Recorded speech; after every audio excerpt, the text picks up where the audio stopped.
Well, hello and good morning. Welcome to live coverage of round 5 of the Kart Championship. And for those of you that are keeping count, it's the penultimate round of the season before we have a bit of the break for the summer bit, you know, the August bit where not a lot of racing happens because there's a certain big event happening in karting as well as another championship going on in the karting calendar. My name is Jake Peach and it's an absolute delight once again to bring you a live commentary throughout all of our sessions today for another packed, well, hopefully display of karting brilliance, action, skills on show from all of our drivers across our 8 classes. We're here at Shenington, just over 1,000 metres on the direct drive circuit, the gearbox circuit, a bit further. We don't need that because there's no KZs or anything like that here, purely on the 1,000-metre circuit today. Around about 7 to 8 turns, depends how many of the sort of kinks you count here, because we're basically at the Monza of karting, established all the way back in the 1960s here in Oxfordshire to make the trip up to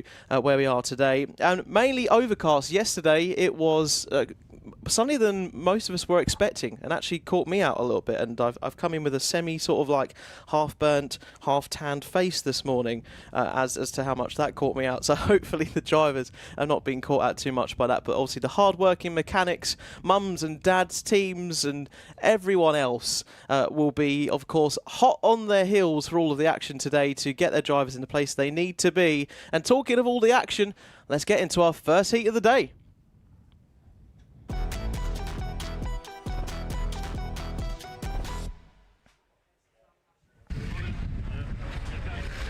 So here we are then, as you can see, our Alpha Live crew right there, down in the paddock, ready for our mighty Bambinos to get underway for today. And right there on your screen, you can see Aidan Castleman in the RCE there, raring and ready to go out on track to tackle the, well, mainly the chicanes, but getting that really important straight line speed here at Shenington. You nail the chicanes right, get a good run out of the 7 or 8 or so turns here, and the rest should really do itself, to be honest. It's all about in the setup, sort of sacrificing between getting that good exit as fast as you can, getting really good traction out of the corner, versus having the straight line speed that will hopefully carry you later on down through the straight and round one lap of Shenington here. Let's get on to your grid, shall we, then, for our very first race of the day and see how they've been getting on in the heats yesterday and in qualifying. And look at that on the front row. I think he'll be very happy about that. EJ Dira, for what I believe is his first front row start of the season, there on pole position. Aidan Castleman then as well next to him in second. Eli Parkhouse and Luca Pede are becoming the challengers in this championship. They're third and fourth. Max Tetlow and Oliver Reynolds round off row 3. Ayrton Uja is there in 7th, as well as Jules Nash, Ray Furdy, Max West, Sadie Cartmill and Jensen Paris. All really mixed up from what we've seen in the championship so far. Good to see a different mix of a grid. And there at the rear of the grid, hoping to make a way up through the positions, is Reggie Love in P13. So a small but such close competitive grid. All electric, these karts. If you've just come across them for the very first time, you won't hear any engine noises because, well, there isn't. It's all electric. It's an electric power unit. You can see as the karts come through, it's on their right hand side of the picture you're looking at right now, and it's a one console that just drives them all around here and gets them from A to B, well, hopefully as quick as possible, into our first super heat of the weekend then in just a moment. So taking on to the formation lap, as you would, and down into the first hairpin, a major hairpin here, down towards and out of runway, and then you go down towards the Bruno chicane where they are right now, the hanger straight. We got the hanger corner again. Wilkins, probably the most technical part of this circuit, I would say, Wilkins, where they've got to contend with, well, maybe slightly more than just the one corner, and here you go. So it's sort of taking them in and under, bending round, and then coming back out again onto another straight. But of course, one of our standing starts for our classes here this weekend, as well as our Honda cadets, the same for them later on too. But our Bambinos will line up for a standing start. Mums, dads and mechanics glorified mechanics, maybe mechanics in their own right. I don't want to drop myself in it.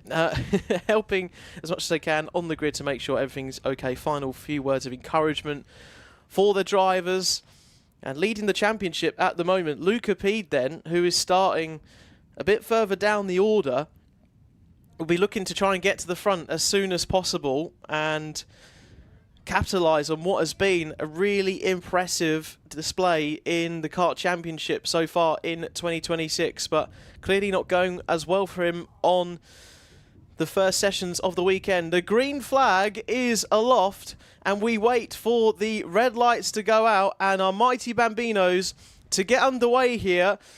They won't rev their engines, they'll just rev it internally, and we are off, and EJ Dira on the inside there gets a good getaway with Aidan Castleman trying to challenge around the outside, but watch one of the karts as well trying to challenge around the outside, past the commentary box here, down into turn 2 and 3. They come through there as fast as they can off of the apex and try and build up the speed now towards the end of the straight, and EJ Dira is being hounded, as you'd imagine, on the first lap. Oh, we got a spinner round there instantly, just trying to make out who that is. That's the 24, I believe, that took a little spin there. Eli Parkhouse, that was, who's been having an incredible season, just sort of growing into it in Mighty Bambino, and is becoming a challenger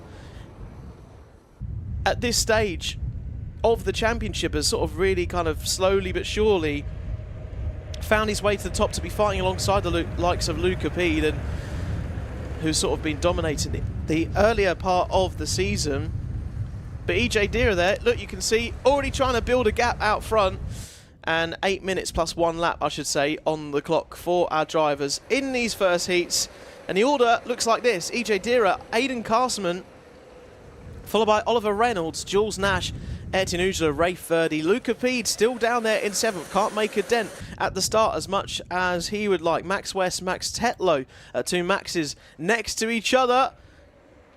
And there's a move to the inside there from Aidan Castleman to retake 2nd place. It was Oliver Reynolds who was up into 2nd momentarily, but another chance here down into the Bruno chicane, maybe to retake the 2nd spot, and it looks like, oh, he just missed out on it coming through there, hugging the apex and trying to hold it round the outside. And look at this mammoth lead that EJ Dira is building for himself out front. There you go, there's the gap.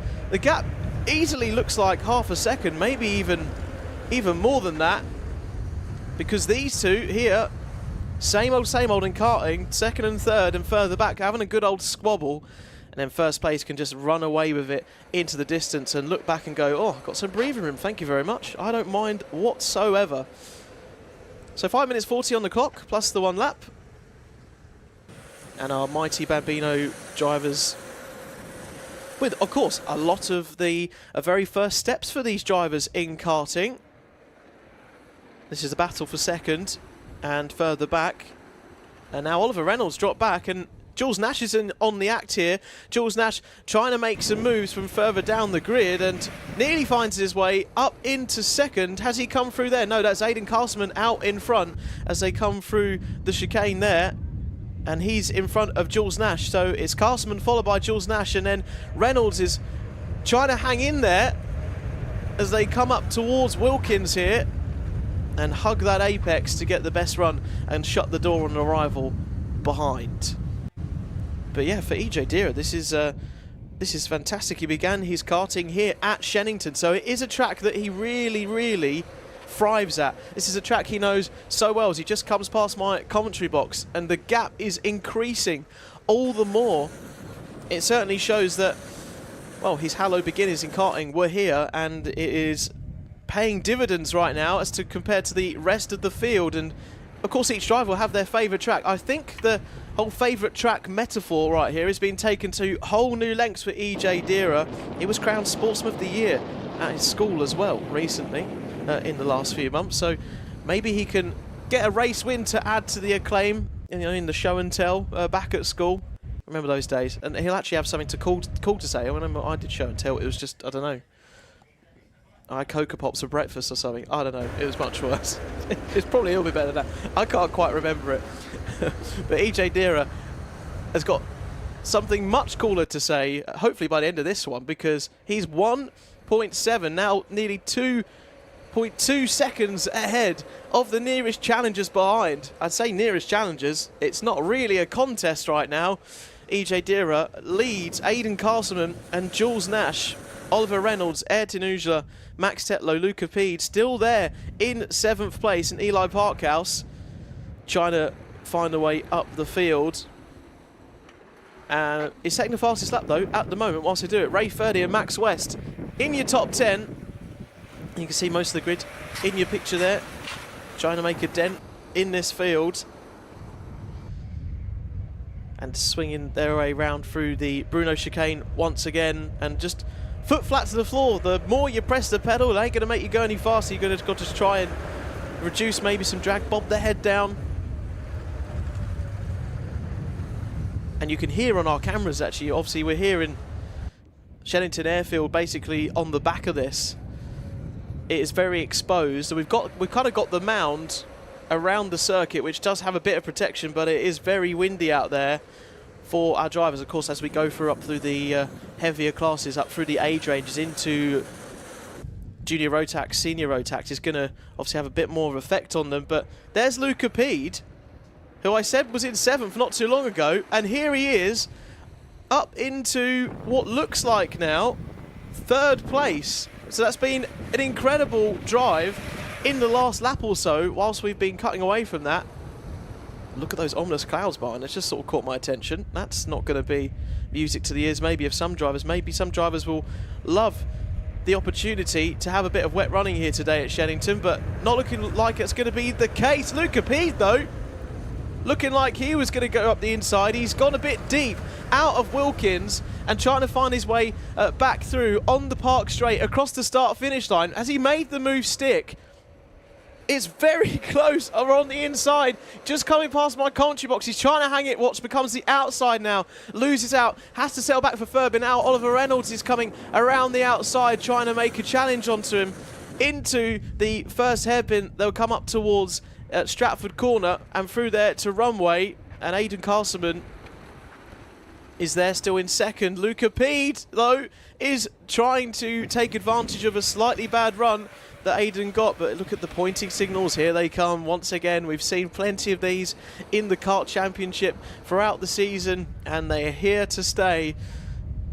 Here to stay, though, at the front of the field. I mean, look at this. EJ Dira, he's absolutely running away with this one, and I think if Luca Pede or the likes of Nash behind could get released here from Aidan Castleman a little bit earlier in this race, there might have been a chance of a challenge. Luca Pede wants to challenge Aidan Castleman though into the first couple of corners into Calf Corner, and Luca Pede has got into 2nd place. Lovely move, reading the opponent in front over the last couple of laps in Aidan Castleman and seeing where he was going to place his kart the best. And now he's worked so hard to get up here to 2nd from 5th, up 5 places in this race. Now the hard work begins once again to hold on to this 2nd place. And valuable points to further cement this championship lead that Luca has for Ambition Motorsport at the moment. But the clock has struck 0, so the next time they come round, they're going to see the last lap board. We're doing sort of laps of about a minute round here in the Mighty Bambinos, so obviously though the clock doesn't allow for as many laps as to the speed they're going. Luca P takes the opportunity to look over his shoulder. We're on to the final lap. We're not showing you EJ Dira because it's just a, well, it's a confirmation really that he is going to win this race by a comfortable margin. But how is it all going to pan out behind for 2nd, for 3rd, for 4th, in the podium, invaluable points in this championship? Luca Pede is taking a normal racing line, but he's aware that he needs to try and cut across. Oliver Reynolds there just catches the back of one of the opponents behind. I think that might have been Ayrton Ujla in the battle further back there into the Bruno chicane now. And hurtling through there, finding their way through. Luca Pede looks like he's just going to be able to hold off. But here is your race leader, and soon to become, very, very soon,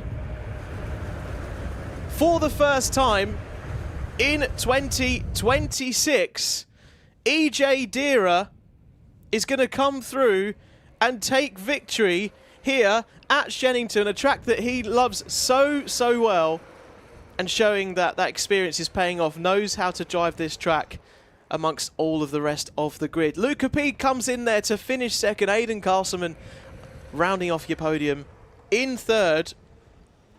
And that will feel amazing for EJ Dira and his dad. There he is in Parc Ferme onto the weighbridge. And I mean, this weekend, it's all been heading in the right direction.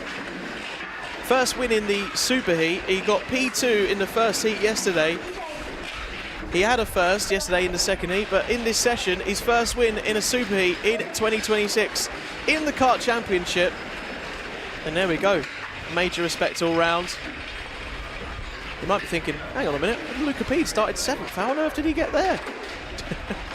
I'll run you through the rest of the finishers as well. EJ Dira, Luca P, Aidan Castleman, and then Eli Parkhouse up there in 4th, who's possibly going to become a challenger in these last few moments of the championship. Ayrton Ujla, Oliver Reynolds, Max Tetlow, Ray Furdy, Max Weston, George Nash in the end, falling down to 10th at the end of this one. There is your confirmation of your provisional results. Not seeing anything from the stewards that's going to affect any of that. Sadie Cartmill, Jensen Paris and Reggie Love. But from our mighty Bambinos, on we go to our next race.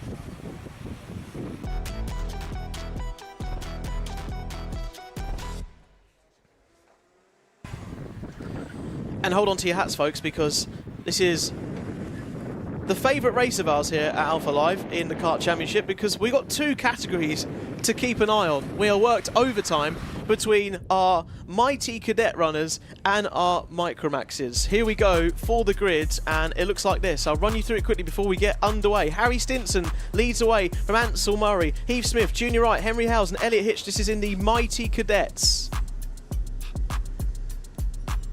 And further down, Logan Jackson, Arthur Thompson, Freddie Dye, Jacob Amis, Pearson, Jack Swong down to 12th. And Pierce Gauntlet, Arthur Bath, Hadley Jarvis. Then onto your Micromaxes, Jensen Darlow on pole, Sebastian Crawford, which I'll tell you more about this weekend here. Something really cool to tell you about. Ralph Ewer is in third there. Will Hatton, Jensen Drummond, Finley Talbot, Seabright, Milo Taylor. And then Ewer further down onto the grid. But here they go. Our Micromaxes are about to get underway. Our mighty cadets have gone away first this weekend. Usually, sometimes it's the other way round, but our mighty cadets out there first today. And the charge is on between Stinson and further behind. There was a raised hand in the air there from, I believe, Junior Wright or Logan Jackson, who, I don't know if they're calling for a false start there, but they're not going to get it because we are away and racing. And now our Micromaxes are underway further behind as well. They come hurtling down into Cafe Corner, and one of the drives off your screen, you can't see at the moment, are 55. Had a bit of a tank slapper as they were coming through Cafe Corner. Here they come now into the first hairpin. And it was Lani Eden further back that was having a bit of a moment through Cafe Corner, but here you are on screen right now. This is your mighty cadets coming through. And now back to our Micromaxes. So our Micromaxes are down towards Wilkins. And then our mighty cadets are probably just about getting into the Bruno chicane. There you go. They're probably going to cross over. It's like being at the velodrome for cycling as they go around trying to meet at the halfway point. As the halfway point is so significant here at Shenington, as is sort of the very long, straight nature of this circuit.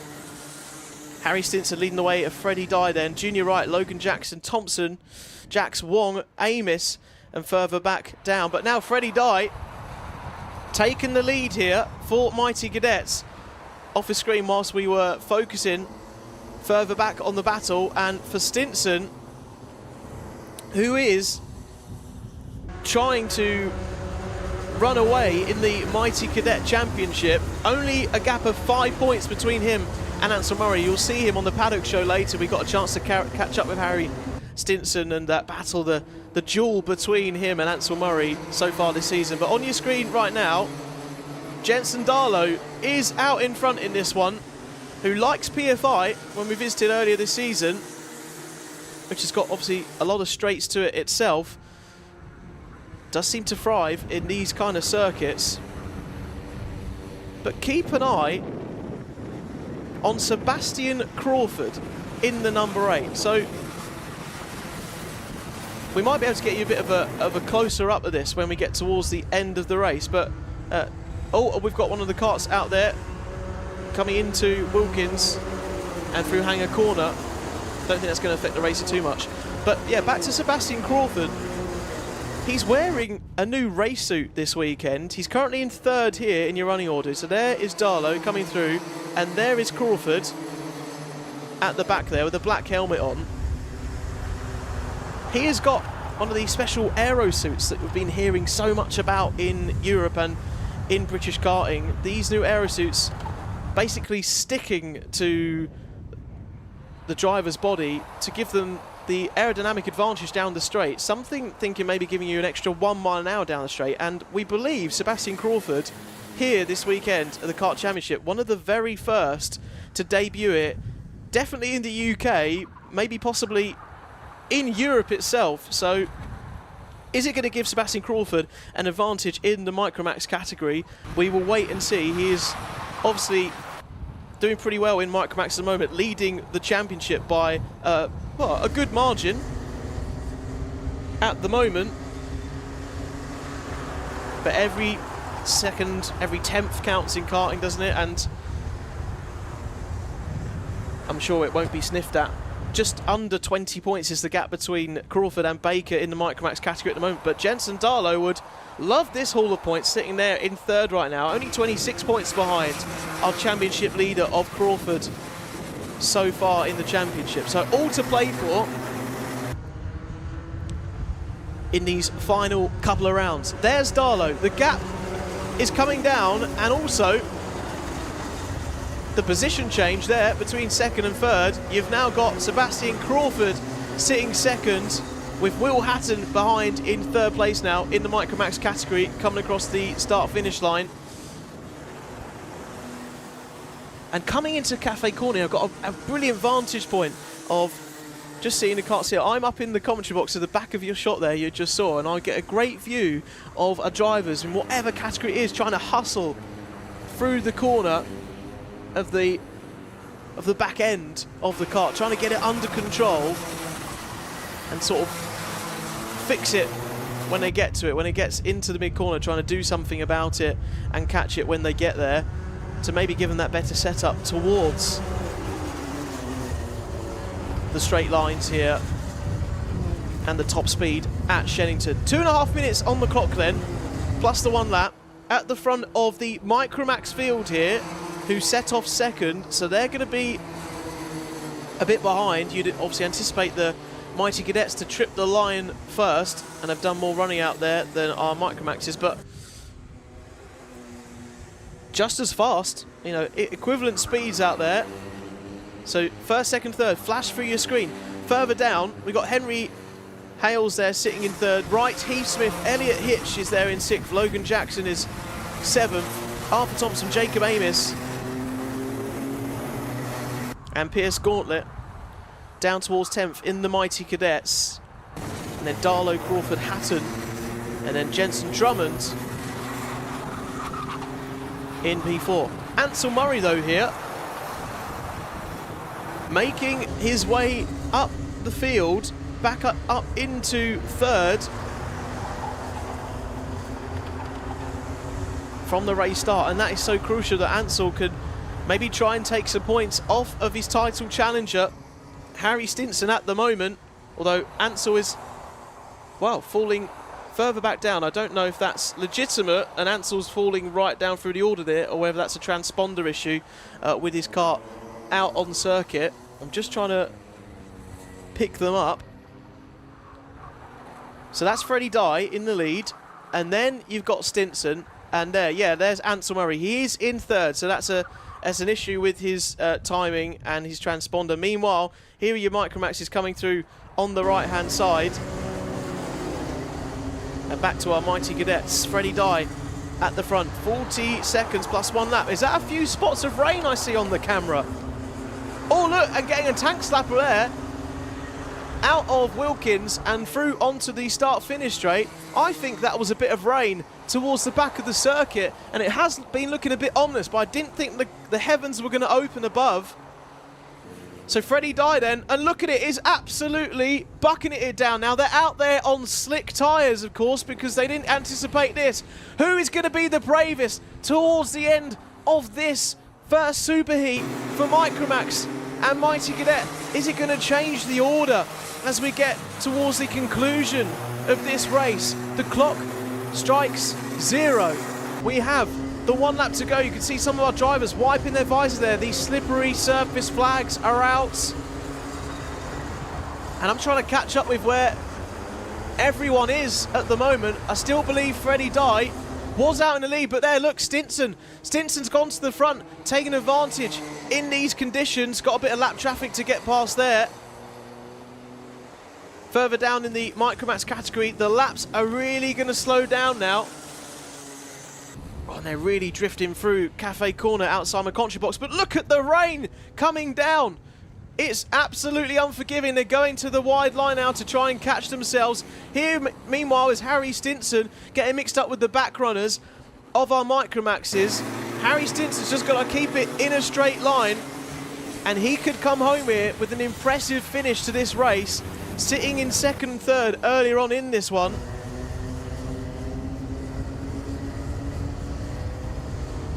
And try and bring it home, at least.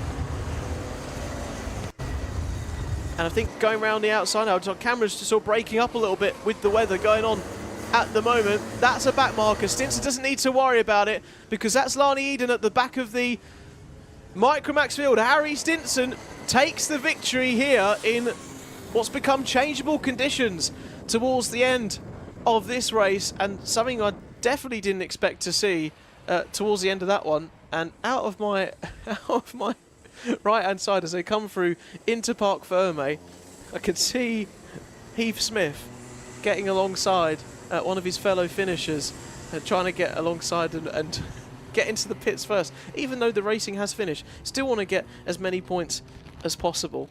So there you go, Stinson in the end, impressive drive towards the end of that one to make sure he bring that home all safely. Harry Stinson finishes ahead of Henry Hales, Freddie Dye, Junior Wright, Logan Jackson, Heath Smith, Elliot Hitch,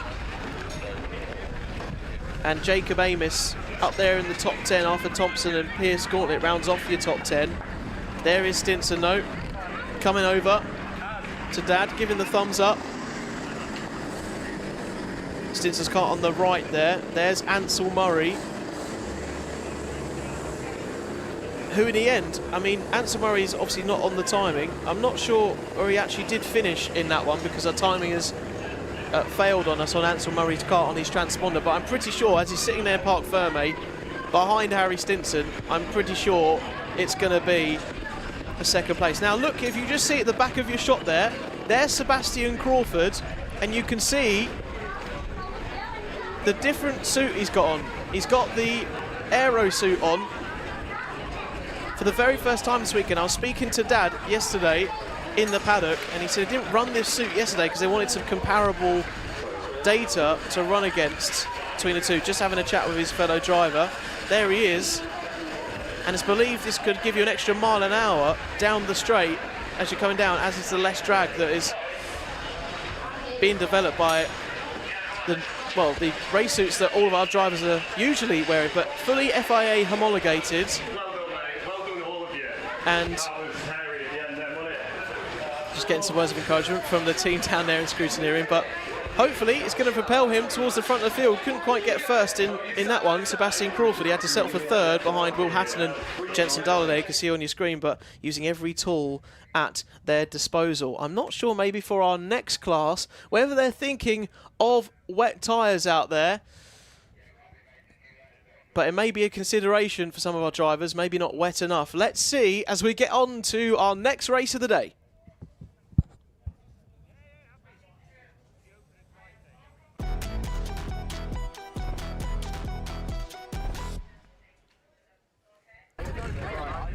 And here we are then for Junior Road Tax, and you know, for Junior Rotax, we've got a packed grid. So we have 3 groups of drivers in Junior Rotax for this meeting here of the Kart Championship at Shenington.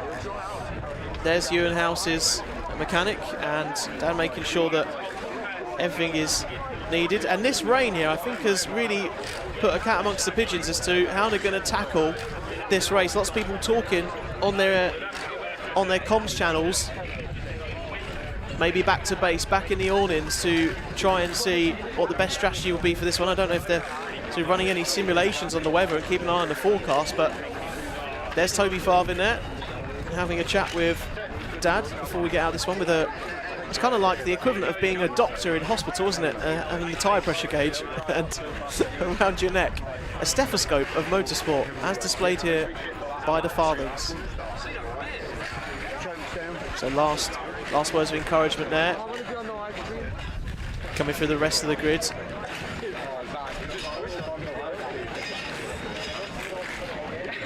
You can see there that having a bit of a think about how we're going to tackle this race. I think that was Zach Waddle on your screen there. Looking to just mull over and collect thoughts for this one. And towards the end of your screen there, we had more of our Junior Rotax drivers getting ready.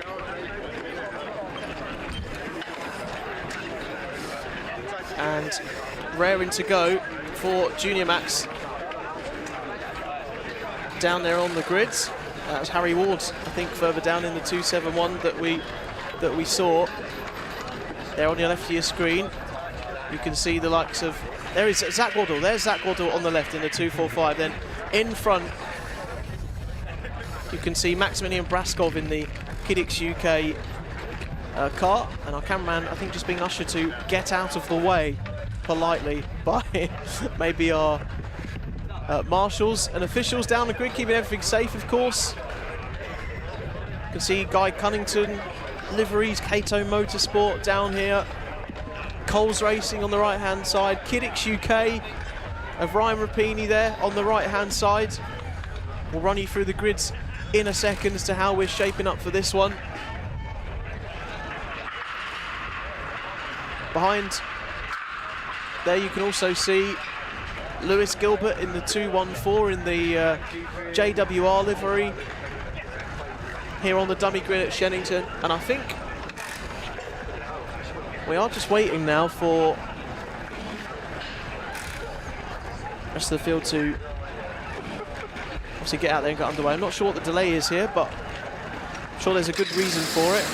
And there you go, delay no more. They go out onto the circuit. Oh, and I think one of the Guy Cunningtons on the left there, that was, or the Project 1 maybe?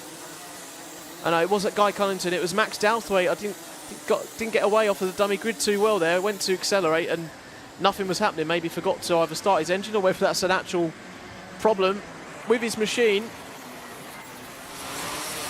So here they come then, weaving the tyres round on their formation lap.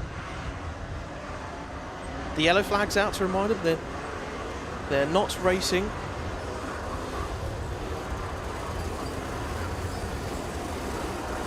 I think towards the front here, I think I can see that Ryan Rapini is going to be starting towards the front.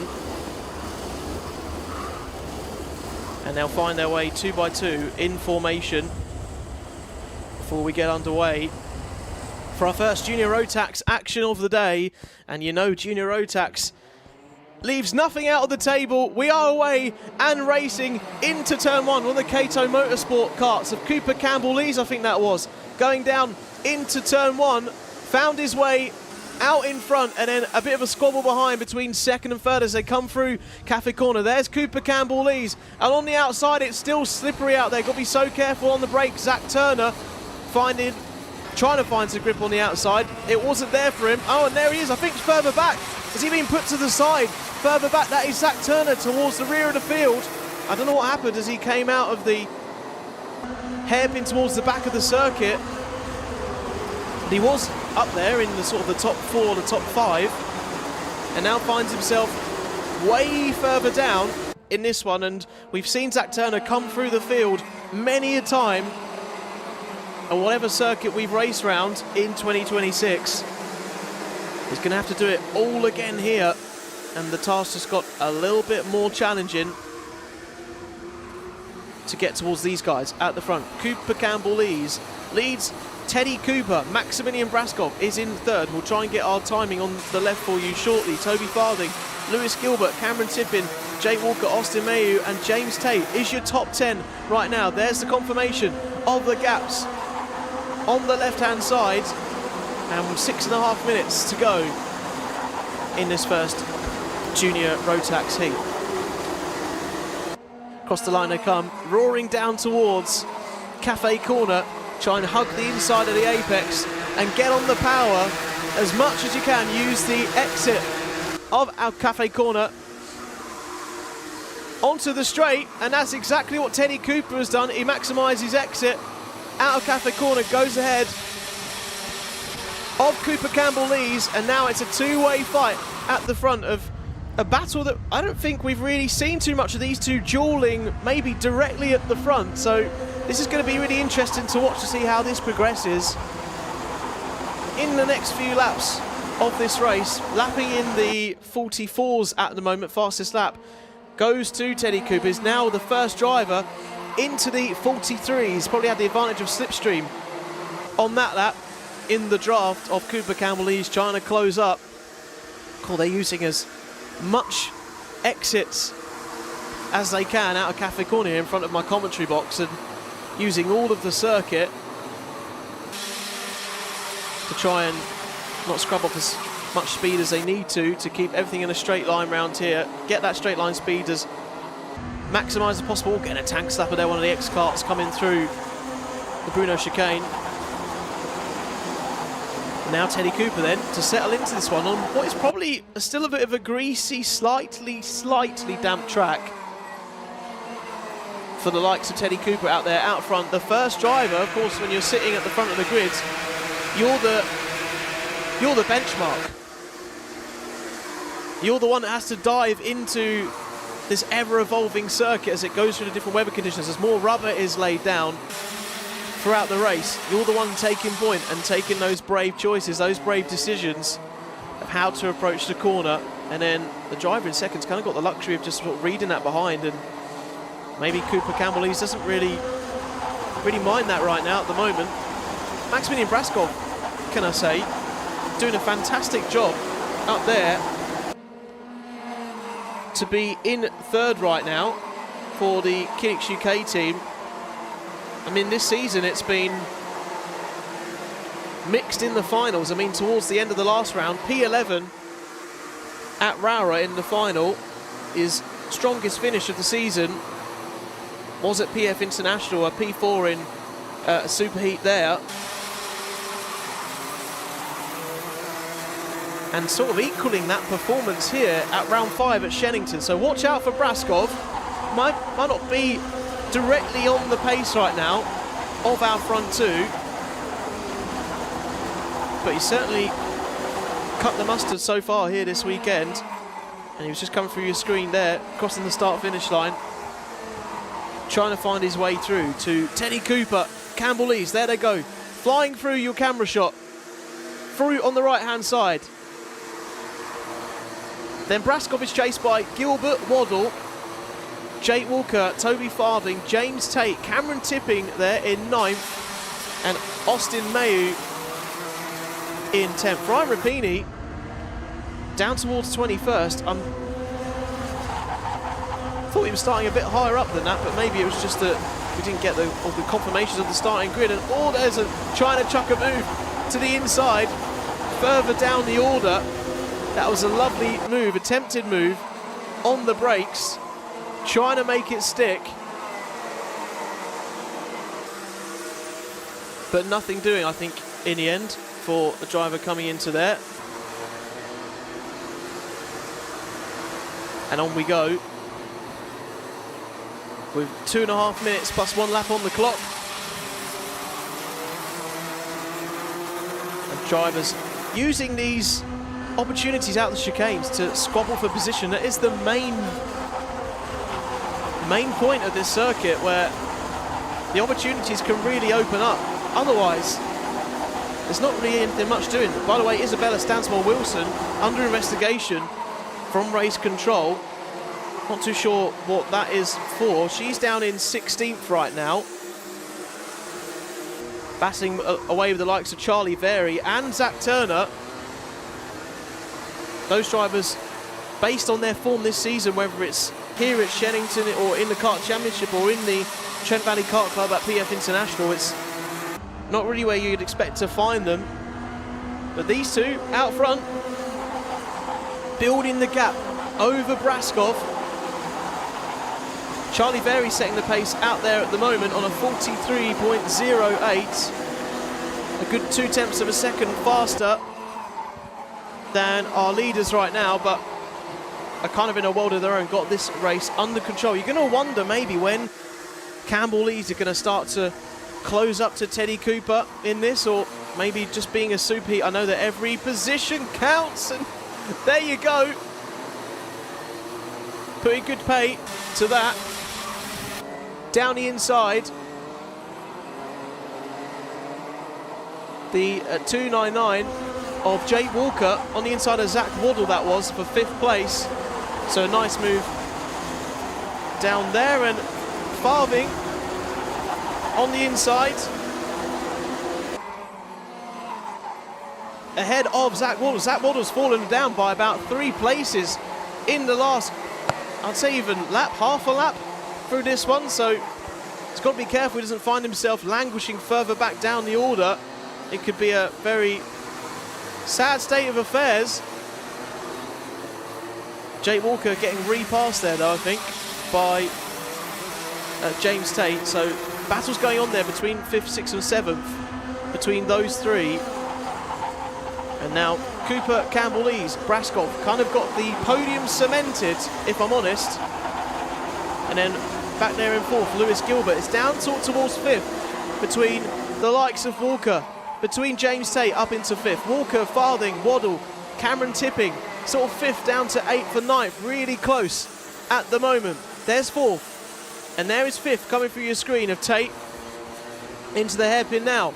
Finding the braking point, hugging the apex, getting out of the corner, trying to keep your mid-corner speed as efficient as possible, and using all of the power, our front 2 runners here, to get down into Wilkins, slam on the anchors after being flat out from the Bruno chicane, and across the finish line. Teddy Cooper takes victory here ahead of Cooper, Campbell Lees, Braskov, Lewis Gilbert, James Tate there, doing a really great job to finish 5th in that one. Jake Walker, Toby Farthing, Zach Waddle, Cameron Tipping, and Charlie Very. Look at that from the pace that catapulted him up from, I think he was down in 18th at one point, found himself to the top 10. Great performance at the end of that one. And there you are, Teddy Cooper into Parc Fermé, wheeling his kart along. And has been getting towards the front of the field a little bit more in this later stage of the season. Won the final at Whilton Mill for round 3. Won a super heat back in at Rowra, the last round in Cumbria. Finished P7 in the end in the final, but then coming through in this one, having a great weekend here so far. He's completed the podium as Teddy Cooper at the moment. A 2nd in the first heat, 3rd in heat 3 in his 2nd heat of the weekend, and now this heat, his 3rd heat of the weekend, the first super heat. He's picked up a victory, so he's had a 1-2-3 already this weekend. Let's see if he can make P1 count in the rest of the racing we've got so far this afternoon. All right, we go from Junior Rotax on to our next race.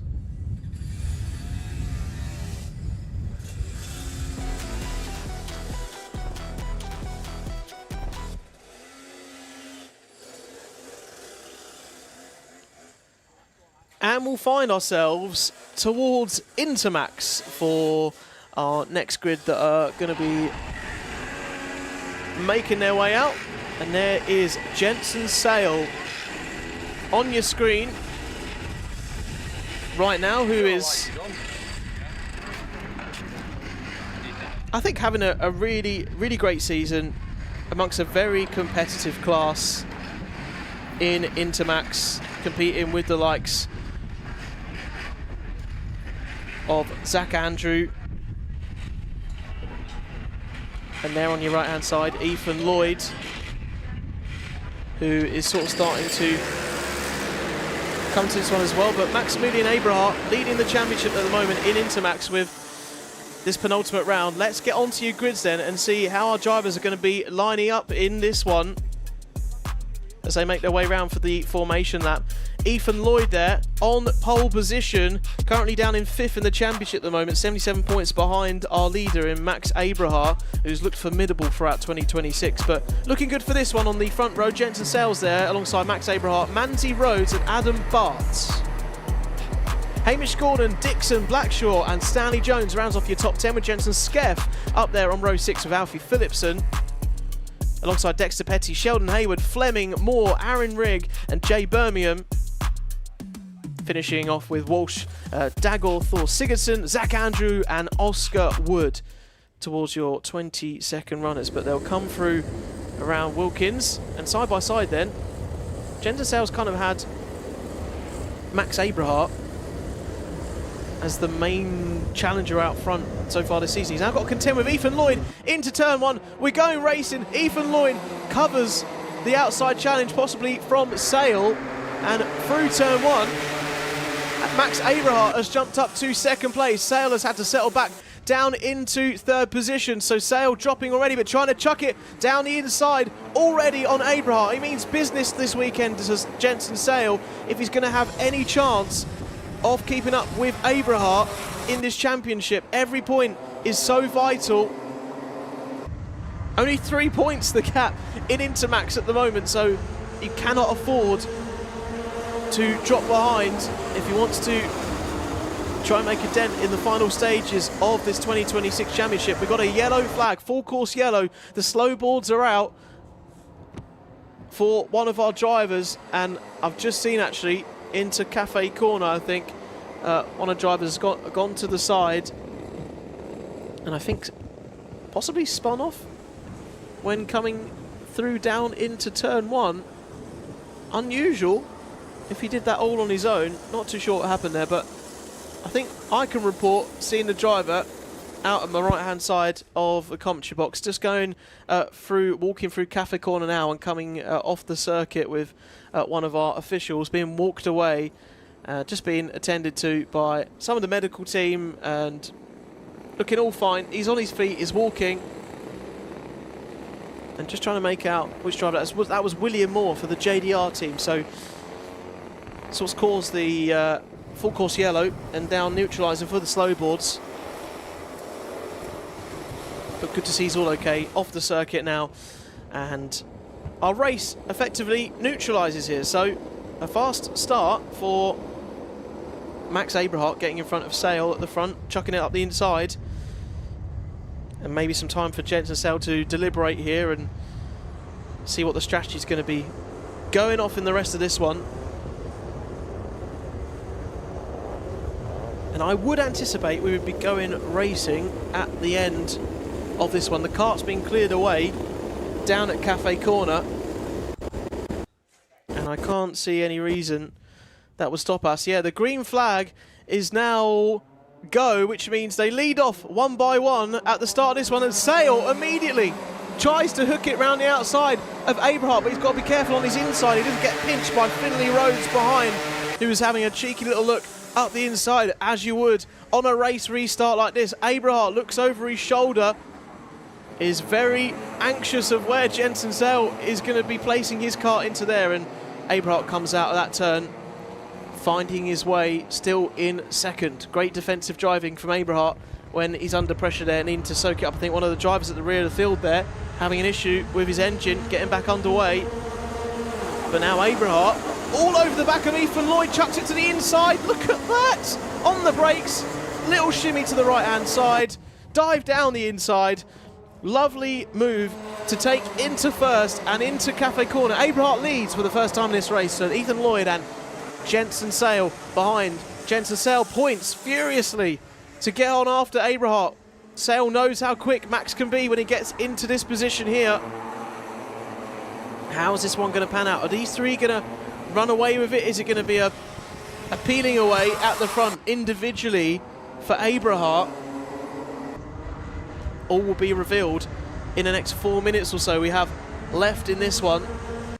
Abrahart with Coles Racing support behind him, powering him through. Ethan Lloyd for RCE and Jensen Sale, a privateer in this field who is finding their way through. Oh, and who's this that's pulled off the side? A chain guard issue here, I think, for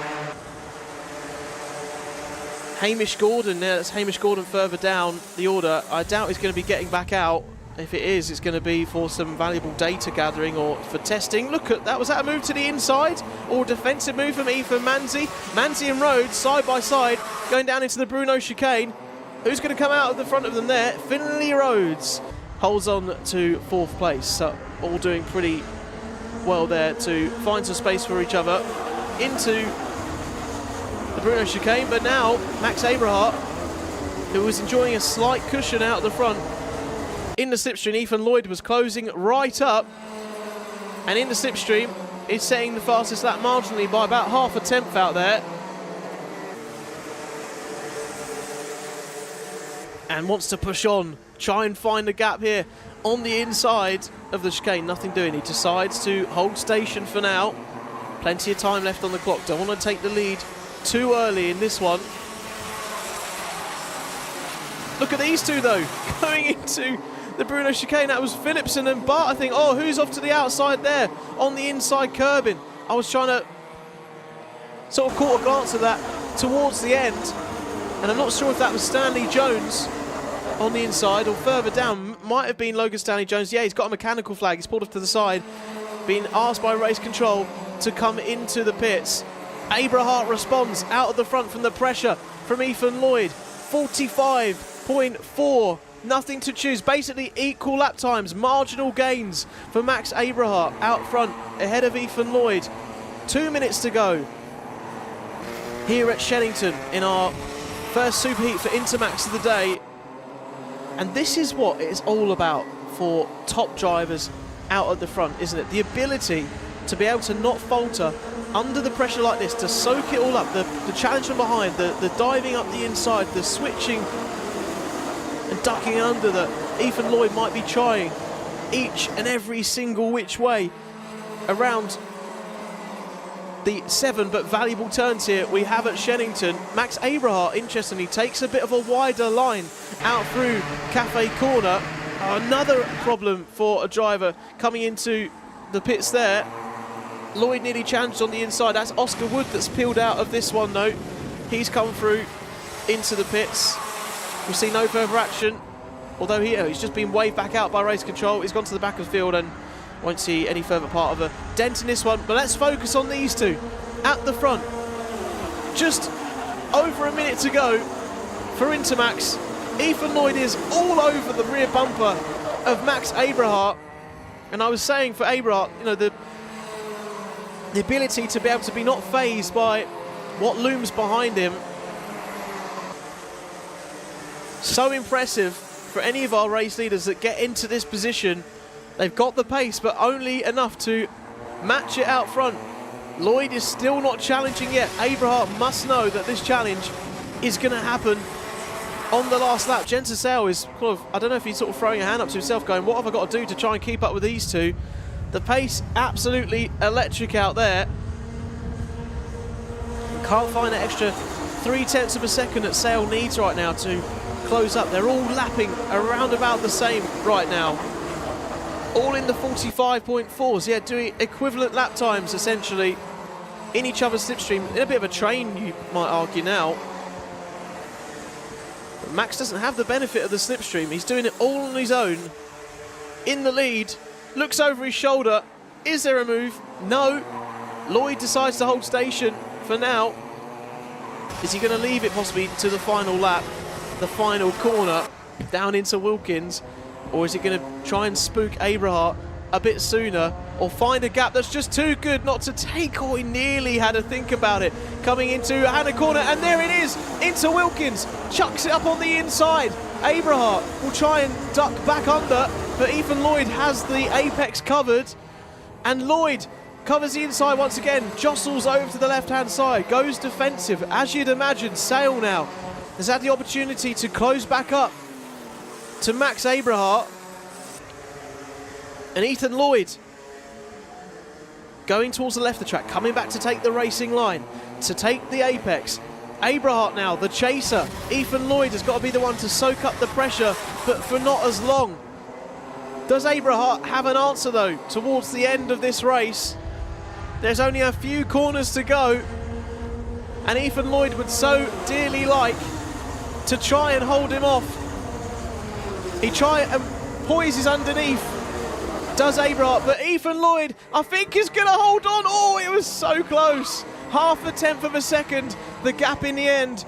But Ethan Lloyd takes victory here for the second time this weekend. Had a victory in the first heat, and now has another one to add to his tally.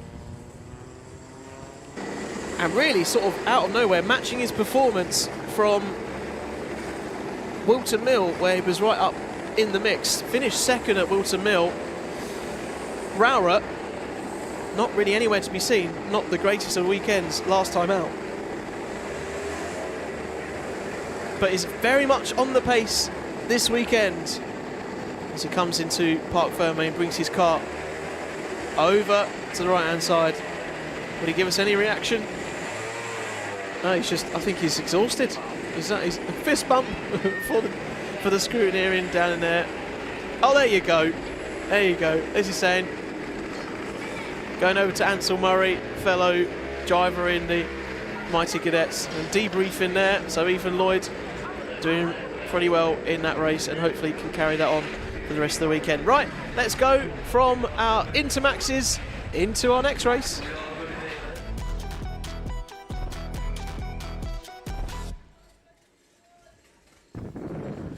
Oh, and you know what this is all about. You know that when Honda Cadets are out on track, it's going to be chaos in the best way, because this grid so far this season in 2026 has not disappointed. There have been plenty of drivers showing their incredible racecraft, their ability right throughout this championship so far. The likes of Archie Cannon, the likes of Luca Bicocchi, and all the rest of this field. Very competitive. Loveridge, though, coming back through towards the last half of this season.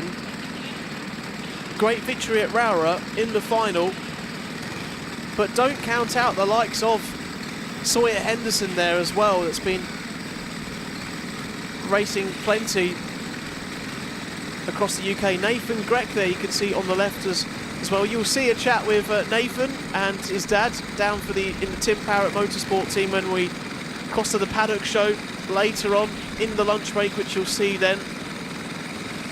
Freddie Drury as well, the Apollo team, very potent in this Honda Cadets grid in the Kart Championship. And Mason Becker sitting in third in the championship right now. He's a number 52 amongst this grid for the Project One team, and has just had a bit of misfortune in the last couple of rounds and has been getting caught up in some battles that he'd maybe want to try and avoid. Let's see if he can try and stay out of the wars in this one and, well, muscle his way to the front alongside Luca Bicocchi, Bailey, Jensen Culler and Freddie Drury.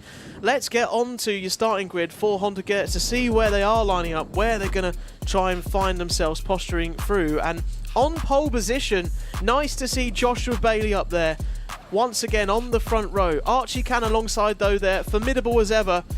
He's second. Sawyer Henderson, followed by Freddie Drury. Nathan Grech Starts on the 3rd row of the grid and is growing all the more into karting in 2026. Nice to see that. Jensen Culler as well, who had a great end at Rowra, sitting there in 6th place. Edgar Ratton, Luca Bacocchi is in 9th, and rounding off your top 10 is Alistair Saunders. Jensen Fathers, who was 2nd in practice earlier on this weekend, he's there in 11th. Eric Grisbeck is 12th. Kabir Singh, Sutton Delaney, Ben Bowers, who's also on the paddock show later, you'll see a chat with him, is in 16th. Ollie Knox starts 17th, with Luke Hamill there on row 9 as well. Alfie Keeling, Tommy Burgoyne, Bainbridge, Seth Wright, Love and Finn Hollis. Rounded off by Bullock and Reggie Cook for our 26 Honda Cadets runners. Remember, this is our next standing start grid. So they'll get a final bit of tyre weaving into the karts and get as much heat as they can into their machines, and they'll stop on their grid slots. They'll be inspected by our race marshal down there, holding the green flag, walking through the grid. He's got a bit of a long walk, to be honest, with this amount of 13 rows to go back. Just making sure that everyone is okay and hasn't skipped their grid line there. There we go, just pushing a few people back so they don't take the mickey.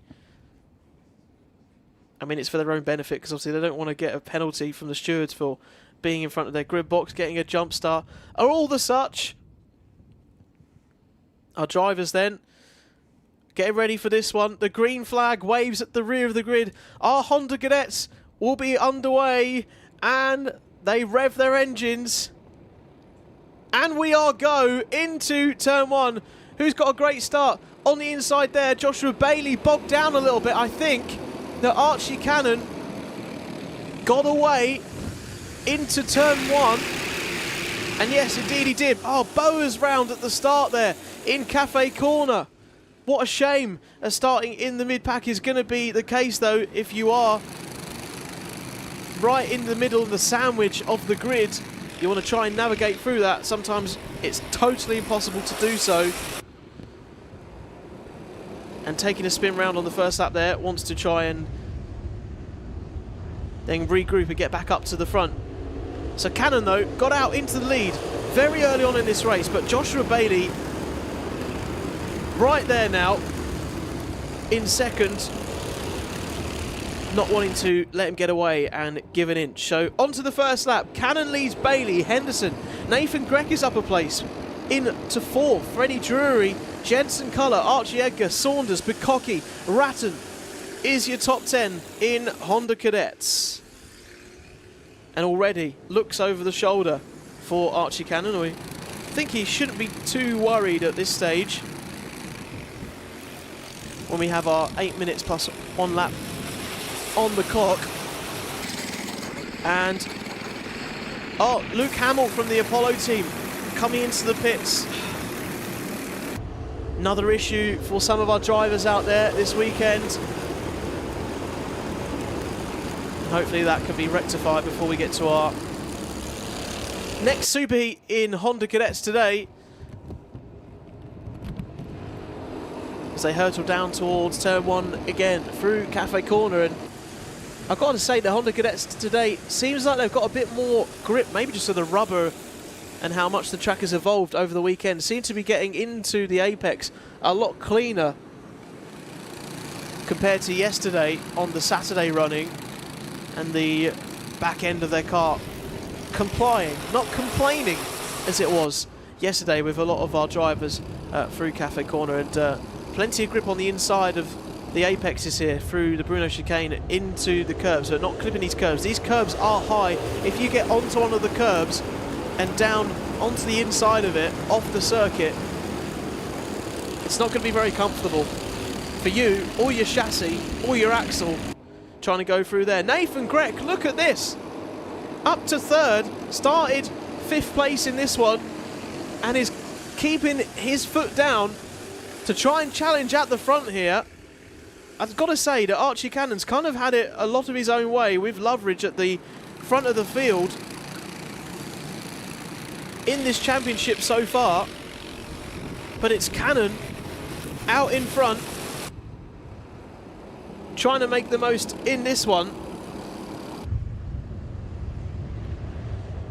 And leading the way. Doesn't have actually Archie Loveridge for coverage here this weekend in this grid, so a bit of a blessing in disguise for Archie Cannon whilst he can take the opportunity, but he's going to have the challenge from Nathan Grech here because he is on a real charge. He's up into second. He set the fastest lap of the race, a good 0.3 of a second quicker than Archie Cannon right now, as they squabble further back for second and towards first. Here now, Nathan Grech challenging into turn one. What's happened to Archie Cannon?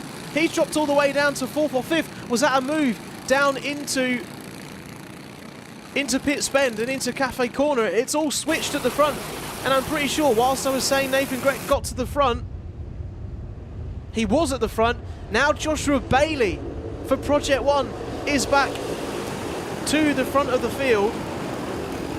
And Cannon recovering there, the inside on Freddie Drury, back into 4th. So there you go, there's the switches of the order. It's Bailey followed by Grech, Henderson, Cannon's in 4th now, Drury, Jensen Culler, Bikoki, Edgar, Ratton and Bradley Sutton. Vice champion is Archie Cannon in 2025 for the Kart Championship. Wants to try and go one better this season. He's doing it all right this weekend. It's going to extend his points tally over Loveridge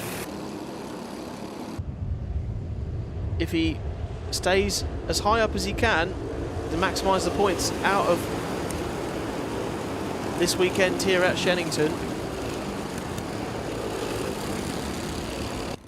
But Nathan Grech is trying to put pace to that, up in second at the moment, get some points on the board for himself. Joined the Tim Parrott Motorsport team and joined us from round 4 in Rowra, so we haven't seen a lot of Nathan in 2026. Has just jumped into the Kart Championship, and here this weekend has really grown into it. Rowra was a difficult one, not finishing inside the top 10, but here this weekend, P7 so far for Nathan Grech, P4 in the first heat, and here he is sitting at the front of the field in second, constantly growing into this race. 2 minutes to go, putting the pressure on Joshua Bailey, who equally had a fast starting season. I think missed a round in Rowra. He did, wasn't at Rowra, but now back on the scene is Joshua Bailey. And trying to take the win and victory in this one. Grech challenging round the outside though. Cannon's coming back through though. Cannon back to second. Nathan Grech will try and counter-attack on the outside, but doesn't have the pace to. Has to file back into the train, into the slipstream, and into the draft behind Archie Cannon. So Grech still up there on the podium though. And Josh Bailey, strongest result of a 3rd place so far this weekend. And Cannon dies to the inside. It's not going to be a first anymore. He's going to try and settle for 2nd. But Nathan Grech is going to try and challenge things here. Although he's been absolutely hounded from behind now when he fell down to 3rd. And it's all switched in an instant. So who is, it's now Cannon. Our pictures are breaking up slightly as they come down here into the hairpin.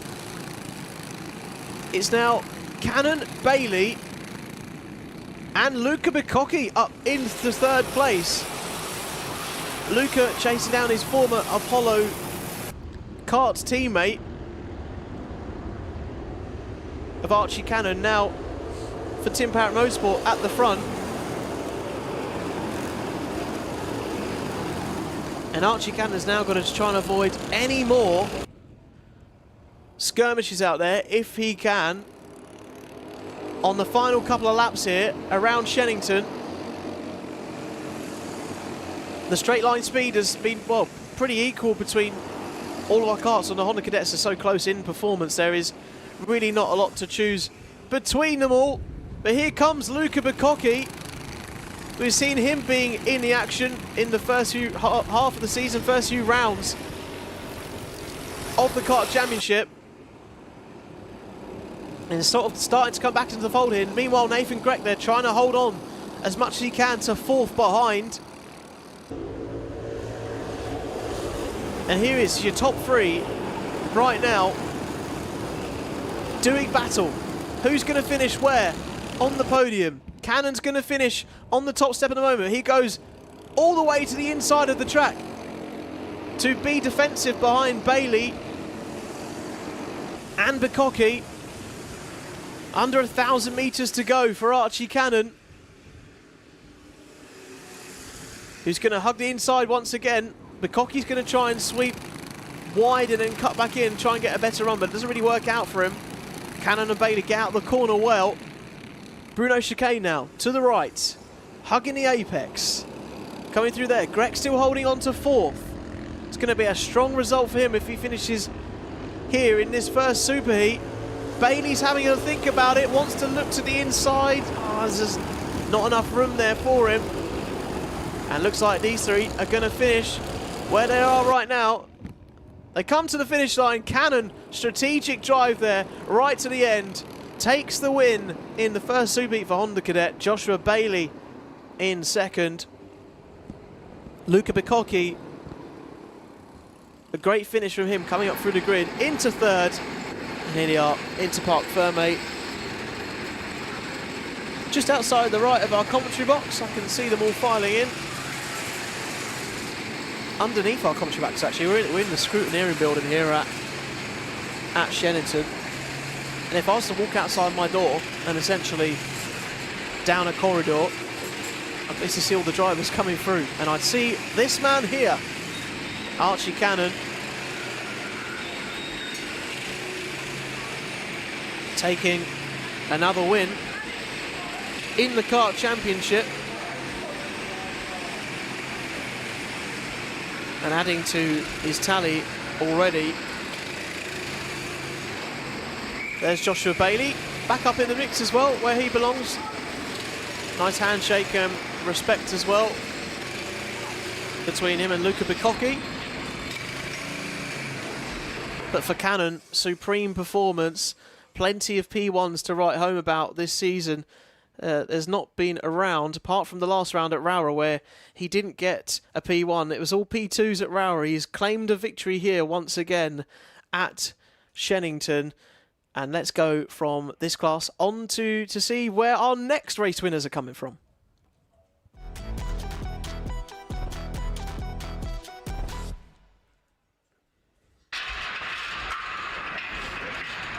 And down we go towards Junior Primo. Jude Pudderfoot leading the championship for X-Kart, who has been formidable in the Kart Championship in 2026, but out the front of this one looks like it's going to be Harry Meyer Waldron for Jax Motorsport getting us underway. There he is, waiting patiently on the outside. I can assure you that is not one of the Fox Whiteley brothers. I honestly, it's a commentator's worst nightmare when drivers are wearing a different driver's race suit that they're borrowing from maybe one of the team in the awning. Of course, we know the Fox Whiteleys perform very well in the world of karting. And I know they lend their race suits to each other sometimes, but oh, guys, come on. Help me out, help a brother out. But I know from the race number, Mike Waldron there alongside at the front with Aaron Berridge on the left-hand side.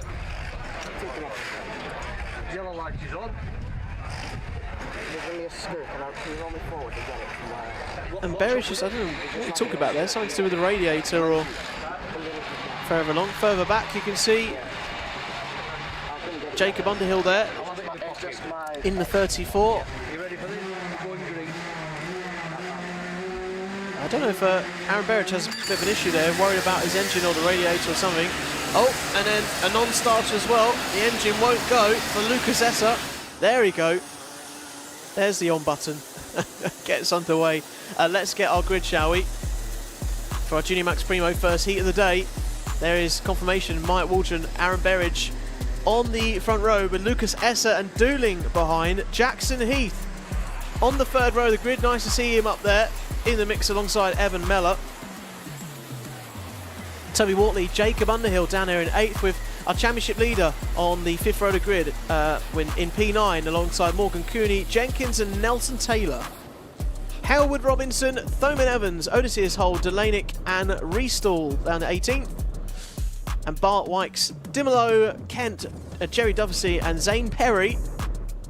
Nixon, Laird, Bailey, Everett, Cantillon and Orridge down to P30. And our final runners of Cora Moore, Jack Smith and Riley Linnell in P33. So a packed grid for Junior Primo this weekend, who are revving their engines in formation. Are we underway in racing? Yes, we are. We haven't had a full start so far today. Let's keep it that way and get into the action straight away. They come through Cafe Corner. They try and skirmish for position using all of the available racetrack onto the outside and leading us into the first hairpin, hopefully, is Harry Myatt Waldron. There he is. He's still in the lead. Yes, out front, the number 12. With Aaron Berridge.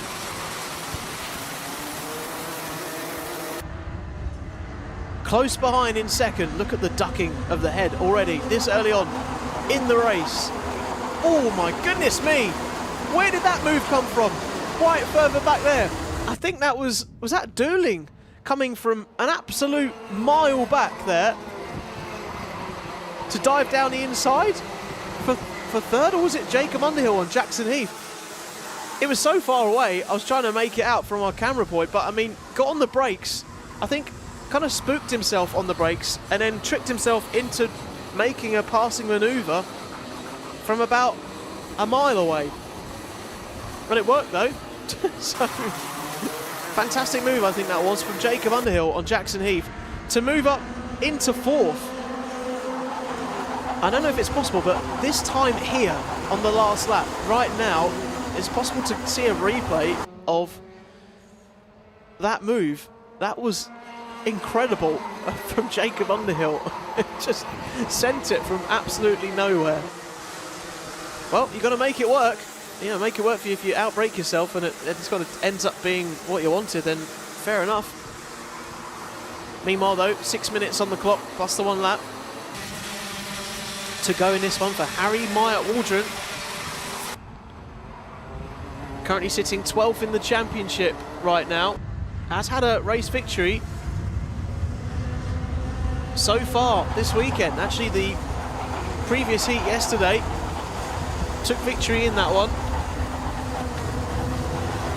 And in the rest of the championship,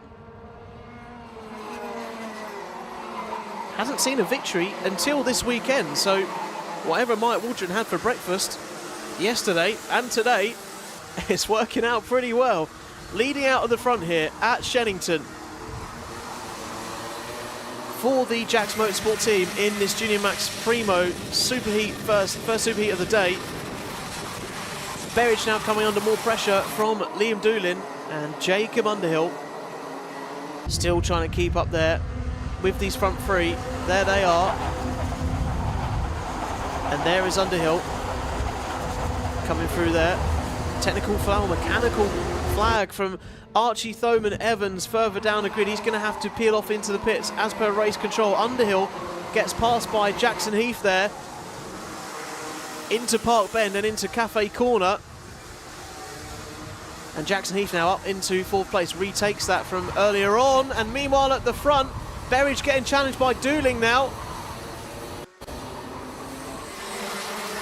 But nothing doing there for Doolin. Has to file back in for third. Oh, Archie's into the pits and, I mean, of course, would be very disappointed with, I believe, another retirement from one of the races this season. And I don't think it's the first time we've seen Archie having that kind of situation, and hopefully they can get on top of that for the rest of the run-in today here at Shenington. Well, these two are starting to battle with each other, you'd say, as the neutral, a bit too much, because Harry at the front is being allowed to run away with this one a little bit. It's built about a 6th to 7th, 10th gap now. 7/10 gap at the front, yeah, ahead of Aaron Berridge, who gets on the anchors on the very narrow line into Wilkins. Dooling though, trying to go up to the inside to then swoop in, take the apex for Cafe Corner, does that brilliantly and moves up into second.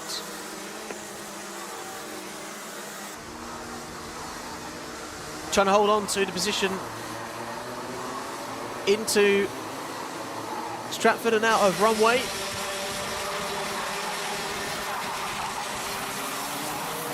They're finding a way round through the 7 or 8 or so turns here at Shenington, through the Bruno chicane, trying to hug that inside apex as best as they can. And the gap extends even more. It extends. It was extending by another 10th, but now Dooling has got up to second. The gap's actually closed down by a couple of attempts here. There's 2.5 minutes on the clock, and now Dooling's been released from Aaron Berridge, who's down in third now. Can Dooling be the one to close up to Mike Waldron and not have it all of his own way here?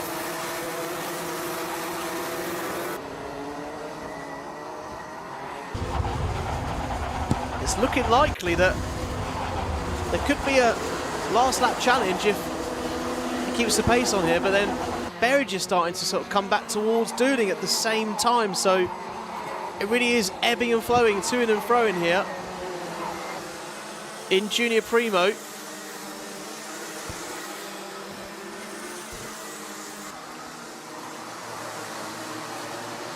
And a nice dive to the inside there. I think that was from Lucas. Was it from Lucas Esser further back? In the green. That was a nice move anyway into the hairpin. Now on the inside, taking the place.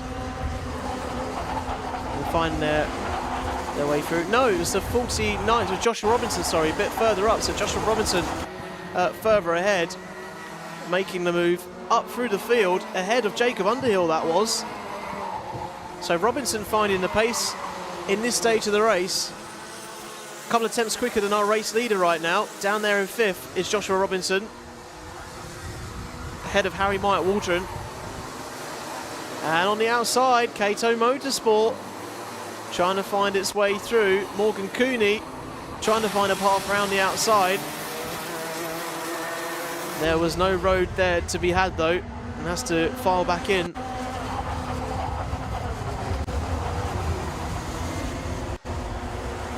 Find a way, another way around the drivers in front on another lap. 40 seconds plus the 1 lap to go here in the first superheat, a Junior Primo, and Mike Waldron is very so slightly ekes the gap out on Liam Dooling in second, but it's not changing enough, significantly enough. Further back here, you can see the battle on board down towards, I think this is sort of in down, it's in sort of the midfield really. Yeah, down towards 13th, and the likes of Zane Perry 12th and 13th further down. But this is Aaron Berridge there on your screen in the way. There's your front two going through now. There's Berridge, Robinson coming through, Jackson Heath, and then further down, I'm trying to spot the numbers. They're coming through so quickly. I do think it's the likes of Zane Perry and Cooney and Wortley and Ruben Jenkins down to sort of 12th, 13th and 14th. But there's Robinson coming through your screen. Look at these, all squabbling for position as well. That's Jude Pudderfoot going toe-to-toe with Lucas Esser, who's further down the order than he has been in the championship of late. And Robinson now is sort of leading this pack here for 4th, and that is all she wrote. Harry Mike Waldron takes victory here ahead of Liam Dooling, and Joshua Robinson onto the podium at the end of that one in 3rd. Berridge finishes 4th. Jackson Heath is in 5th. Underhill had to settle for 6th in the end, and Evan Mellor put a foot down in 8th, followed by Nelson Taylor and Jack Wykes in your top 10.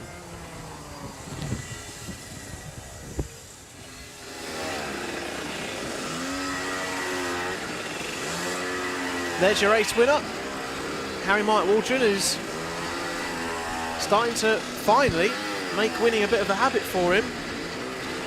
In 2026, he picked up novice trophies at PF International and Fullbeck in 2025. And Whilton Mill is amongst one of his favourite tracks. In Shenington, he doesn't mention, but maybe it'll be one fairly soon. So dueling there, and our race winner of Harry Waldron out front, and then Joshua Robinson onto the podium for Dave Edwards Racing there. Impressive display from him, coming up a few places through the field. Takes off the helmet, let it breathe.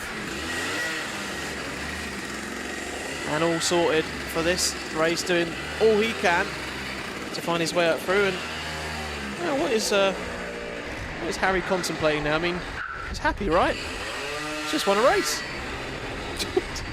What do you think's going through his head? How on earth am I going to mount a title challenge with only these few races and rounds to go? Maybe that's going through his head. For the Junior Max Primo category, which is quite a significant lead. But Harry Waldron down in P12 at the moment. He's a cool 127 points from the lead in the championship. So a tall order to be anywhere near the front, and need a lot to happen in these final few races. But from Primo, we go on to our next category right now.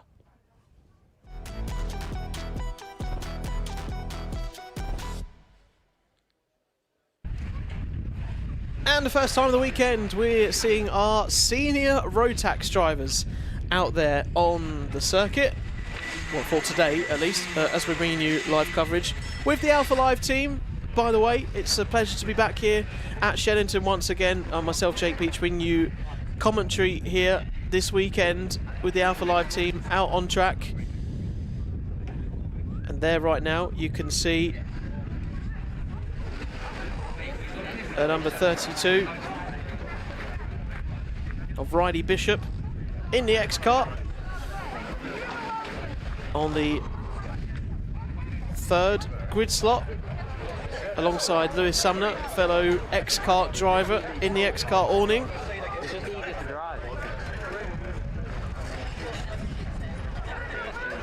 And hoping for a good finish in this one alongside Harrison Crowther. That is your championship leader at the moment in Senior Rotax. Lewis Sumner further back, who he's having a chat with there, head of junior development at X-Kart. I don't know if he's got any words of wisdom to pass on to any of the other senior Rotax drivers, and just sarcastically, but you never know. And then going through here, the 84 of Elliot Dalton-Ayres, who I managed to have a bit of a catch-up with yesterday as he was waiting to find his way in to have a chat with the stewards. I'm not sure if it was anything really troubling, but was involved in a certain conversation, as are lots of our drivers here right throughout the grid. There's Connor Tubby on your screen there, you just saw, for Coles Racing, and further across here to Drew Preisner in the 91. It's your first year in TKC for Drew. He's currently sitting in the top 14 of the championship, 14th at the moment, and inside the top 15. It's a great performance from him in such a competitive field and championship it is. There's the 20 of Lewis Holt for the X-Kart as well. Matthew So there with the Jack Dex Racing team, also in this field. And so far in the championship, I think joining us for the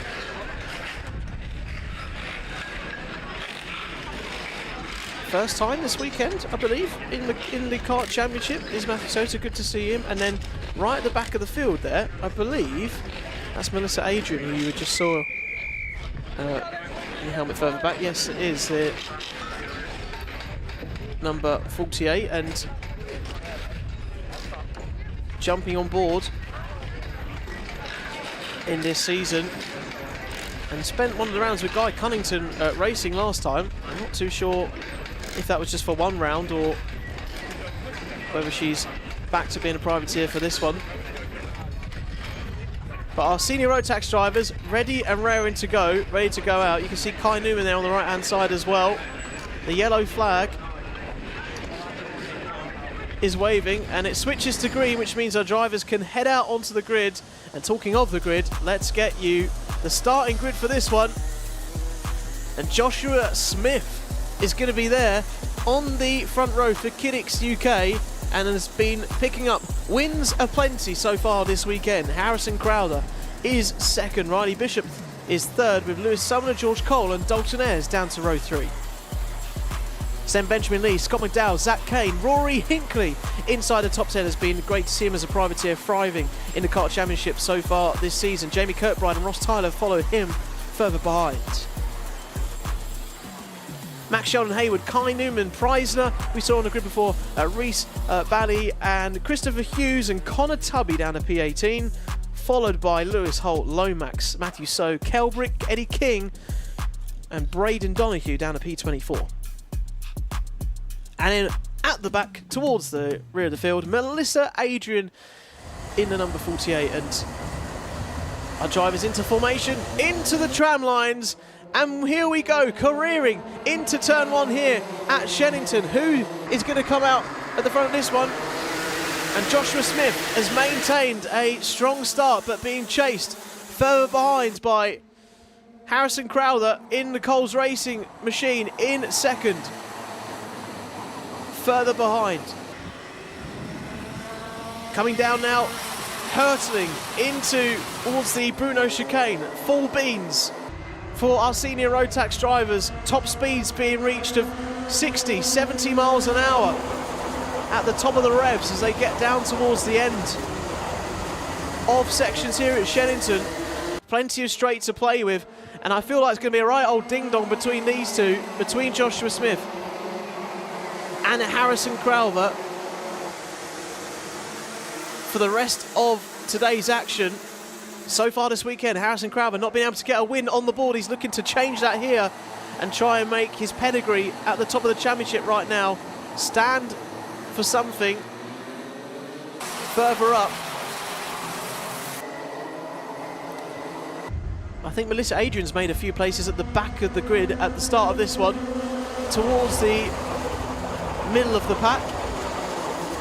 But out front, it's Smith leading by Harrison Crowther, who have come across the line now, followed by Bishop, Sumner, George Cole, Dalton Ayres, Benjamin Lee, Scott McDowell, Zach Kane, Sheldon Hayward is 10th as they roar through Cafe Corner, past our commentary box, and down towards Stratford hairpin and out through runway onto the left-hand side of the track. Harrison Crowther, oh my goodness, that was a very, very on-the-edge defensive move there from Joshua Smith to hold on to first. I think just about shut the door in time. And again, parking the car in the middle of the track, not giving Harrison Crowther the space to have a sniff down the inside, but there's so much pressure he's soaking up here.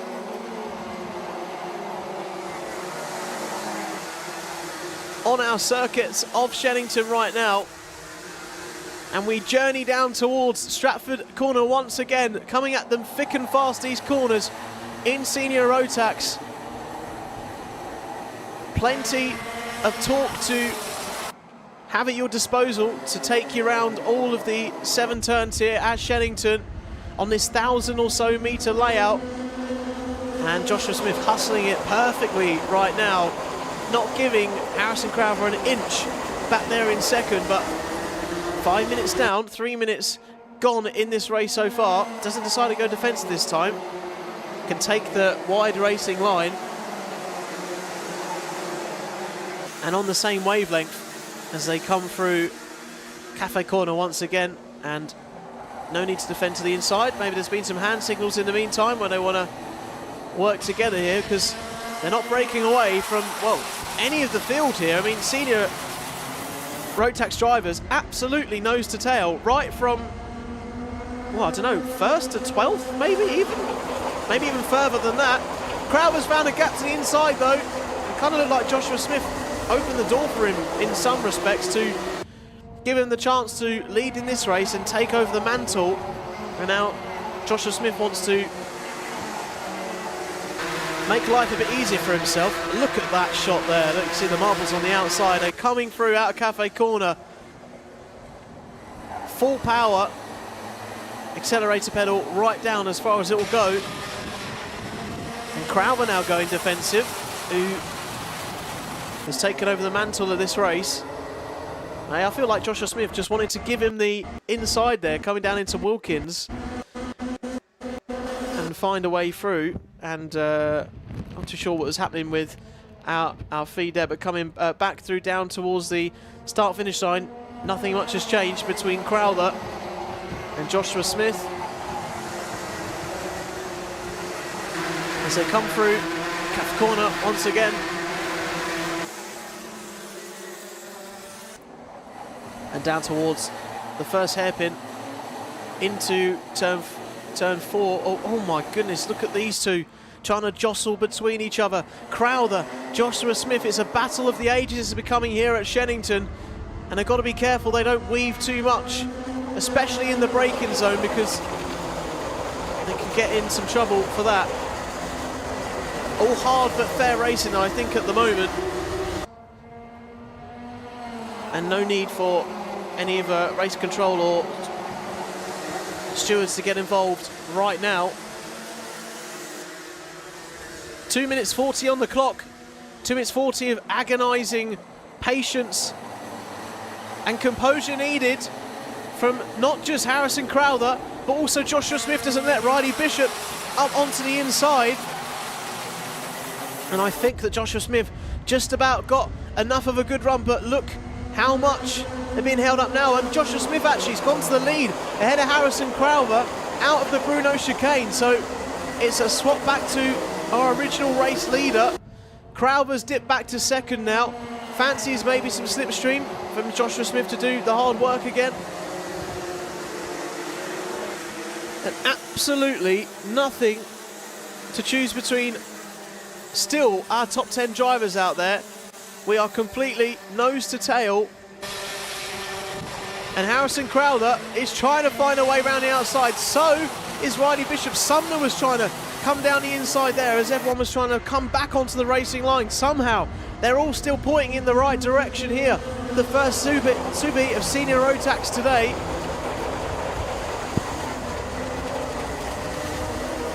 And Harrison Crowther still trying to find that way through and hold on to the lead. But as we talk about so often, the strategy at a stage of this race here, when you're getting into the final sort of 2 or 3 laps, you want to be pouncing for that lead as late as possible. Leave the shock and awe and surprise on your opponent towards the end of things.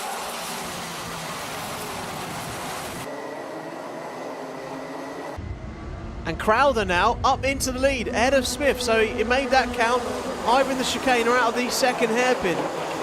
Harrison Crowther, we're going to have 2 more laps. We just came across the line with 3 seconds to go. Panning down.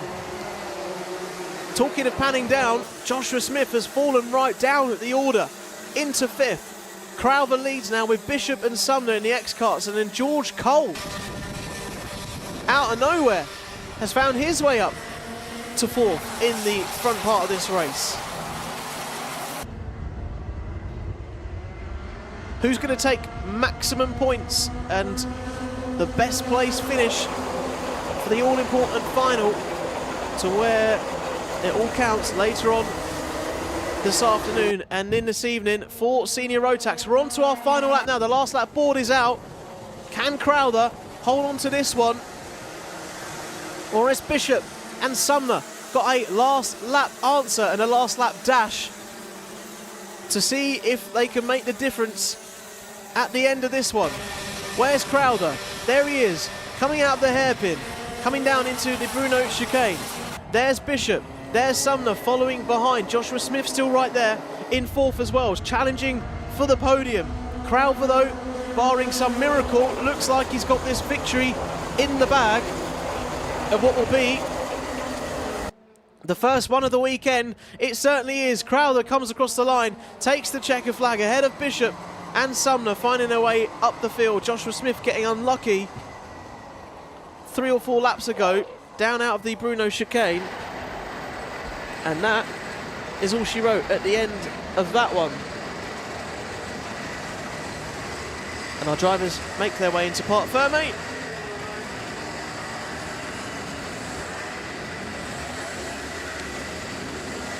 And there is your race winner, Harrison Crowther, getting back to the front of the field, cementing that first place in the championship. Wants to keep on doing that in these final crucial couple of rounds. It's nice to catch up with him and Raura in the paddock show. Winning a superheat at Raura, coming 5th in the final. He wants to try and translate this form he's got here so far now this weekend at Shenington. And carry it across. Just having a race debrief here. Can we listen in?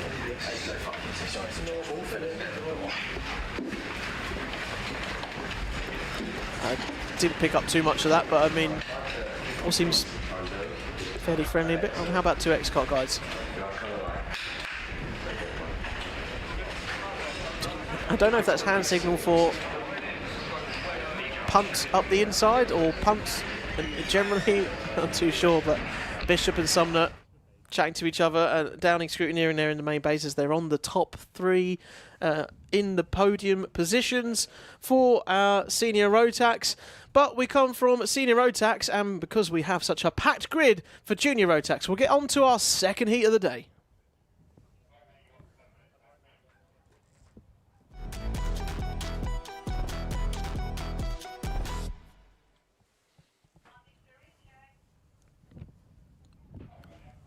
So we'll go from senior Rotax on back to our juniors for next race coming up in a second, and groups A versus C. And just getting something in from marshals or race control. That we're going to be having a bit of a delay and a bit of a break in proceedings here because we've been going very well. It's actually not...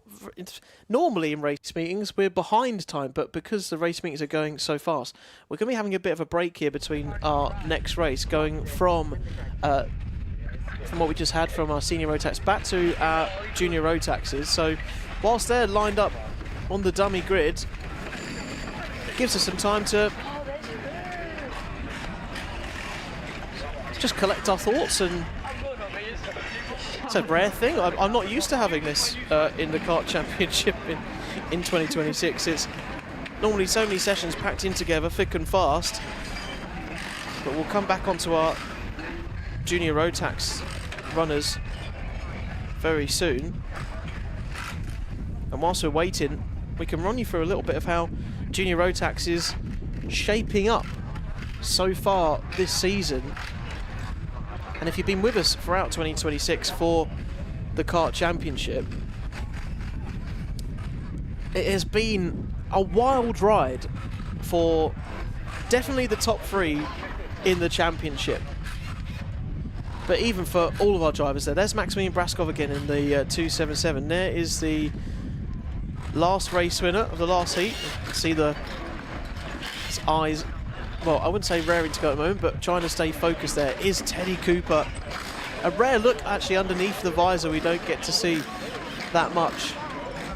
But looking to add another race victory to his tally. But Teddy Cooper got some work to do if they want to close down the gap in the junior max category. 66 points behind at the moment. And Ewan House there, who has been an absolute class of the field in 2026, was part of the Coles Racing team at the start of 2026, moved over to Jax Motorsport, so you can see the Jax Motorsport livery on his car. There you go, you've got another teammate behind in Noah Moulton as well, and Braskov on your left. But I want to, and maybe Zach Turner isn't in this group, I haven't quite seen him yet, but leading the way at the moment in the championship is Zach Turner. The gap's 8 points to Rapini, and Zach Turner has had a roller coaster of a season. He's made hard work for himself by where he's found himself out there on the circuit. In that last race, he unfortunately got put to the side at the Bruno chicane.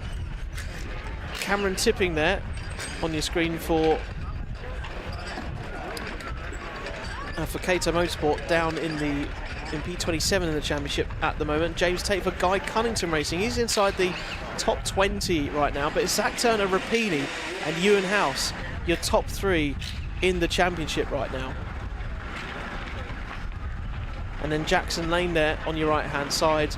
Moving up to the Project 1 car here.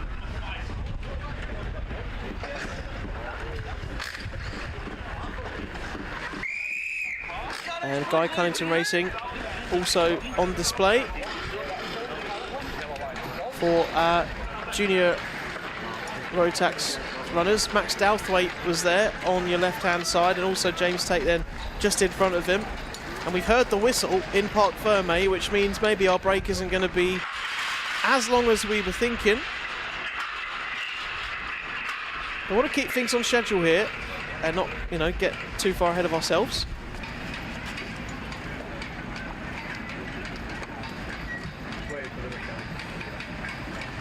But whilst we wait for our drivers to get onto the grid, and we'll come to that in a second, you know, it's always good to be growing, learning and developing in karting.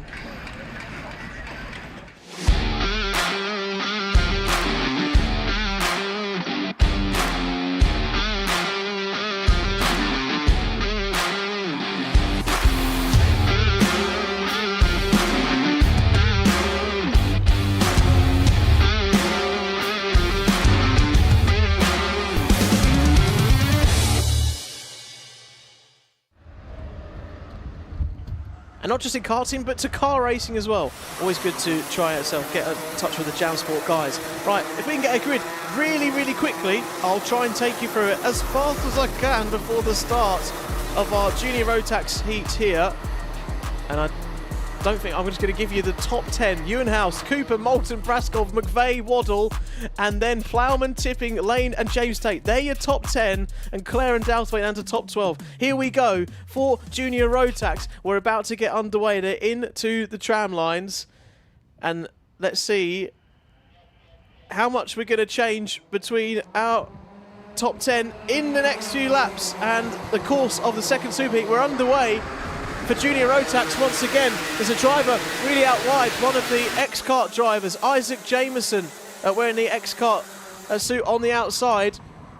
Actually a privateer now in the Kart Championship. Found himself on the dirty stuff through Cafe Corner. And wants to try and get back on track here. There he is towards the back of the field, punching the steering wheel, I think you just saw at the back of shot, but into this one. Oh, and who's round there? That's the machine of Jack Bowie, I think. Further down, the 269 machine, taking a bit of a spin. So, coming through turn 1 though, Ewan House is up into first place. Yellow flag though, a solid yellow flag for our drivers as they approach this hairpin here. Out from maybe the previous lap, not too sure what that's out for. Can't see any. I mean, one driver getting all too out of shape there on the outside coming out of the hairpin, but still a solid yellow flag as they come through into the second sector here at Shenington. There's a mechanical flag for Kevin Ivanov. It's got something to do with that, meanwhile, as Ewan House tries to defend his position from Teddy Cooper. Retakes first, momentarily losing it, but back up into P1, holding off Teddy Cooper. Still the yellow flag out here as they come down into the hairpin. And I can't see what the issue is. The yellow flag's off now. Right, yeah, yellow flag's been cleared. Maybe race control were trying to find the button for it. I don't know how that stuff works. I'm sure they were keeping all the drivers safe. Out there and not safe to the inside was Ewan House there, because he opened the door for Teddy Cooper to dive on back up. Mechanical flag once again for Kevin Ivanov. He gets another one of them. He will be getting a black flag in this race. In all the stewards, he has to come into the pits when he gets that mechanical flag, as painful as it might be. Hopefully he has seen the mechanical flag board and the stewards trying to help him out there. Whilst Jackson Lane down in P8 sets the fastest lap of the race. Meanwhile at the front, Teddy Cooper looking over the shoulder for Ewan House. Laurie McVeigh there for Project One Racing. Upper place into third. Noah Moulton there in fourth. Braskov, Waddle, Plowman, Jackson Lane and Cameron Tipping towards James Tate. That's your top 10 right now in Junior Rotax.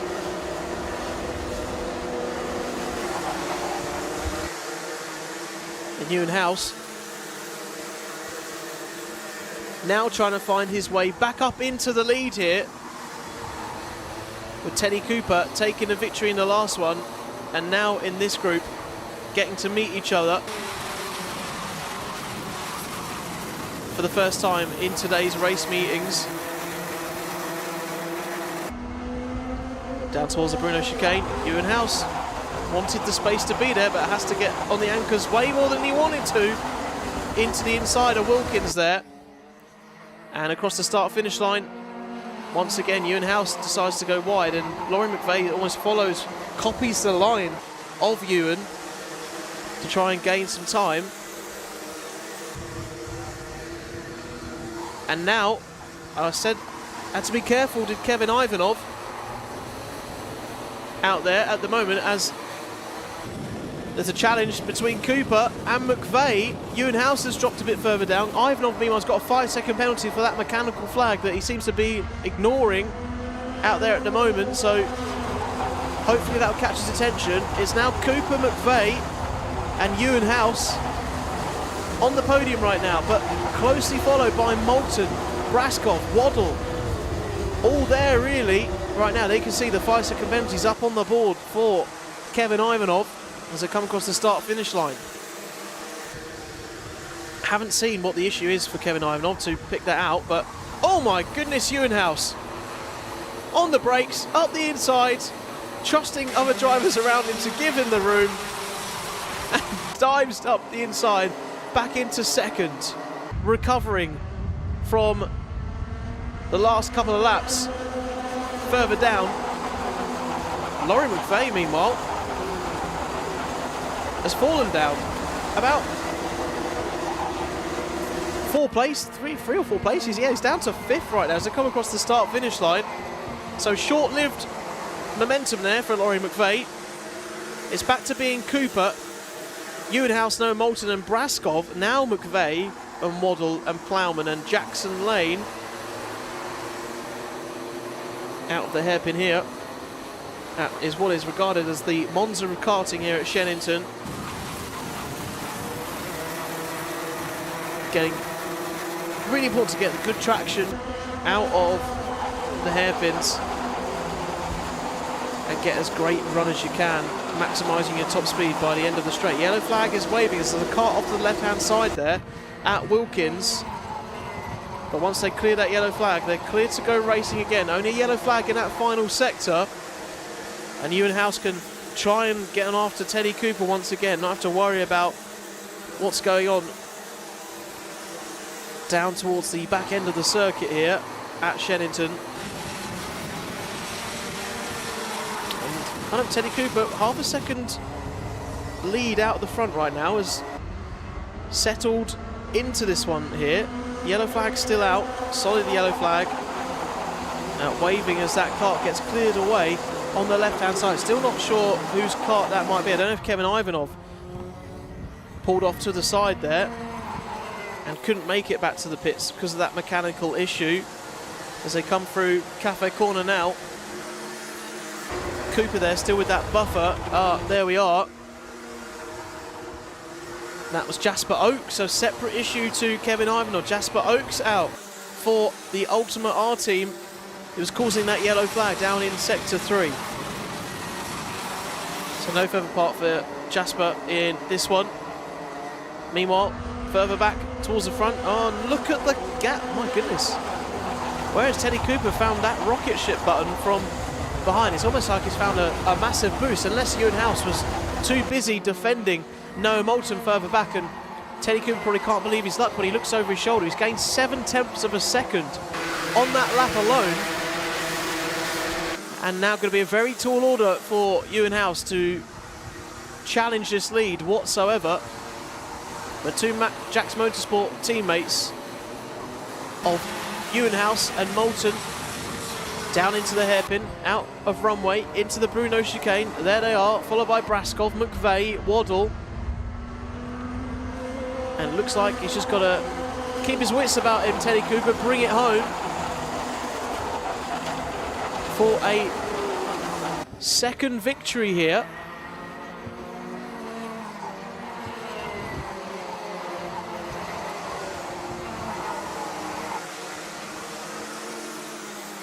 At Shenington this weekend, and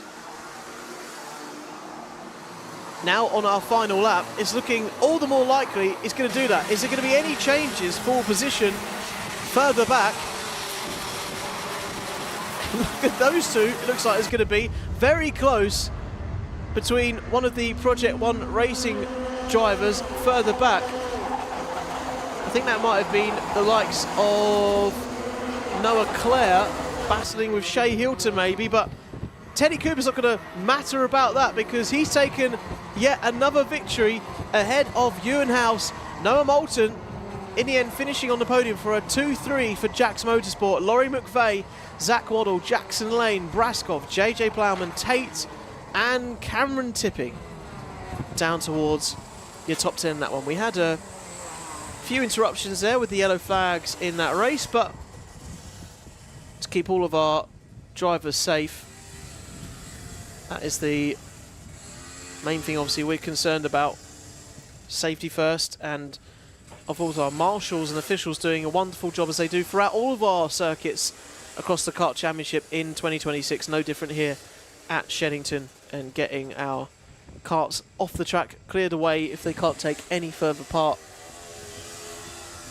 in the weekend. Looking at the skies, it's still quite overcast here. Could probably still have some drizzle throughout the rest of this one as Cooper and Ewan House debrief. And great sportsmanship really on show between our drivers across all of our categories, to be honest. There's great respect out there that I feel like the Kart Championship and any other championships they race in has really instilled in them, and great for their future racing careers when it might get a bit heated out there, but what happens on track should stay on track further out there. All right, we'll go from Junior Road Tax, and probably with not much of a gap this time, to our Honda Cadets once again.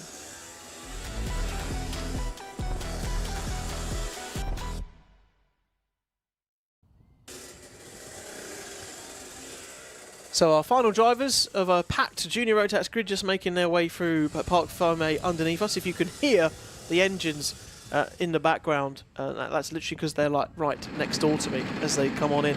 Meanwhile, a little bit further away from me, I would say a bit more than a stone's throw. I'm going to be that methodical.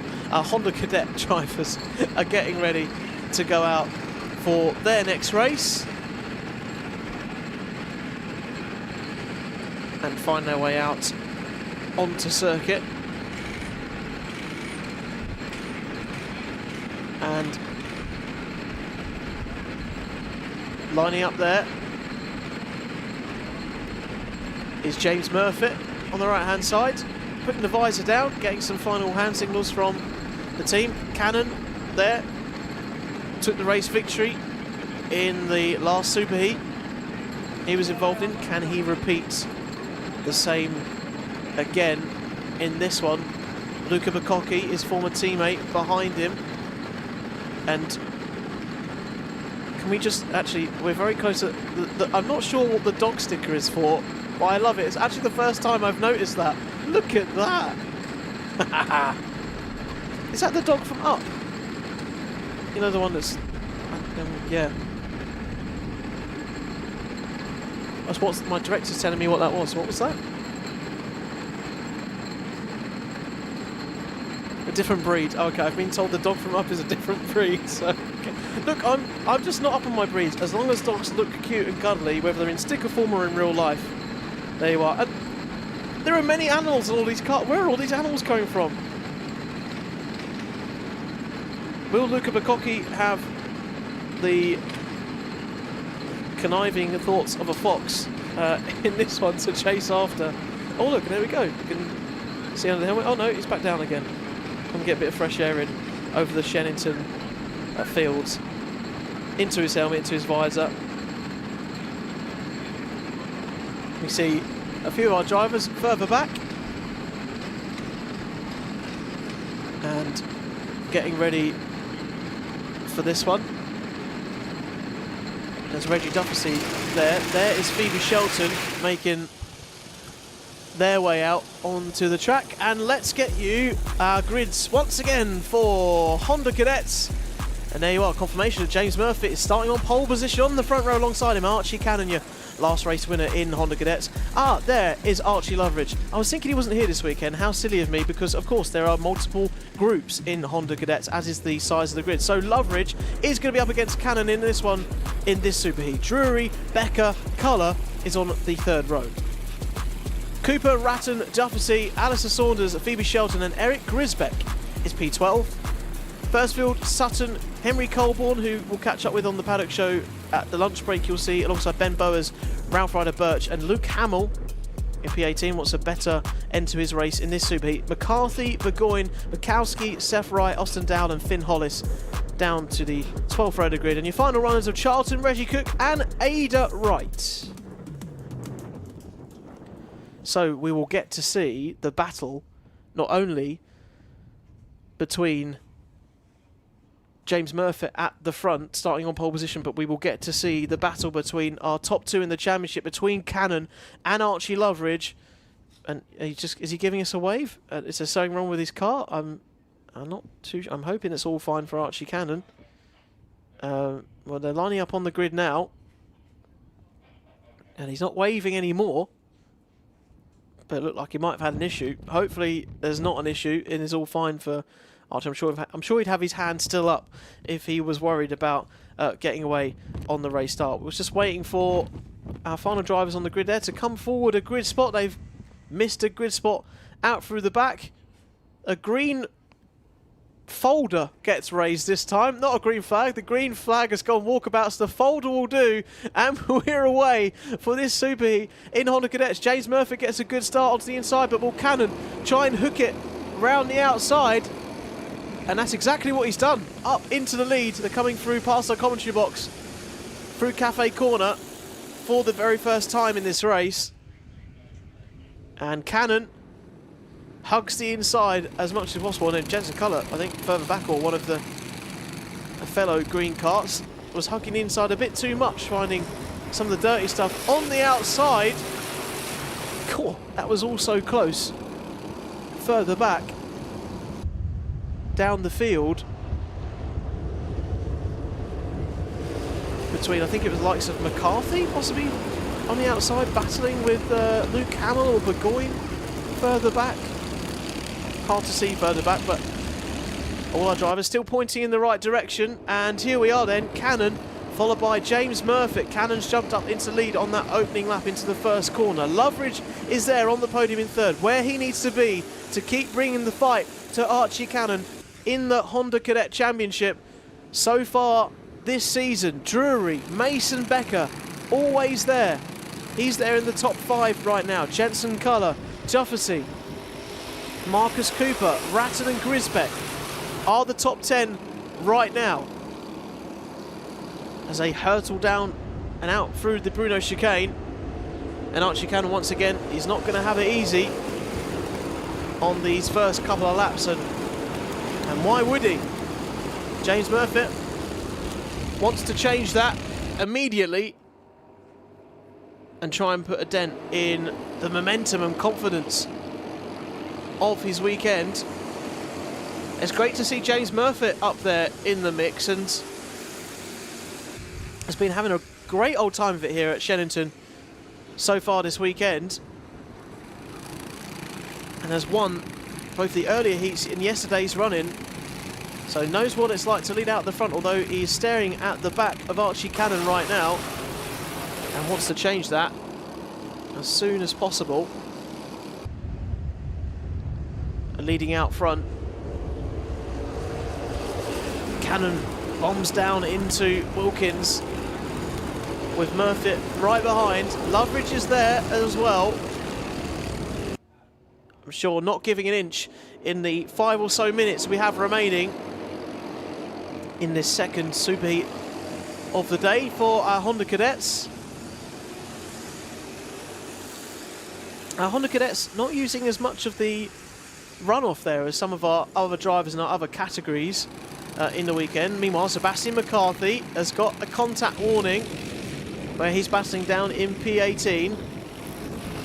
Now has his card marked by the stewards and race control. Needs to have his wits about him.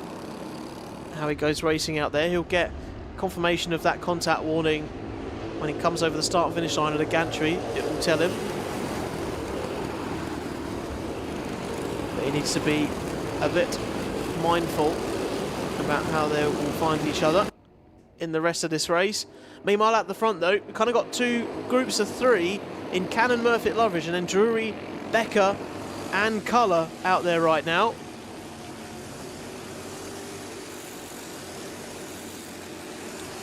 And Cannon doing all of what he needs to do at the moment, and so is Luca Bacocchi further back, or sorry, not Bacocchi, Freddie Drury further back.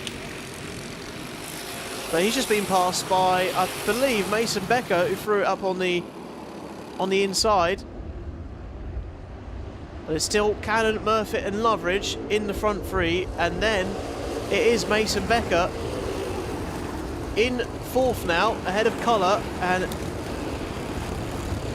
Freddie Drury at the back of this one. There's been a lot of jostle and change for position on that lap. There you go. Drury's dropped down a couple of places as a result of all of what happened there. And coming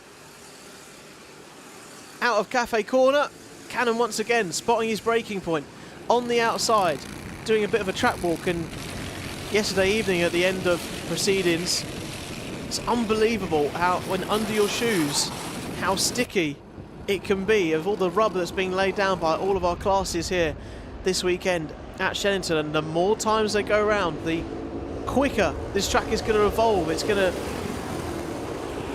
give them more grip to try moves like that. Loveridge trying the bit of space ahead of him, trying to take a wide line, duck back in and under, but not really giving him any advantage in the end, sort of negating any time loss he did for taking wide and then gaining it back on the exit. Mason Becker being hustled by Colour, by Drury still. And there's Cannon appearing like the Matrix on our screen there as Murphy comes through. And you're probably seeing fastest lap for two drivers on your screen at the left at the moment. You're thinking, how on earth is that possible? Well, they've set the exact same lap time, a 50.4 for both of our front two drivers. And the same could be said for Loveridge as well. They've all set identical lap times in the tow. So fastest laps really should be for the top three. They should all be lit up purple at the moment. Cannon, Murphy, Loveridge. Again, setting equivalent, near equivalent lap times out there at the front. There they go. Out of Cafe Corner through turn one, down towards the hairpin, and Cannon's going to get a challenge here on the inside, and Murphy and both Loveridge go through. And that's what happens if you open the door like that. One driver's going to follow through, sitting in behind, and you're going to wish you were a bit more staunch in your defence further on. But maybe Cannon believes that he can come back in this one. That's one driver that can't come back, and that's the 22 of Oliver Ratton, who's back in the pits, unfortunately. Won't see the end of this race. But Murfitt now there with Loveridge, and Loveridge has not really had the opportunity in this race to be challenger for the lead. He's been sitting there in third, letting Murfitt and Cannon squabble for the majority of this race. And now Loveridge can sense a race victory here in the superheat for his Ambition Motorsport team, and pick up a second race victory of the weekend after picking up a win in the very first heat yesterday, and can pick up his very first superheat win in just a matter of a couple of laps here.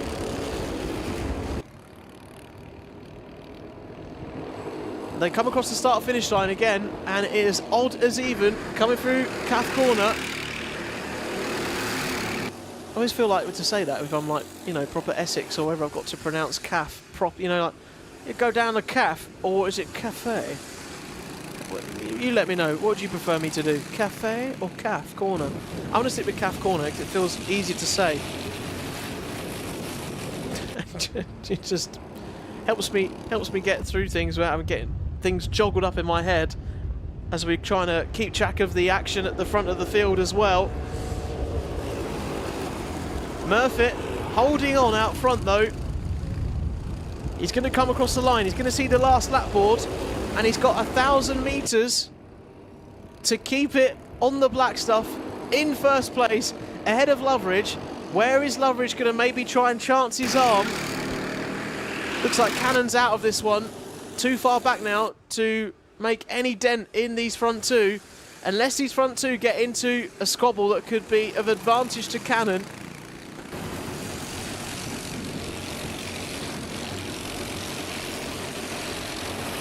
They come down into the Bruno chicane. Murfitt still out in front as they exit the Bruno chicane. Loveridge looking over the shoulder. Surely this is the chance to do it. He's going to try and sweep around the outside. Late on the brakes. Duck and under. Is there any door opening there? No, Murfitt has got that covered. He parks the car on the apex. He's surely going to hug the inside, so he can't find it.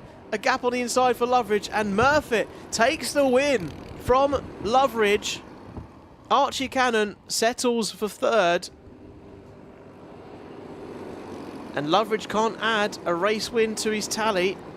James Murfitt is the one that sweeps up in that one for Coles Racing, and in all of the heats so far for James Murfitt, that is 3 wins out of 3 here at Shenington so far this weekend.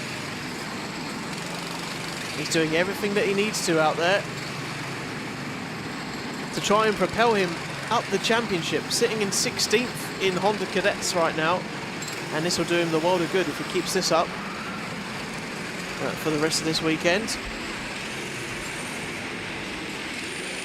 Archie Loveridge, meanwhile, he's sitting second in the championship. There's a 19-point gap between him and Cannon, and finishing ahead of Archie Cannon, that's going to help for the intermediate classification towards the final later on.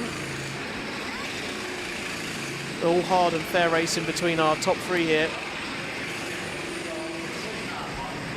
as they are obliged to come into the main scrutineering bay, as is the result they've just achieved. Good respect there between Archie Cannon and Murfitt. Between Tim Parrott Motorsport now and Coles Racing. Murfitt doing the job that he needs to do here this weekend. And it's been a lot of, at the end of the race, just looking longingly out of scrutiny into the distance. I know they've got to wait for their cart to be checked and whatever else, but it's just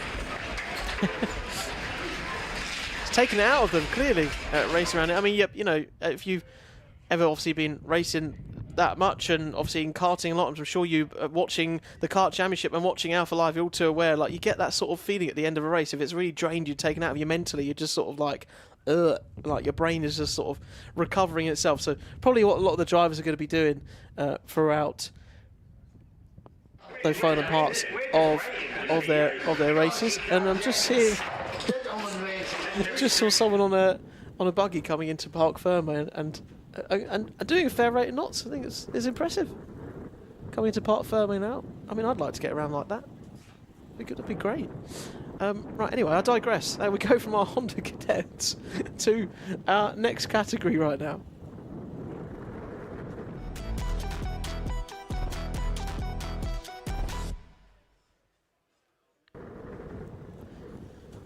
And we go back to Mighty Bambinos for our second superheat, but I think we've got another break now before we get to our actual lunch break. This is, as I say, very rare in the Kart Championship for 2026. So just while our drivers here are sorting themselves out here in Parc Ferme, I don't think you want to hear me blabbering on for 20 minutes about the lovely fields and scenery here at Shenington, as lovely as they are. When the action gets back underway, we'll come back to you, but we've got about a 20-minute or so break between our next race for our Mighty Bambinos. So on the other side, we'll see you then, and we'll get back to some racing action.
Okay, so welcome back briefly. We are going to be returning to racing at around about 11:45, so it's about 15 minutes time if you're watching on the live stream here on Alpha Live for the Kart Championship, round 5 here at Shenington. So we'll join you back for racing just before 11:45. In the meantime, if you want to maybe improve your racecraft, then there's ways you can go about doing that.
Well, hello, welcome back for our brief interruption here at the Kart Championship in 2026.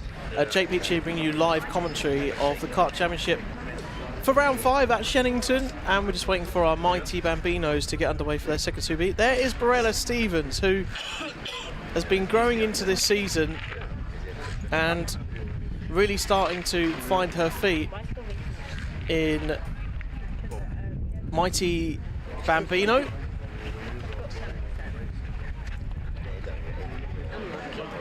And further back, you can see some of our other drivers throughout the championship.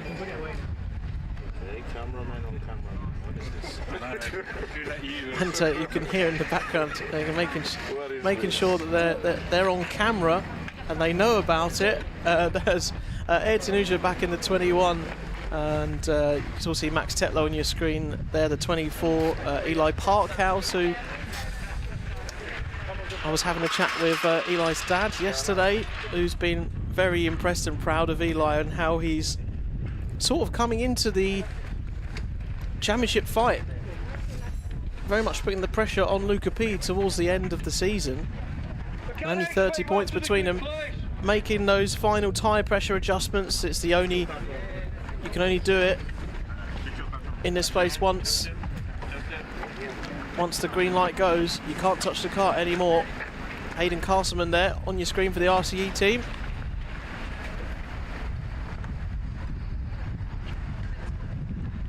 He's had a mixed result of fortunes, a P1, a P5 and a P3 so far this weekend. Luca P, though, that's your championship leader, number 4, with Oliver Reynolds further behind in the 77. And Luca P right there is hoping for Ambition Motorsport. He can bring this championship home in obviously our youngest category on the grid, and has been right there throughout the whole season. And waiting to get onto this, what's become much more sunny spells Shenington right now. And whilst we wait for our drivers to come out from the grid, let's get you your starting grid for our next mighty Bambino Superheat to get underway in just a second. So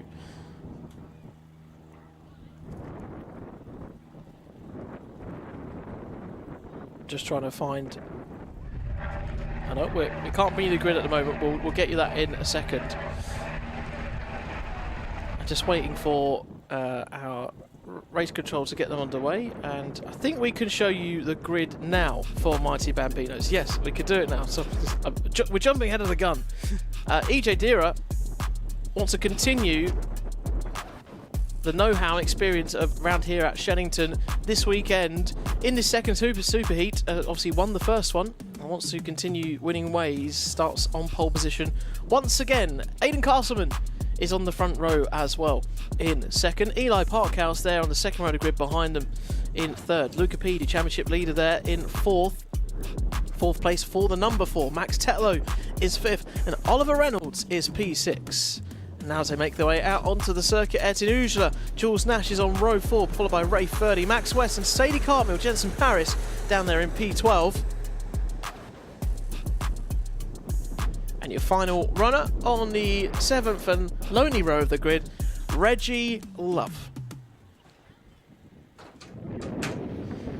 All right, back underway for some racing action after a bit of a delay in our schedule before. I say delay, we're not delayed, we're just letting the time sort of come to us, really. We were all above board, just moving swiftly throughout the race schedule this weekend.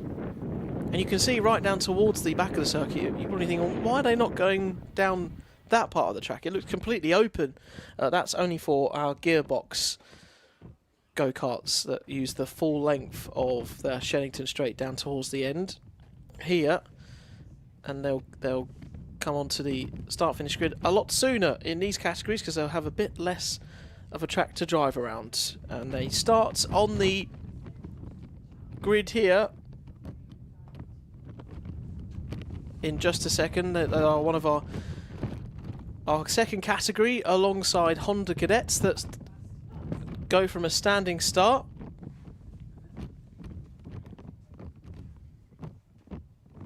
And can EJ Dira basically do a bit of a rinse and repeat, do the same as he managed to do, soar off into the distance for our previous Mighty Bambino Superheat. The green clipboard goes up once again in place of the green flag. And they are away and away in racing. The lights go out and we hurtle into turn one. Has EJ Dira got enough of a run to get to the apex first? On the inside at Calf Corner, he has, and finds his way into turn one, staying in P1 and chased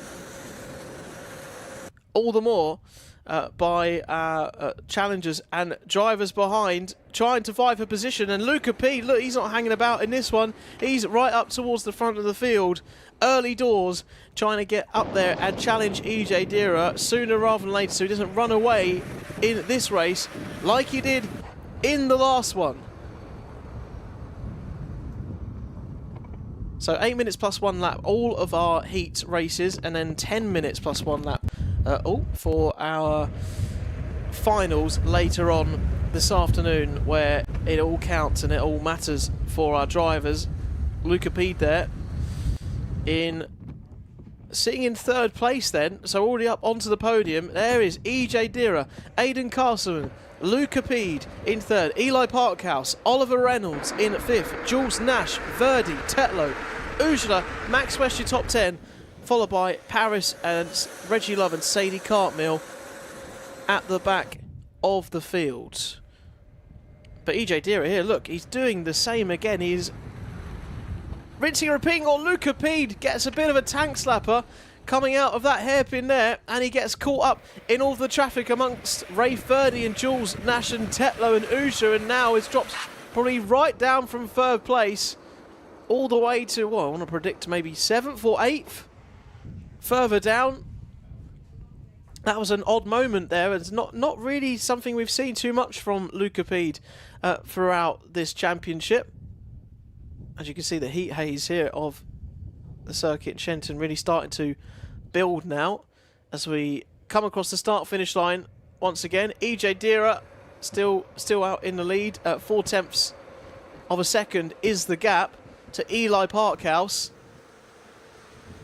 But now EJ Dira hasn't... Well, look, I mean, like, the gap was looking like it was building into something pretty big and chunky like it was in the first race, and it doesn't look like EJ Dira is going to have it all the same way in this one now. Parkhouse and Reynolds are the chasers here, coming down into turn one, and Parkhouse would adore the chance to jump up as high as he can into the lead of this race to take away that advantage from Luca Pede for the rest of the weekend here. And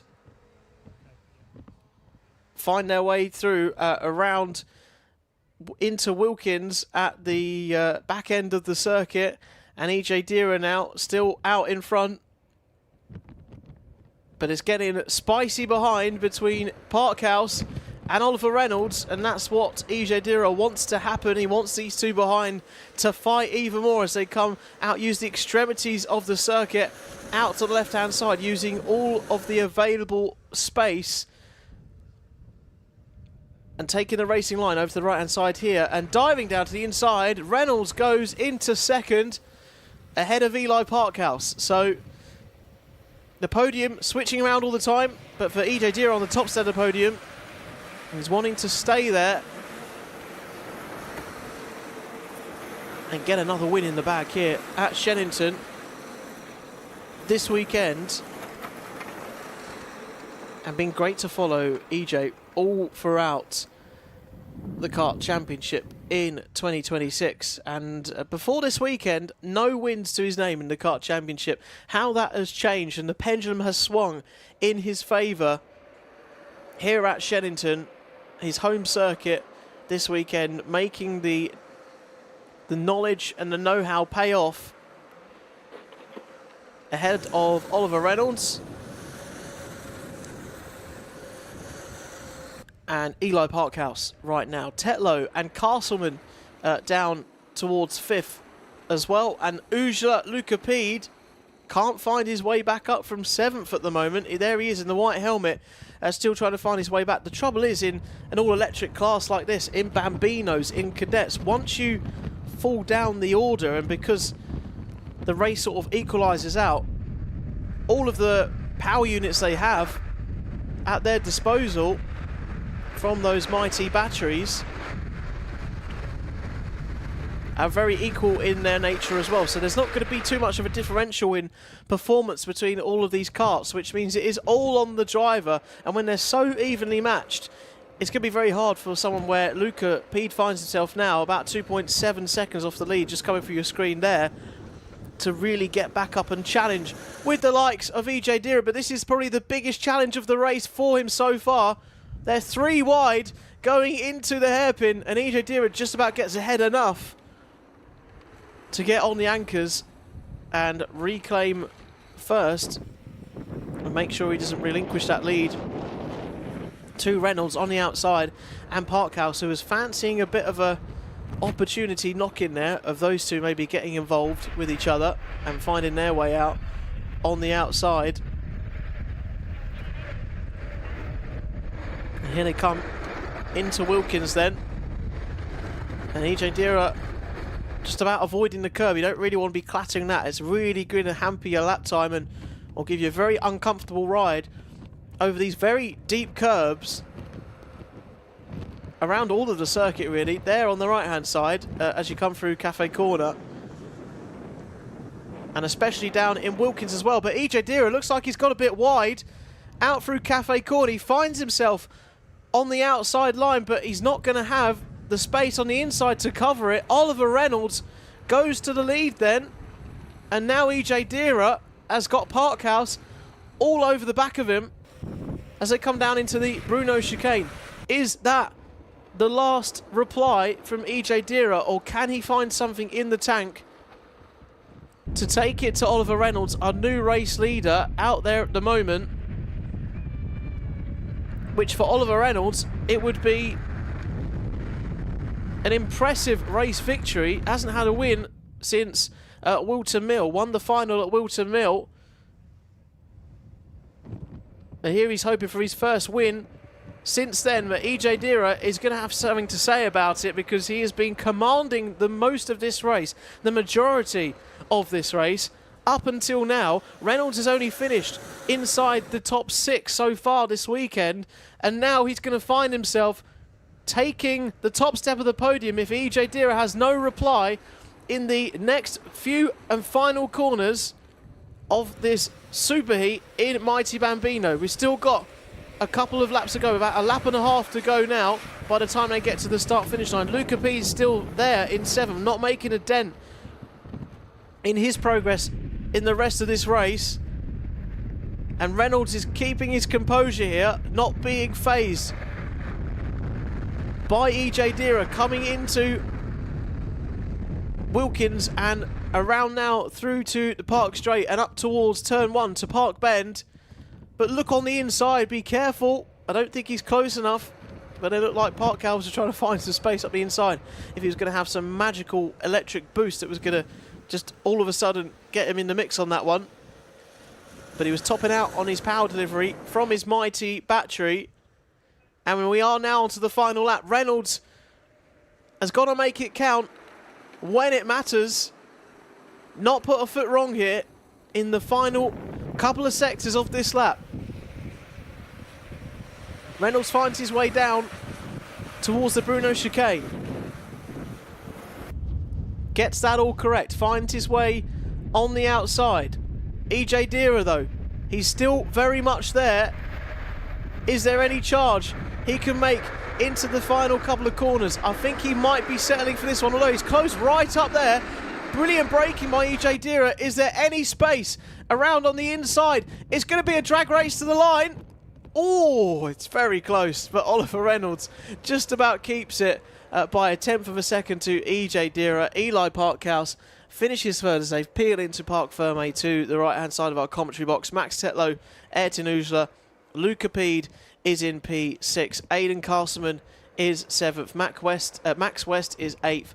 Jules Nash is 9th. And Rafe Verdi rounds off your top 10 in that one. Jensen Paris, Reggie Love, and Sadie Cartmill for our second heat in Mighty Bambino so far this weekend.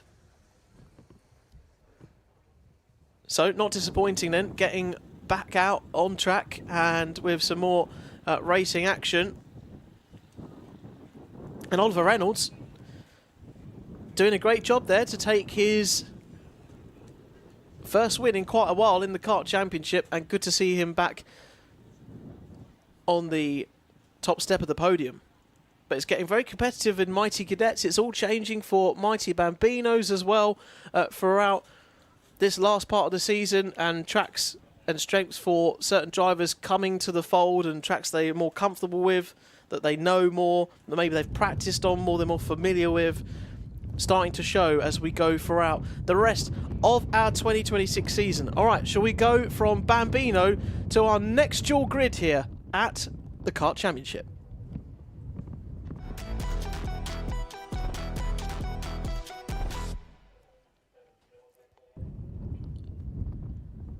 And it's going to be Micromaxes underway once again, along with our Mighty Cadets. Our Mighty Cadets make their way out of the grid first, and it'll be swiftly followed by our Micromax drivers behind. And here you go, your starting grid. First of all, for the Mighties that made their way out, Harry Stinson is on pole position once again. Ansel Murray is there, always, alongside, in second, Heath Smith, Junior Wright, Henry Hales and Elliot Hitch. Followed by Logan Jackson on road 4, Arthur Thompson, Freddie Dye, Jacob Amis, Frank Pearson and Jax Wong. There your Mighties for Pierce Cornet, Arthur Barth and Hadley Jarvis. Then in the Micromaxes, Darlow, Crawford and Ewer. Followed by Hatton, Drummond, Finley, Talbot, Seabright and Milo Taylor further down. And then Ewer, Lani Eden and Seth State Mackey for your dual grids for Micromax and Mighty Cadets. But our Mighty Cadets, first of all, coming into the tram lines. And here they go, down into turn 1. Harry Stinson looks like he's kept the lead, unless Ansel's tried to chuck it up the inside. No, Stinson has the lead coming through Cafe Corner, and Murray has to settle in behind. Meanwhile, here are our Micromaxes looking to get underway. Look for the aero suit of Sebastian Crawford in this Micromax field, being debuted here by him this weekend. Will it help him, give him any more extra pace going into turn 1 and finding up the inside? He nearly did, but Darlow is formidable enough, brave enough, round the outside to retain the lead, and Jensen Darlow retains the lead in Micromax. Meanwhile, further around are Mighty Cadets. Stinson goes through, and Ansel Murray still behind in this carbon copy of a situation we've had so many times in the Kart Championship in 2026. If you're interested in the thoughts and the psychology of Stinson around this whole battle in Mighty Cadets, then you'll get to hear what he has to say all about it in the paddock show a little later on in the lunch break this afternoon, in about 4 or 5 races time. It's been good to come to another paddock here, and a long paddock here at Shenington, as is the nature of it, basically just being a very long track on an old airfield. And it was great to walk up and down the paddock yesterday, saying hello to everyone, meeting some new faces as well we've not had the chance to talk to on the paddock show so far in 2026. So make sure you check that out either on our Alpha Live YouTube channel or in the lunch break right here for you to watch whilst our action takes a pause for then.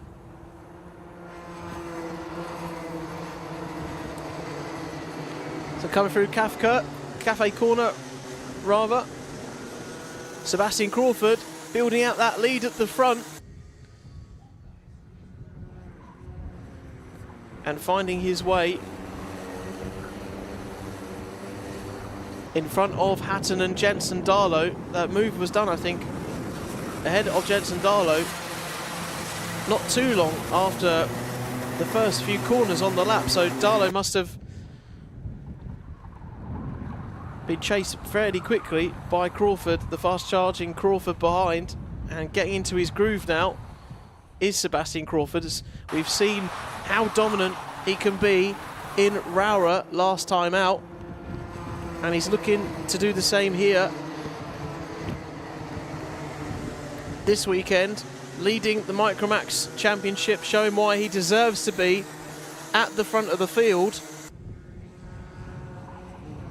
And I mean, before now, it's not been the best of weekends for Sebastian Crawford, but it is getting all the more better right now.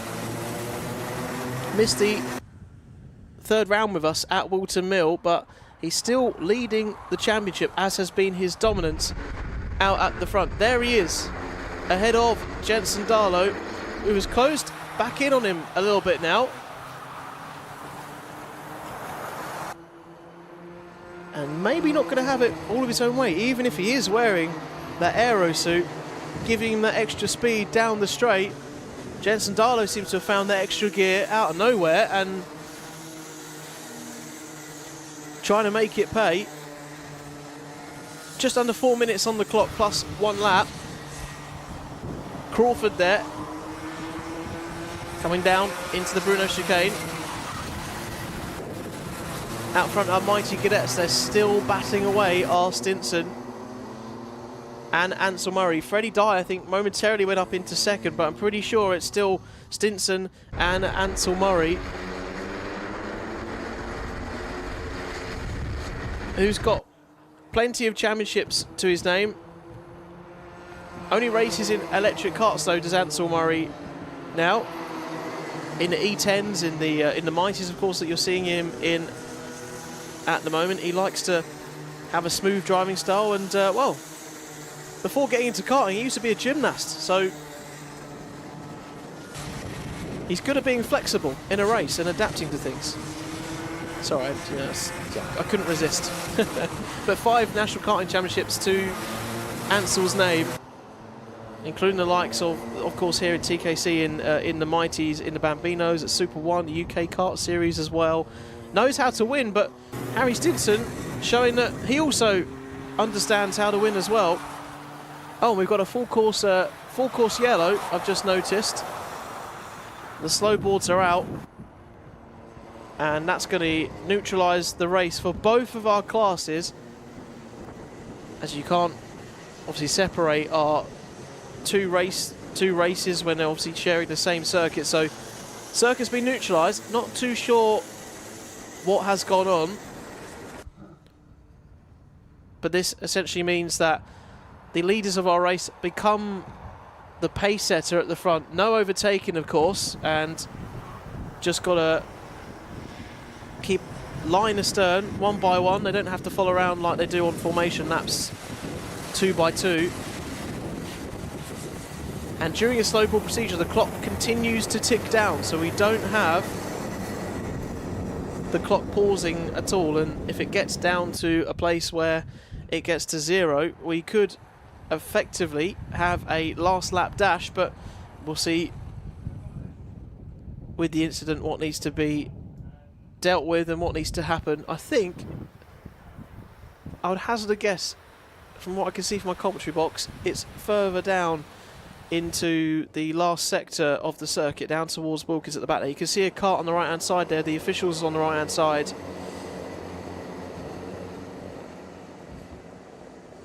Around there, dealing with it, we're dealing with something, so I think as long as that can be moved in time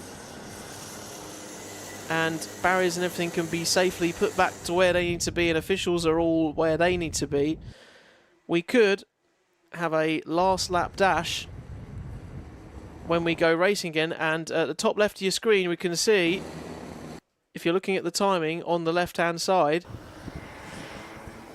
You can see the yellow bar has switched to a green bar. So the next time Sebastian Crawford leads us through, he'll be taking them racing, but we've gone racing in our mighty cadets who come through and see the green flag and in through towards the second sector, towards the hairpin for Harry Stinson.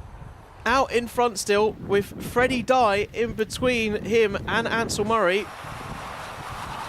And Harry's not going to mind that absolutely one bit. Some more points on the table to help him out. And now our Micromaxes get underway.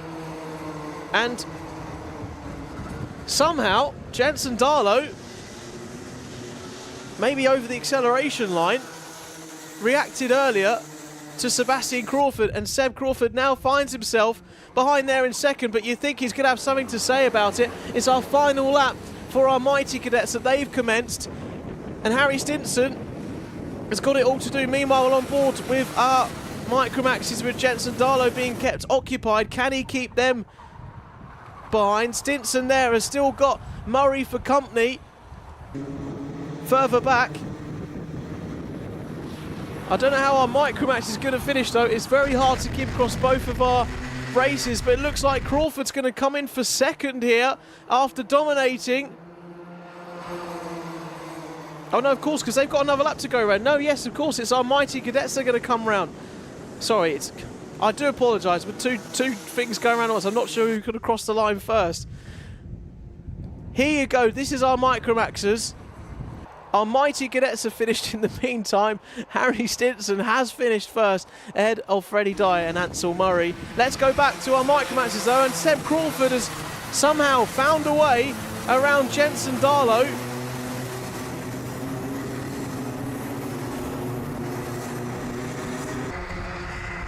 And got into the place he needs to be, but Seb Crawford, I don't know what happened there.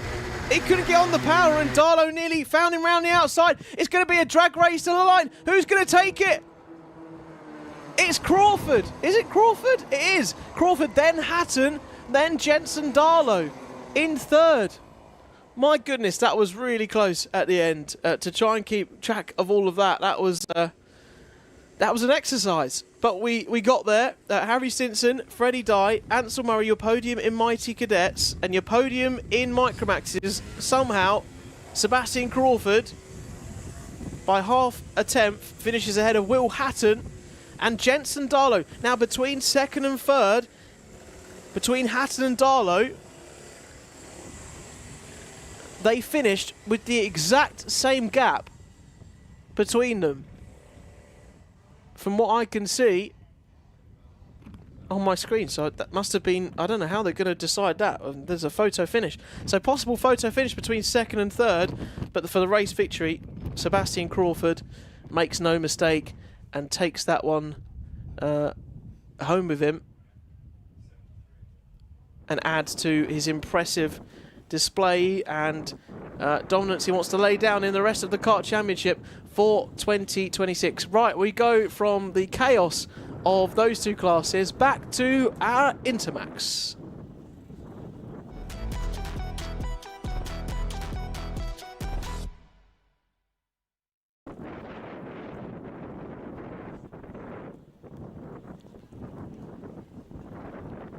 So if you just joined us, welcome to Alpha Live coverage here at Shenington in Oxfordshire, near Banbury, around there in the village of Shenington, which is a kart circuit here. It's been around since the 60s, the early 60s it formed, and there's seen plenty of racing action over the years and supported many drivers that become household names up through the ranks, and sure no different for our drivers here who will be looking to make an impression on this race. Who is going to be lining up on pole? Let's take a look at your starting grid for our Intermax quickly. Ethan Lloyd's going to be there on pole position once again alongside Jensen Sale, Max Abrahart, Manzi, Rhodes and Adam Barr on the third row. Then it's Hamish Gordon, Dixon, Blackshaw, Logan Stanley Jones, Skeff and Phillipson on row 6. Then Dexter Petty, Sheldon Hayward, Fleming, Moore, Aaron Regan, Jay Birmingham followed by Jamie Walsh, Daggerthor, Sigerson, Zach Andrew and Oscar Wood rounding off your runners in this one. Into the tram lines. They wait for the lights to go out. And we are away and racing, and into turn one. Ethan Lloyd has maintained the lead. But Max Abrahart has jumped Jensen Sale once again on the opening lap and has found a way up the inside. Max Abrahart laying down a marker in this latest race, but Sale trying to keep with them to start with. In the first opening moments of this race, Finley Rhodes and Manzi there in 4th and 5th too, and coming through the Bruno chicane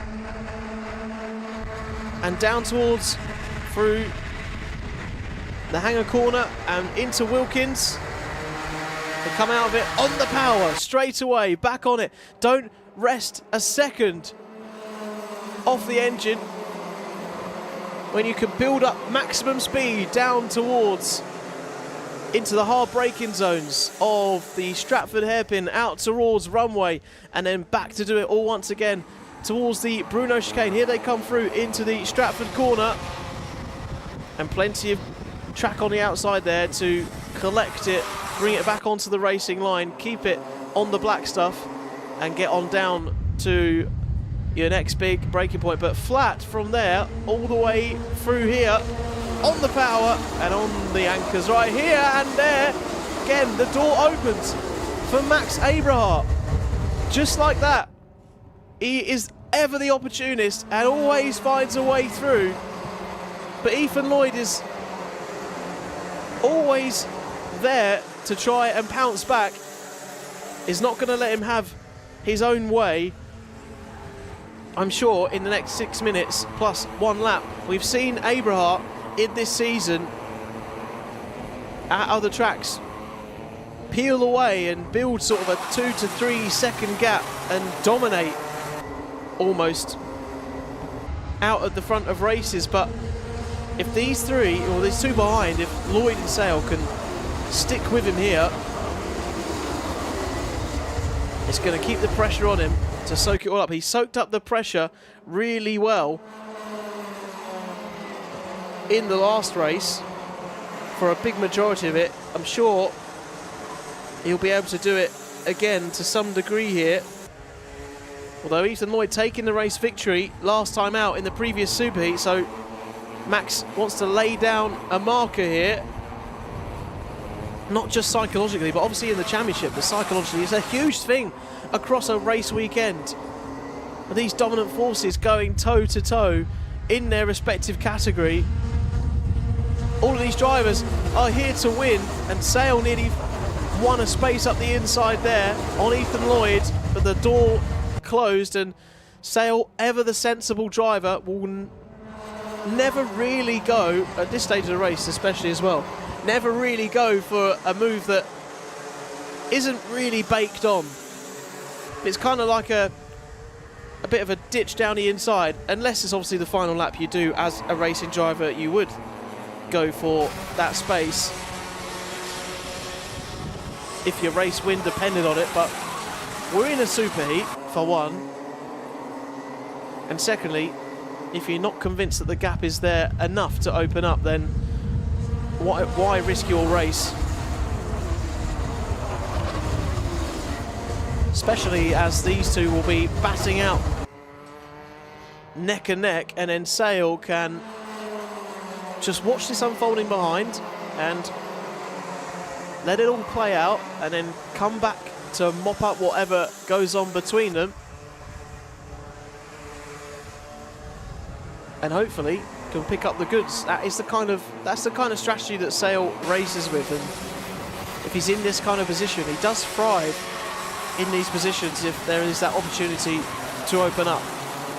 Meanwhile, further behind, you can see some of our other drivers in the background there having a good old go. I think that was Jensen Skeff and Sam Dixon battling away further down the order.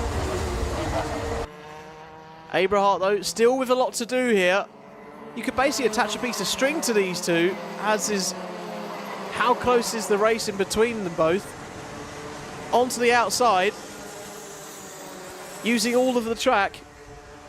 Identical lines, but now we might start to see some obvious moves being made. Maybe some looks and reminding the person in front that I'm here to make life very difficult for you. You just need to remember that. I'm going to give you a bit of a reminder as we go around Shenington.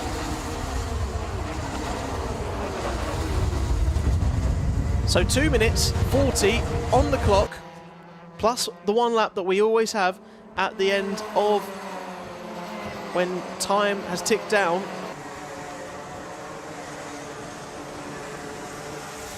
And Abrahart will be wanting to see that clock tick down all the more here. Who's not only been putting in impressive displays in the Kart Championship, he's also been doing it in the Ultimate Kart Championship as well, amongst some of the best talent in the UK. On show here at the Kart Championship as well.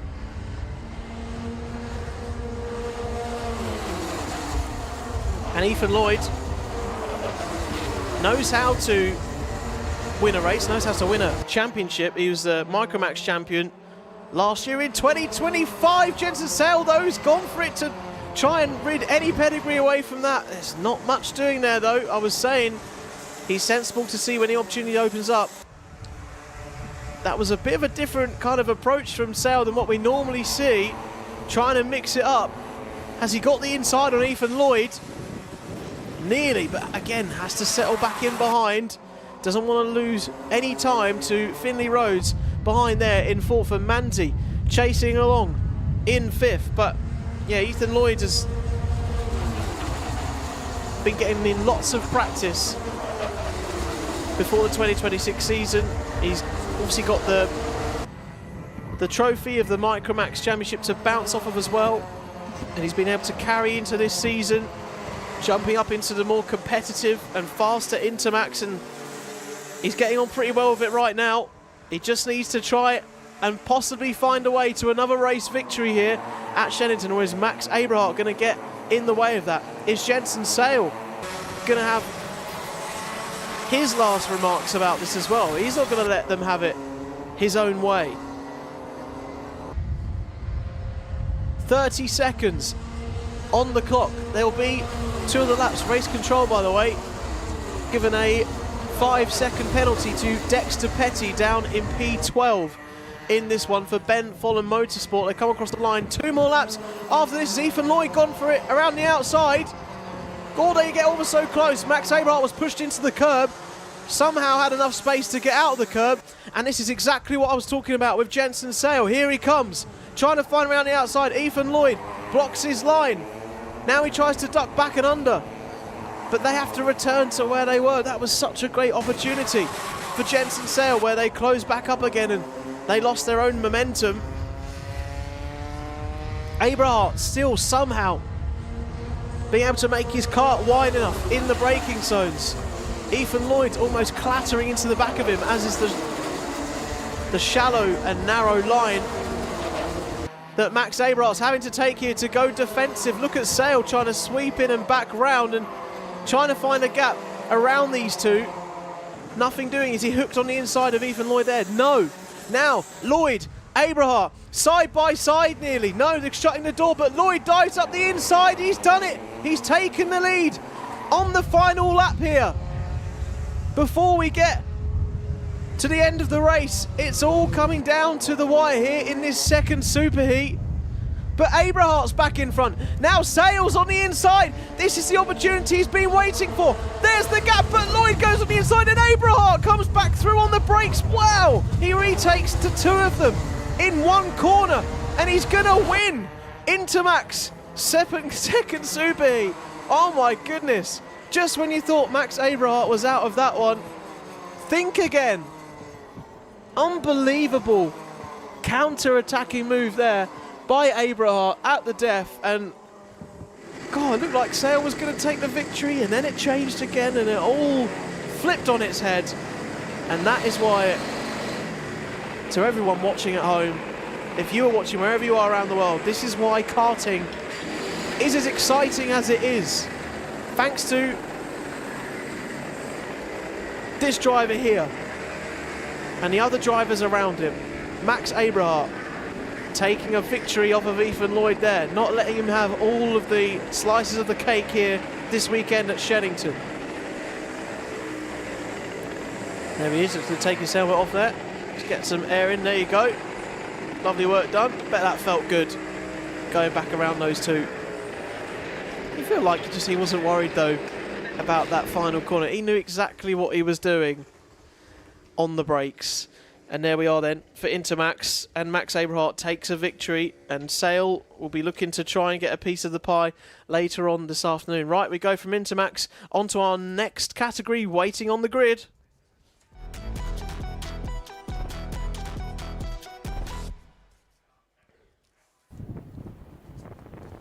And back round we go to Junior Max. Once again, we've got our third super heat, again, where certain drivers wouldn't have faced each other, as is the different groups of drivers that go out onto the circuit.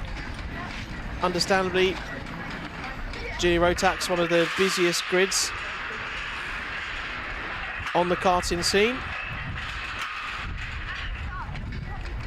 And lots of drivers making their way up into maybe cars or other forms of motorsport, up the motorsport pyramid at this age and step of their career. Maybe the likes of Noah Moulton soon for him. For Maxim Motorsport, there you are. Or maybe Ewan House there in front, starting on the front row of the grid by the looks of things. Hasn't really phased too much when he's had some mid-season swapping around in the paddock, but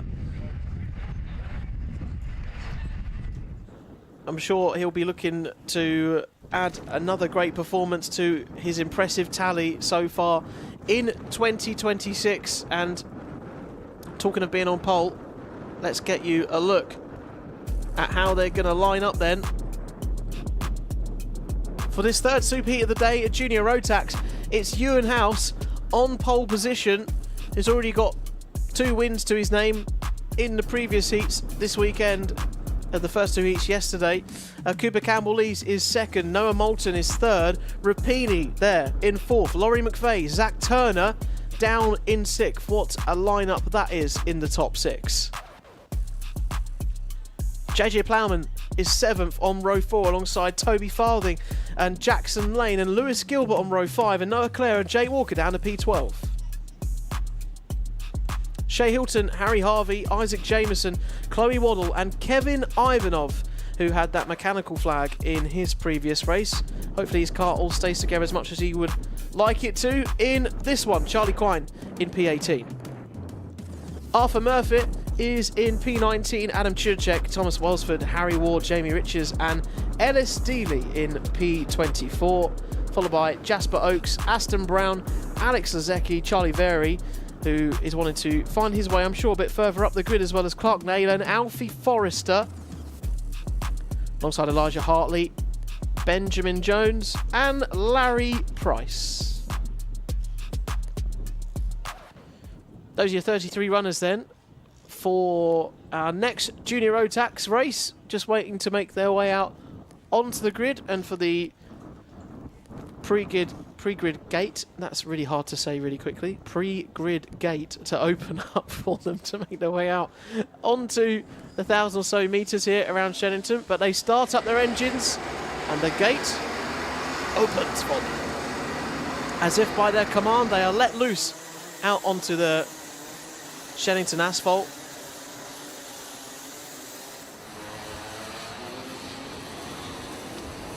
And here we go once again then for our drivers to have another chance to make an impression.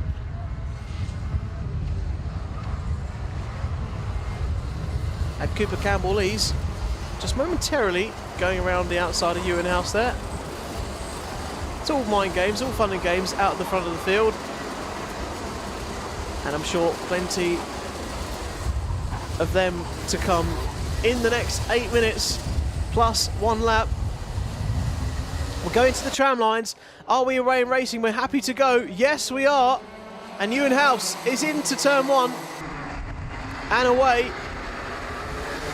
But it's a Jax Motorsport 1-2. Noah Moulton has jumped up into second at the start. Cooper Campbell-Lees has fallen all the way down, and I wondered why we weren't going that fast, because it's a full start. So we're going around again. It's our first full start of today, actually. And to be fair, we haven't had many of them at all. I think this is the first one of today. So very impressive from our drivers that have been getting the racing underway all fine. I just did think some of the junior Rotax grid towards the back of the field had not really found its way as much as the race officials and the clerk of the course would like. And obviously all of our drivers need to be 2 by 2 as close together as possible to make it a fair grid start and race for those further down the order, like Charlie Berry and Thomas Wellsford in this one, and Jamie Riches and Kevin Ivanov. And there you go, look, the field bunched up much closer together this time. So once again, it's Cooper Campbell-Lees alongside Ewan House. We're the tram lines once more. Are we away in racing? Yes, we are. Ewan House comes across aggressively to cover that inside line. Noah Moulton's challenged on the outside by Cooper Campbell-Lees and shows him the grass on the outside and the outer touches of the track, and Cooper Campbell-Lees as a result has kept that. It's given a chance for Laurie McVeigh to get up the inside of Noah Moulton for 3rd place onto the podium, and there you go. Noah Moulton, I think, has dropped back down to 5th or 6th out of all of that. So it's a 1-2 for Ewan House and Noah Moulton, Ewan House and Cooper Campbell-Lees. Noah Moulton has fallen further back. It's Laurie McVeigh in 3rd as they come across the start-finish line. Rapini's there in 4th for Kiddix UK. JJ Plowman, Noah Moulton's fallen down to 6th place like I thought. Zach Turner in 7th. What can he do? We know he can carve his way through the field. Watch out for him coming from 7th. Watch out for that lovely move to the inside. Beautiful on the brakes from Rapini to go up the inside of Laurie McVeigh onto the podium for 3rd. Can these two, though, build enough of a gap out in front now, ahead of Rapini, to try and break away? Or is Rapini going to bring everyone behind with him? And these two here out front are not going to have it all of their own way. Coming through into turn 1 and through turn 2 and out towards Cafe Corner and towards Pitts Bend. I think Ewan House, you can see, was pointing forward in the direction there, and Rapini gets repassed by Laurie McVeigh, although they're now side by side going into the Bruno chicane. Rapini holds on to 3rd, momentarily lost the place but gained it on the exit of the corner and knew exactly what he needed to do. But this gap closing up all the more here. Rapini's ducking his head as much as he can to try and stick with these guys, and not much he can do at the moment. These two out front, very quick at this stage of the race. Meanwhile, Zach Turner with the green helmet, there he is, up onto the podium in 3rd place. And said it wouldn't be long before he was trying to carve his way through the field, and he's trying to go for 3rd here, but he's going to have to wait another couple of corners because Rapini is not going to give him the space or the opportunity on the inside. There they are, Rapini coming through. Turner, McVeigh, Plowman, Moulton, Jackson Lane, Gilbert, Noah Clare, all the way down to your top 10 of 33 drivers in this grid. Zach Turner up the inside in Wilkins, goes onto the podium and now has 5 minutes at his disposal to try and close the gap to these two at the front, which is around about 1.5 seconds, just over. But Rapini, you know, is going to be right there with him. Go with Zach Turner, setting the pace out in front in 3rd. And possibly going to drag this group forward. Oh, there's a battle between those two further back. Was that between Jackson Lane and Noah Clare into the Bruno chicane? That was a really nice battle to see. Hopefully it all came out okay. And now Zach Turner's starting to drop Rapini in a world of his own in third. And will want to make these front two a group of a front three. He's got some work to do though to reel them in. He's found around about 3 tenths on that lap as Zach Turner. As they come down into Stratford hairpin out through runway once again. He looks over his shoulder, he sees a little bit of a buffer that he's got that will give Zach the confidence to chase on after Cooper Campbell-Lees, you would have thought, out front here, but Ewenhouse knows all too well about the challenge that Zach Turner can pose when he's in this kind of position. I think he thrives in these kind of situations when he's trying to chase down after what seems like an impossible gap. Zach Turner has a habit of making the impossible look very plausible indeed. The second gap now between Turner and Ewenhouse out front. The gap's come down by another 2 tenths of a lap. 2 tenths of a second, rather, on that lap alone. And Rapini now has probably got to try and cement that 4th place, because it's going to be quite hard to hold on to Zach Turner. He's still trying to keep in the slipstream the best that he can with McVeigh and Noah Moulton behind, down to P6. But there you go, Turner's setting the timing screens alight. It's the fastest lap, a 43.3. He's a 1/10.5 quicker than our race leader's best lap in Ewenhouse at the moment. And the gap is down to less than a second now to the race leader. He's found another 3 tenths on that lap, has Zach Turner. Meanwhile, some moves going on further back down the order between Lewis Gilbert and Noah Clara. JJ Plowman down towards the likes of 7th and 8th and 9th place positions. Here around Shenington, you can see Zach visibly reeling them in. He's used half of his allotted time for when he was in, oh my goodness, on the brakes, just about collecting it, did Lewis Gilbert. But he's going to open the door as a result of that mistake to JJ Plowman on the inside. And we'll have to settle for that. 2 minutes to go, plus the 1 lap. But this is further back, trying to skirmish up the inside. Oh yes, wonderful last-ditch braking move from Laurie McVeigh to get ahead of JJ Plowman down there in 6th position. How is Ewenhouse and our front leaders getting on? Well, Zach Turner looks like he's closing right up in the braking zone. Look how much time he gained there. It's now a 3-way battle, I would say, for the lead, with House just got that final bit of work to do. He's closed on that lap by about 3.5 tenths of a second. Mathematics tells you that if he keeps this up, he's going to have all the chance in the world of getting right up front. But it's one thing to catch, as we always say, another thing to pass and overtake. And he's got not just Ewenhouse to get to, he's got Cooper Campbell-Lees in front of him first of all. He's got to hope for a bit of a distraction between these two here at the front as Zach, and he could get to the front. But Ewenhouse doing all he needs to do right now, keeping it on the track, staying fast enough, dropping Rapini there and further back to Noah Moulton. It's these three here, and how many times have we seen in Junior Rotax a conclusion like this where it's all coming together and shaping up to be quite a tasty conclusion to the race we have before us. Our 3rd superheat of the day in Junior Rotax.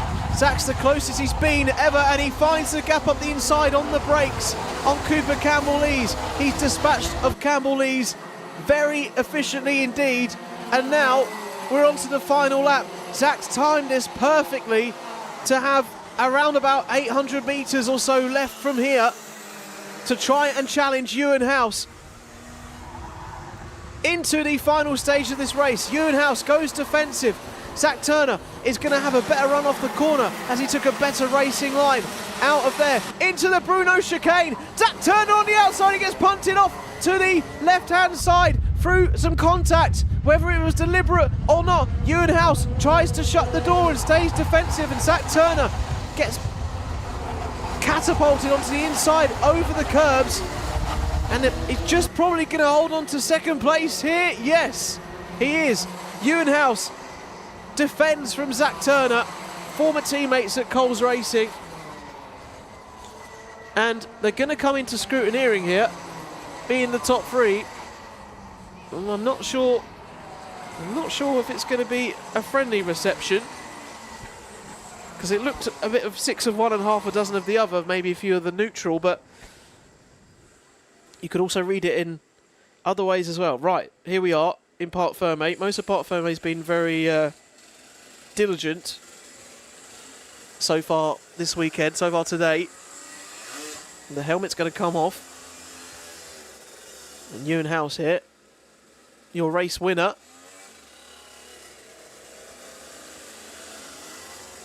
Zach Turner was trying to throw it around the outside. There he is with the green helmet coming into your shot. Yeah.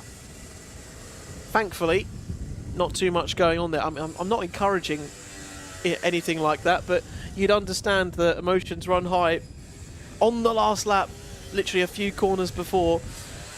Right, well, we'll go from our Junior Road Tax impressive win there for Ewan House, and on to our next race today.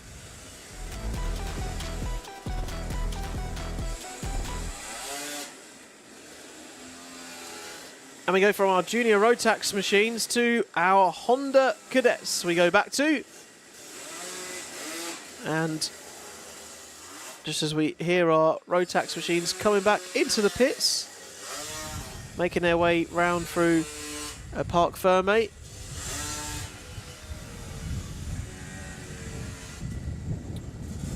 think that was Eric Grisbeck you were seeing on your screen for the Honda Cadets on the grid. Meanwhile, we pick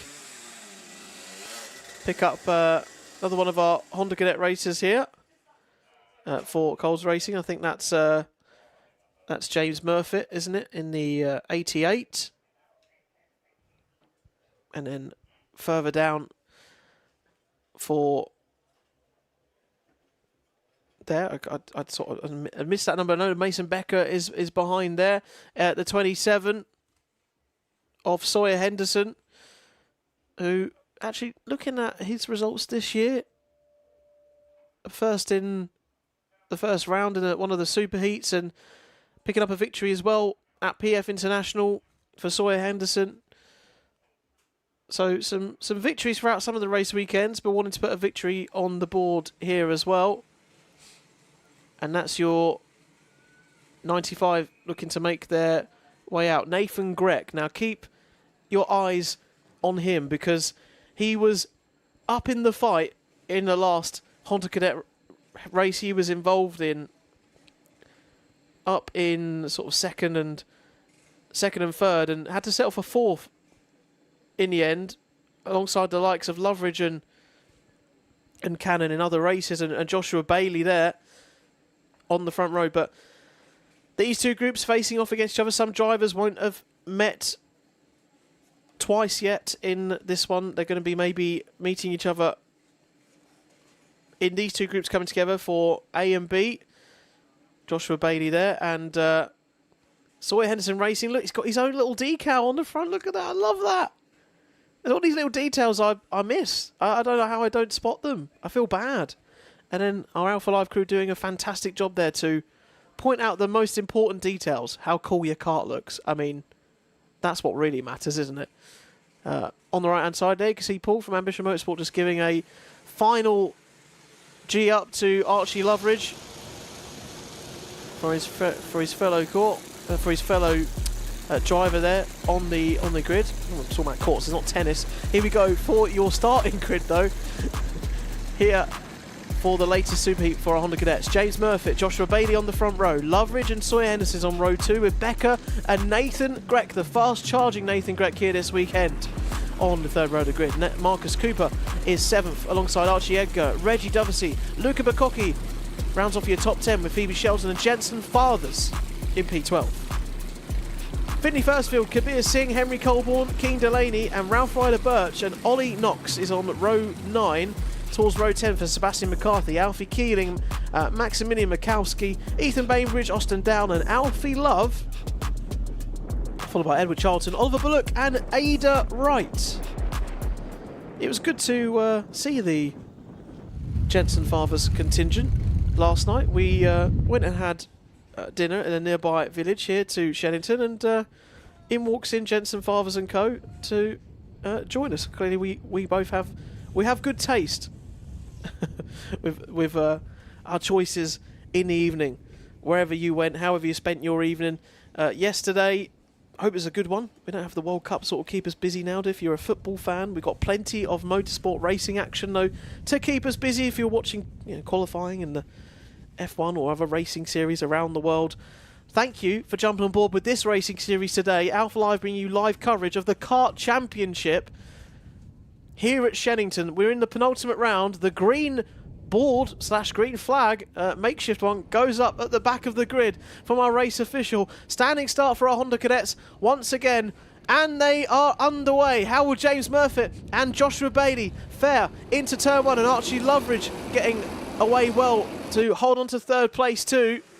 James Murphy holds on to first place ahead of Joshua Bailey. Looks like they've all retained where they started at the front of this one, and unless anyone can pull any moves into the first hairpin. There is a move though. Nathan Grech immediately trying to find his way up through the field. I think he might be up to 4th or 5th now. There he is, the 26 rather, 95 going through. My eyesight fails me. The 95 going through, the hug in the chicane. There you go. There is your top 4. Murphy, Bailey, Loveridge and Grech. Sawyer Henderson's fallen down to 5th because Grech, I think, passed him for 4th place. So come across the start-finish line, and there you go. Henderson's fallen down to 6th at the start of that one. Beautiful shot here, capturing how early on the power they are out of that turn there, using all of the power underneath them in their Honda Cadet machines. And a complete... Oh, bless you. I think someone sneezed on the camera there. I love the background noise there. I hope you can hear them at home sometimes, because it just gives like a bit of the atmosphere of what it's like to be here at Shenington, on which has been a mixed kind of bag of conditions throughout the day. Sunny intervals, I would say, if I was a Met Office employee, but I'm not, so I'll just say it looks a bit cloudy and is a bit sunny. There you go. It's as good as your forecast is going to get from me. My forecast is all about the racing though. I'm trying to keep you across all of our action round here at Shenington throughout the weekend.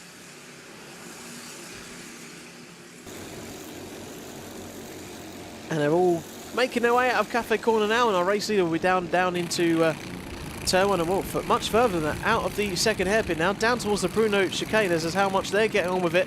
At the front, the likes of Murphy, Bailey and Loveridge still, and Nathan Grech, all 4 of them sitting there in each other's toe, whilst James Murphy does all the hard work at the front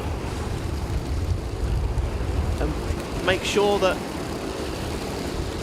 he's doing everything he needs to stay out in the lead.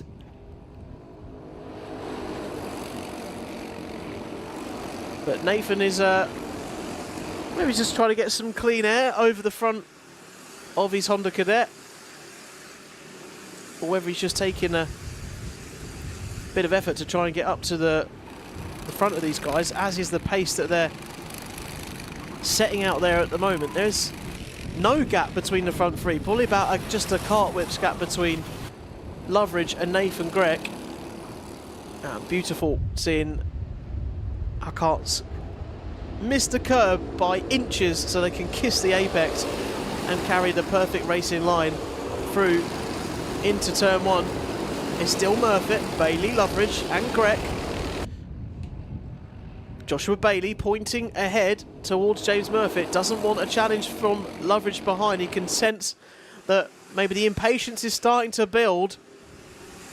And this is going to be prime position for Nathan Grech, who's setting the fastest lap at the moment. Albeit by absolute minuscule margins, by 1,000th or 100th of a second out there, as they are completely nose to tail, these front four. And I'm sure it's going to stay like that unless Joshua Bailey fancies a sniff down the inside at a time of his choosing, and that isn't going to be yet. A bit too early in this race still to try and maybe go for any ambitious lunges on the brakes up the inside.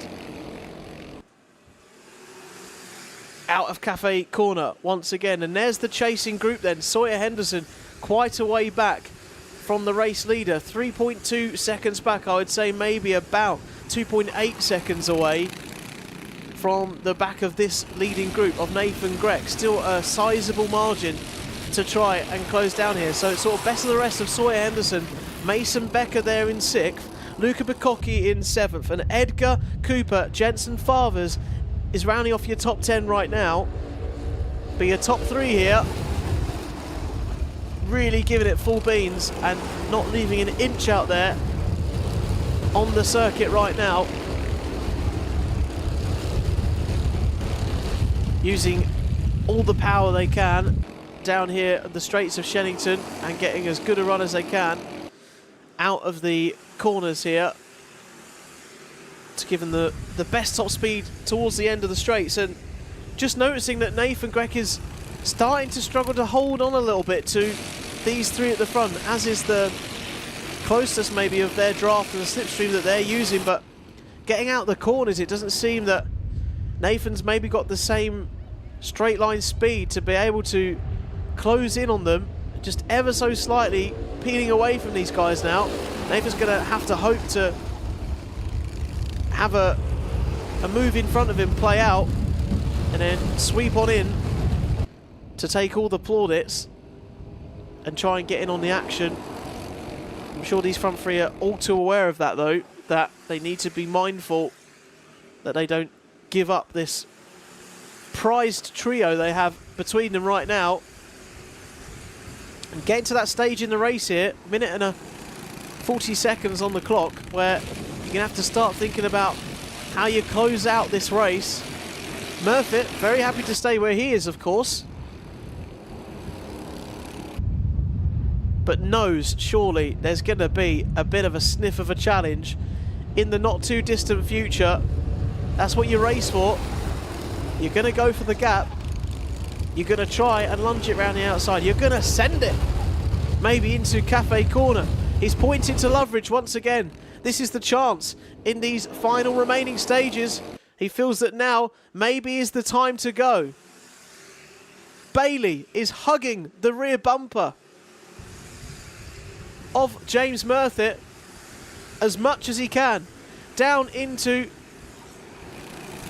Stratford Corner, out through to Runway, and down towards the Bruno chicane here, with the mounds around the outside of the circuit,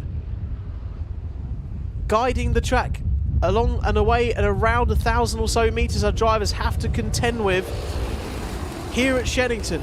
Loveridge, again trying that duck and under to see if the space is going to open up, but it's not looking likely, and Grech really dropped back now from these 3. He's going to have to settle for 4th, but still really strong result and performance here.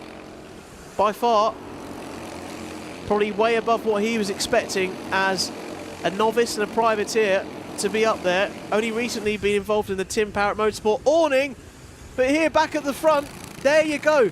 There's the move. It's been made. An attempt of a move has been made anyway. Joshua Bailey went into the lead momentarily, and now Murphy looks like he's going to regain that lead back out of the Bruno chicane. He is. There's Nathan Grech behind.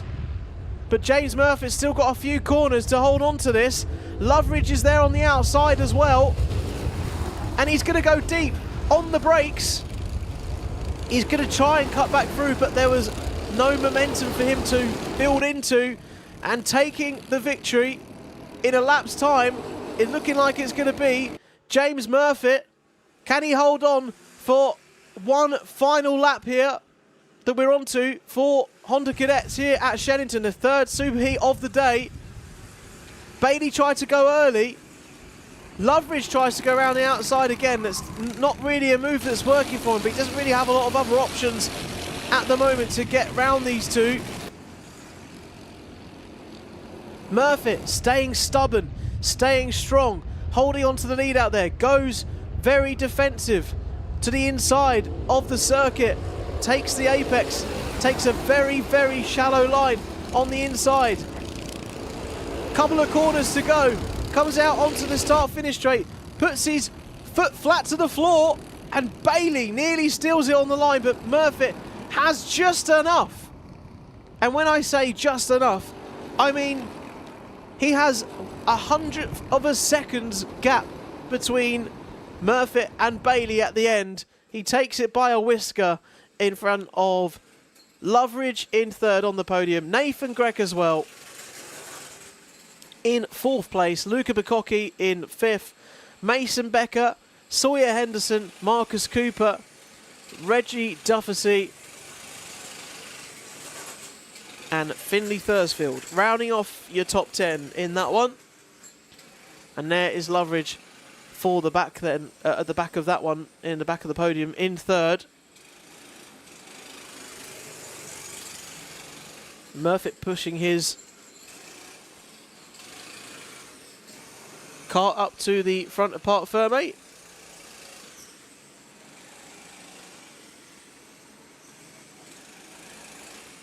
And again, not going to mind with that race victory underneath him. Joshua Bailey as well.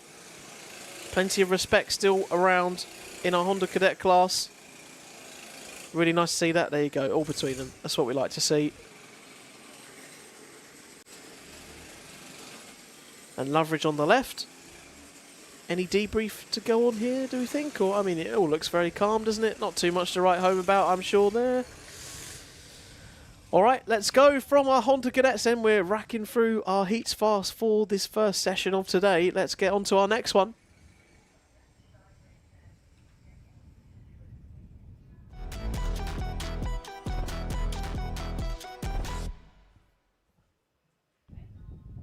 And we go to Junior Primo now for their next instalment here at Shenington this weekend.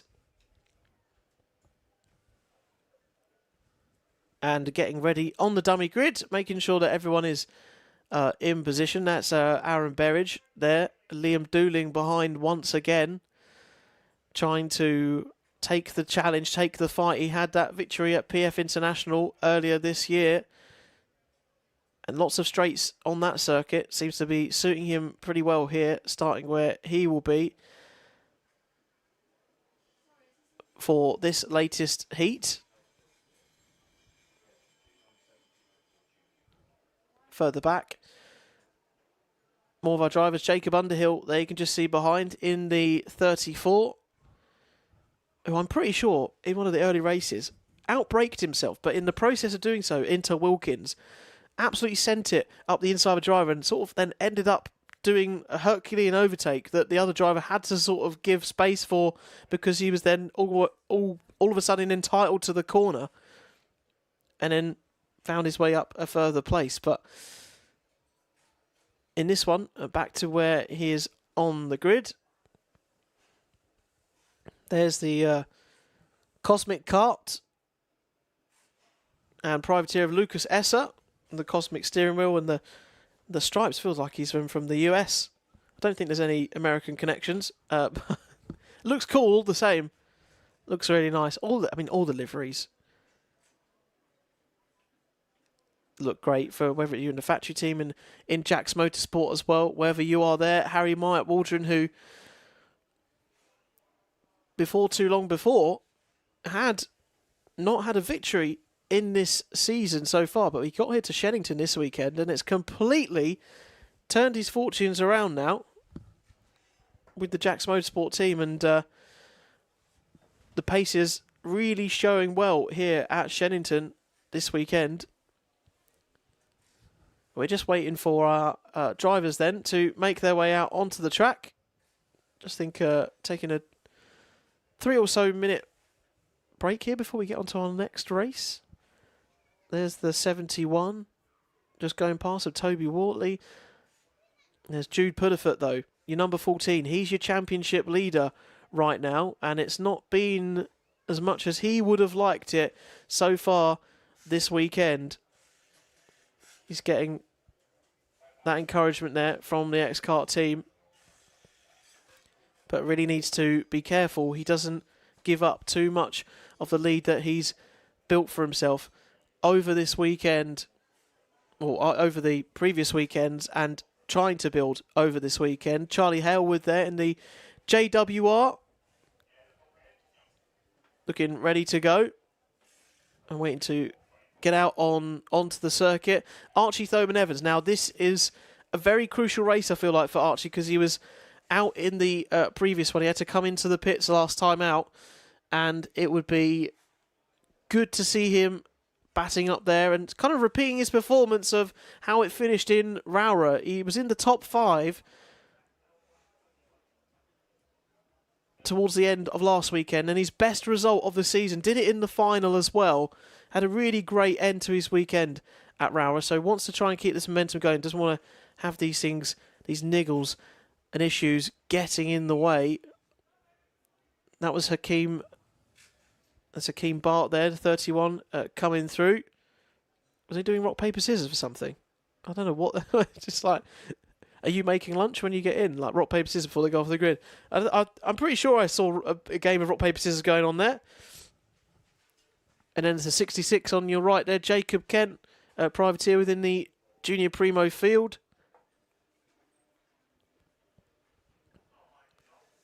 Going further down the grid, you can see the 88 there of Arthur Murphy.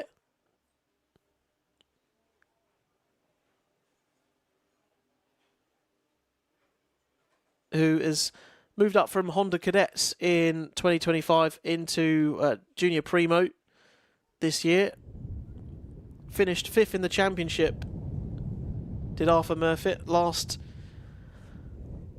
year in a very competitive Honda Cadet grid.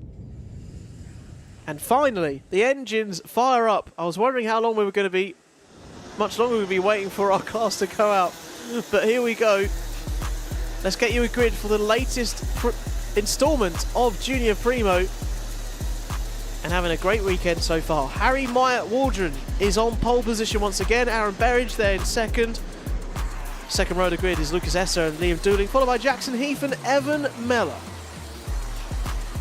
Toby Wortley, Jacob Underhill there on row 4, alongside your championship leader Jude Pudderfoot on row 5. Morgan Cooney, Ruben Jenkinson, Nelson Taylor,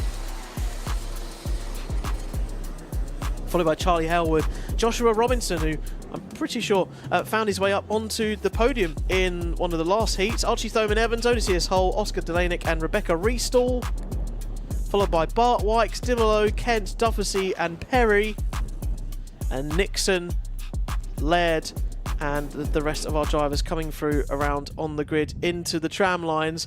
And we are away and racing into turn 1. Can Harry Myatt Waldron hold on to the lead into turn 1? Looks like that is the case. Lucas Esser up into second. He's jumped Aaron Berridge on the start.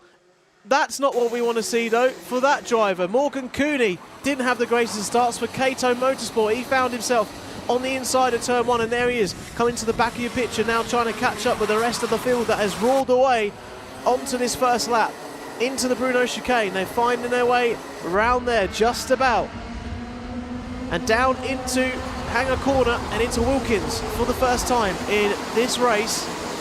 Harry Myatt Waldron building away ahead of Lucas Esser. Berridge now going to do his best to hold on and put that disappointing start behind him, with Liam Dooling trying to go with him as well. Harry's building a great gap though out front already. It's around about half a second, but Lucas Esser trying to draw him back in and try and put a stop to the dominance that Harry is kind of building here in Junior Primo, and beginning to do so this weekend. 4th in the very first heat of the weekend, then second also, then the second heat yesterday, finishing first, as well as picking up a victory in the previous superheat for Junior Primo. Harry's doing everything right now. And what he needs to do, goodness me, two drivers getting a bit caught up with each other there. Was it two Coles Racing drivers getting very close to each other there? I think that might have been the likes of Foreman Evans and Ruben Jenkins, yeah, further back down towards the middle of the pack, coming through Cafe Corner just a little bit before. And I've been saying the back of the karts, when the less grip's been laid down throughout a weekend, it's very susceptible. Maybe the setup they're going with as well to get better straight line speed here at Shenington this weekend. They're sacrificing that rear stability for better performance down the straight. And through these corners here, want to maximise the kart to get you out the corner as quick as possible and get on the gas down towards the heavy braking zones, into the hairpins, into the chicanes. That's the priority here for Shenington. If you can get in the toe as well, like Liam Dooling is now on Aaron Berridge, that's going to do you the world of good, punching a hole in the air as your rival in front of you. And hopefully we'll gain some lap time from it. Dooling is now challenging Berridge quite substantially. The challenge between first and second is not quite there, and there is the challenge coming off very successfully for Dooling. He's up into third. There's a yellow flag, meantime, I think, waving in the final sector. Jackson Heath down in 8th though, all the while that's going on. Setting the fastest lap out there, showing he's got the pace. Bumped into Jackson's mum in the paddock for the very first time yesterday. It was nice to bump into, well, trying to get used to and meet as many of the drivers as I can that come into the Kart Championship in 2026, but always nice to see all the teams and drivers around in the paddock, and when I can talk to them about moves like that. Charlie Halewood up the inside of Jackson Heath, who I was just mentioning, unfortunately, has found a way around a beautiful move to hold on to things there. Oh, and here we go, look. Lovely. Where are we? We're at a Cafe Corner there, I think. Where are we? In one of the race officials out there on the circuit. The marshals doing a fantastic job to keep things moving and swift here at Shenington. This weekend, the Kart Championship has been busy at Shenington recently. We had the Shenington Kart Racing Club with the Super Prix last weekend. A few drivers here in the Kart Championship, as we see a move from Jude Pudderfoot around Jacob Underhill there. Moving up through the order. Jude is finding his feet in this race. Pardon the pun. He's finally getting there and finding his rhythm here at Shenington once and for all. Ducking his head down, trying to get pace out the corner.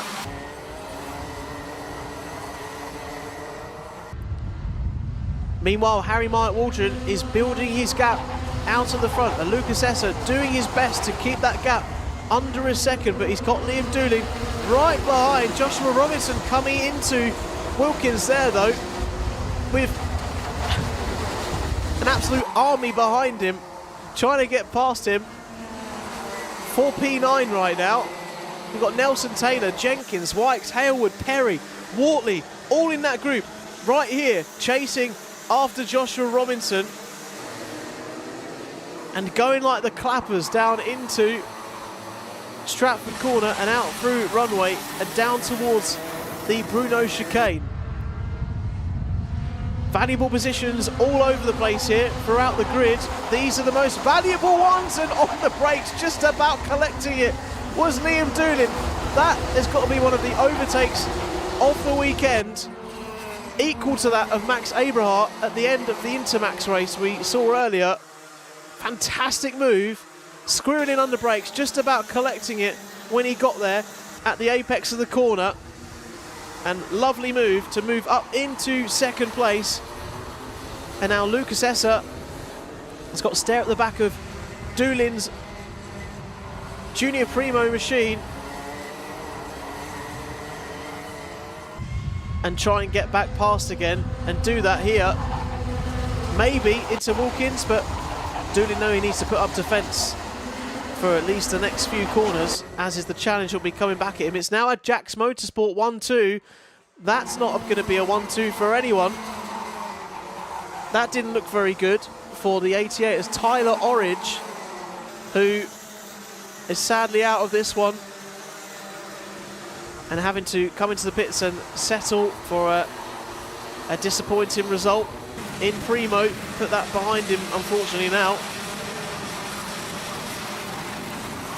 But Jude Pudderfoot, by the way, up into 5th. He's found that place ahead of Jacob Underhill. He's now got around about 6/10 of a gap to find to Aaron Berridge in 4th with 44 seconds and a lap on the clock. It's going to be quite an ask for Jude Pudderfoot to put any more of an impression into this race further up the field, but I'm sure he's going to try and do it.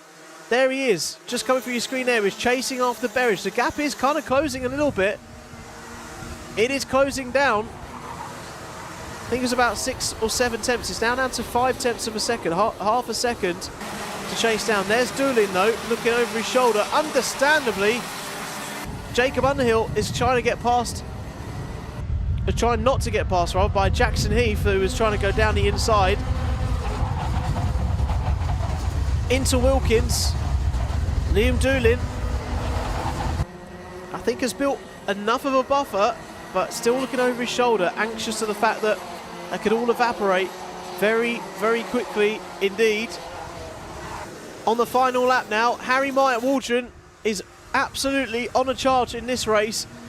A second ahead of Liam Doolin. There, coming through your screen right now. There's the visible gap. And barring some strange supernatural event, I think that Harry Myatt Waldron is going to take victory here in Junior Primo once again. But who's going to finish second and third? Looks like it's going to stay as it is. Couldn't find any extra performance on the brakes, could Lucas Esser. And it's going to be a podium. Harry Myatt Waldron dueling Lucas Esser. Finishes third. Berridge and Pudderfoot. Good recovery from this weekend so far, up into 5th. And into Parc Ferme they come straight away. Onto the scales. And that is not Fox White. There's not one of the Fox Whiteleys. It is Harry Myatt Waldron coming onto the weigh scales, with Liam Doolin following after. And Lucas Esser on the podium as well. All the rest of the drivers have to find their way around the main scrutineering bay. The top 3 go inside the building. The other drivers go around the building and meet up with their mechanics at the end of the race to debrief and whatever else needs to happen. Get prepared for the next one.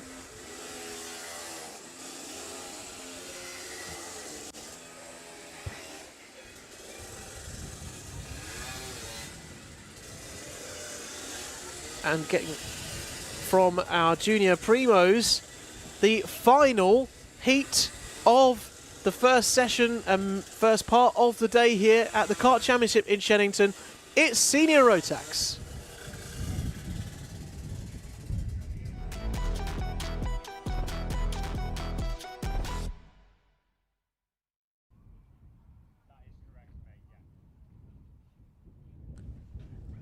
So, Senior Rotax, our final one before the lunch break.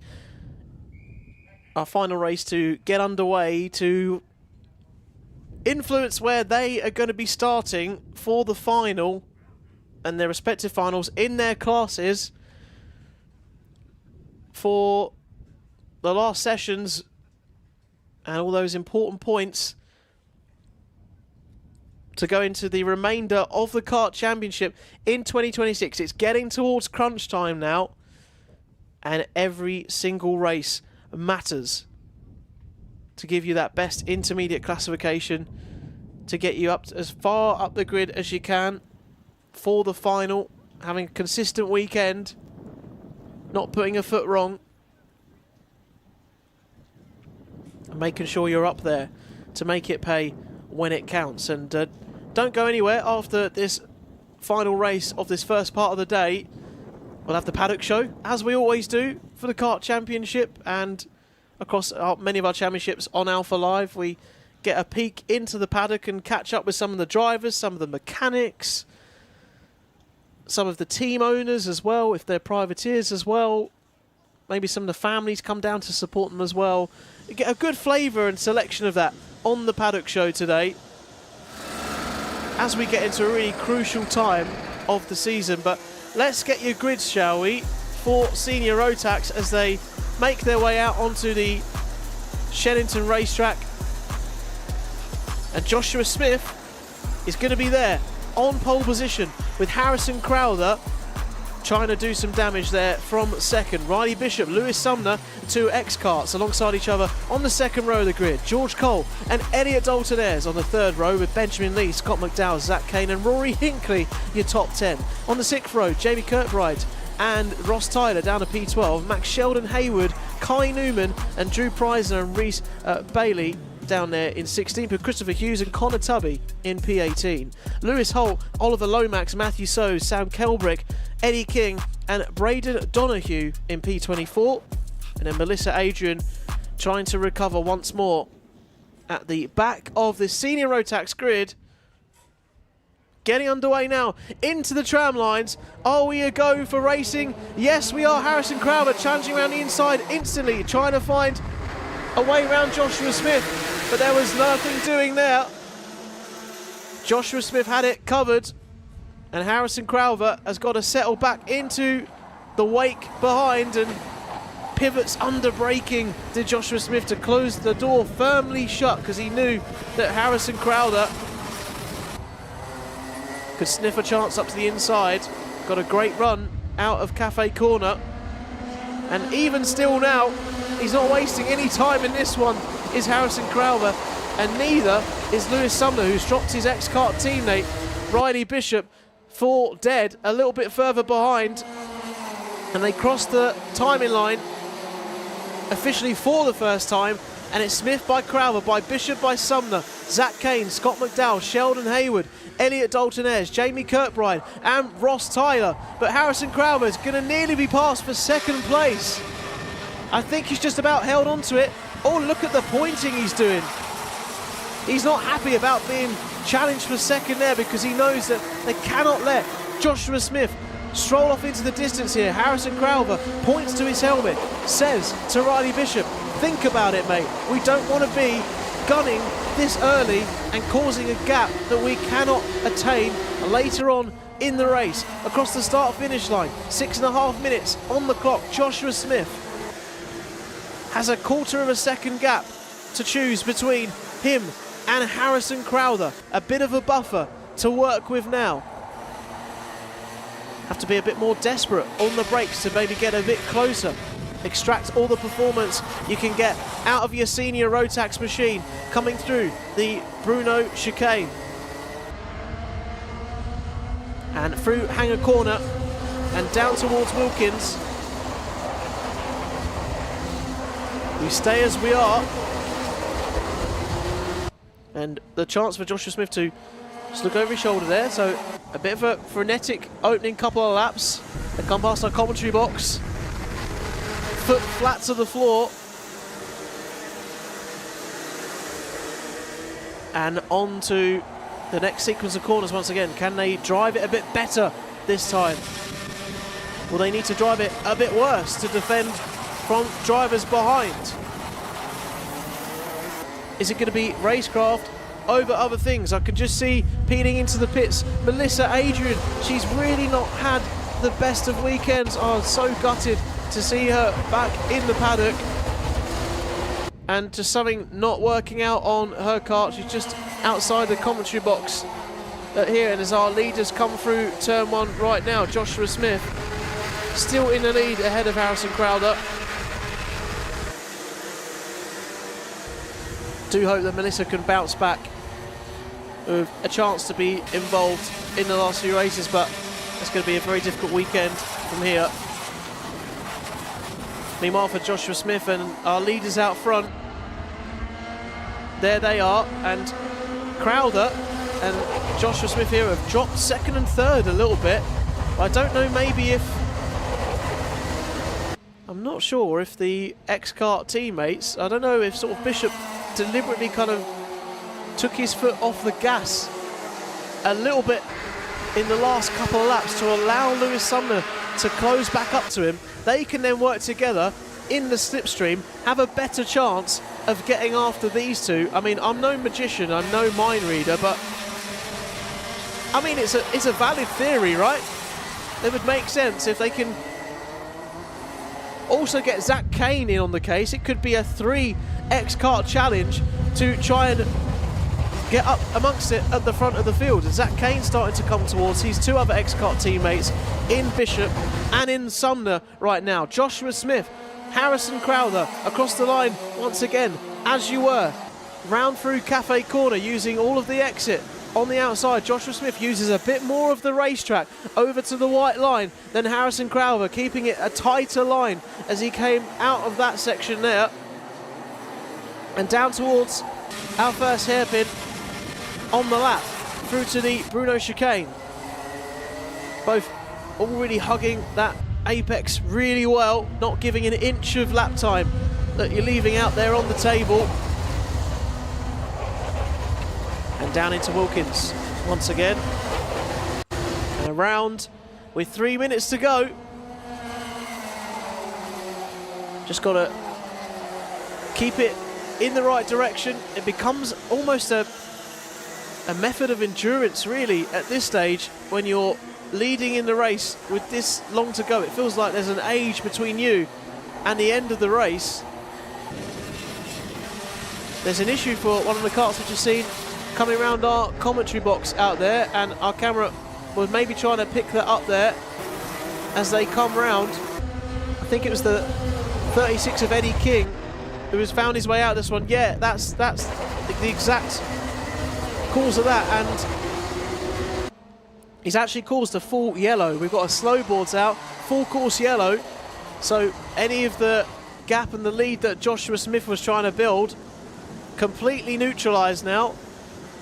And the reason we've gone to full course yellow, as you can see on your camera, the kart's coming through here. Behind this camera position, looking the other way, we've got some white barriers that would maybe stop, obviously, some of the karts in the instance happening if they get punted off to the right-hand side. Way too dangerous to allow racing going when you've got a kart on the peripherals of those barriers. So we neutralise the race.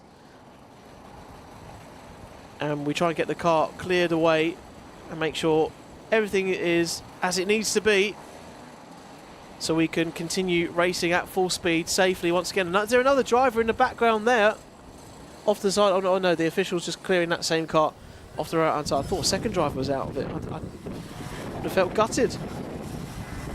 Those clouds though behind, I'm just seeing in the background of that camera shot. I mean, that doesn't look too clever, does it? Not due any rain from what I can see on our weather report from earlier on as well when we looked today, but you know, all can change very, very soon. I wonder if we're going to get a final lap of racing here, and we will be in for a treat if we are, because the strategy that Harrison Crowther might have been employing up to now would probably go out the window before long.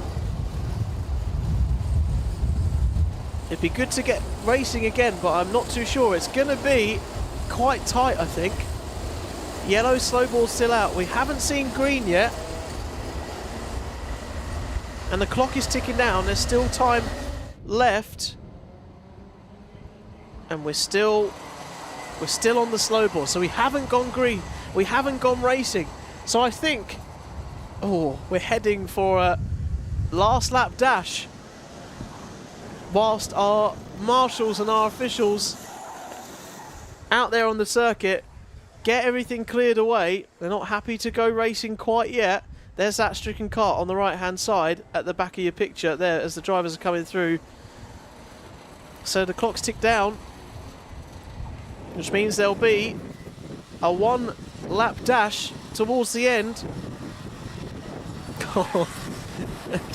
Don't say this isn't good entertainment, because this is why we watch motorsport, isn't it? Everything on the line, on the edge, whether it's touring cars, whether it's karting, whether it's rally, whether it's Formula E, whether it's motorsport, whether it's GT3, any of those formulas.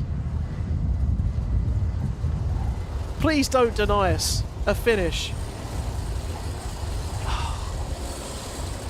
This is basically what you watch motorsport for, but we're still seeing slowboards out, we're still seeing yellows. And I'm not sure we're going to be going green here. No, we're not. The green flag hasn't gone. We're on our final lap. And we're finishing. We're finishing under a full course yellow, so it's a real shame. That's a real shame. We could have had a really exciting last lap of action there, but as is what the marshals and officials need to do out on track. Safety must come first, and Joshua Smith then is going to take this one. He's going to take victory because he can't be overtaken into the final corner. Joshua Smith's going to win. Harrison Crowther is going to be second. Riley Bishop and Lewis Sumner and Zach Kane are forming a X-Kart trio to try and challenge our front two in that stage of the race. They're going to finish down with third and fourth and fifth, and Scott McDowell and Elliot Dalton Ayres and Sheldon Hayward and Reese Bailey and Drew Preisner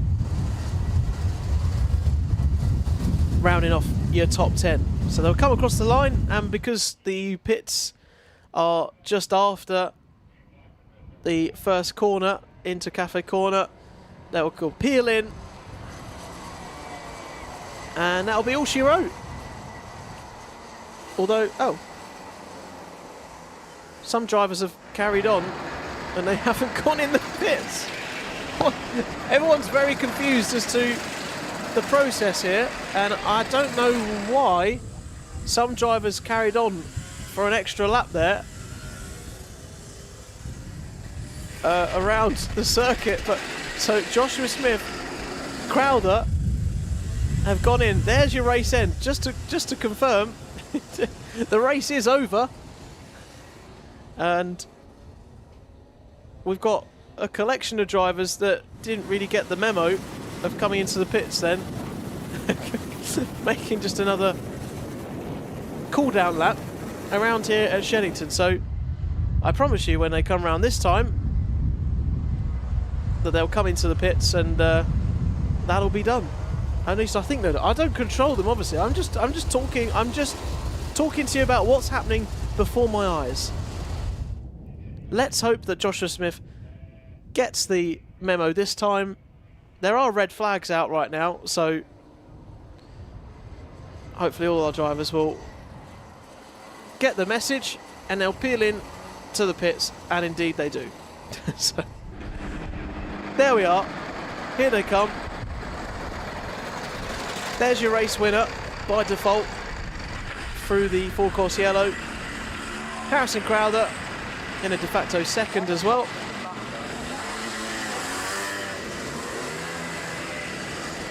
4 points for all of our drivers in that one, because we've gone past three-quarter race distance, so there's not going to be any. There is a bit of confusion here though as to why we didn't go racing again. But anyway, look, there you are. That's it for the morning. It is done and dusted. We'll have our finals later on, you know, with our categories like Honda Cadets and Junior Road Tax that have big categories. Then we're going to have some reposages for another chance for the drivers that have fallen by the wayside here this weekend to get into the final, their last chance saloon here for the Kart Championship. But for now, until we see you on the other side of our lunch break, it's been Jake Peach bringing you live coverage and commentary here. We'll see you after the paddock show coming in just a moment, and well, this that might get you interested in getting into car racing.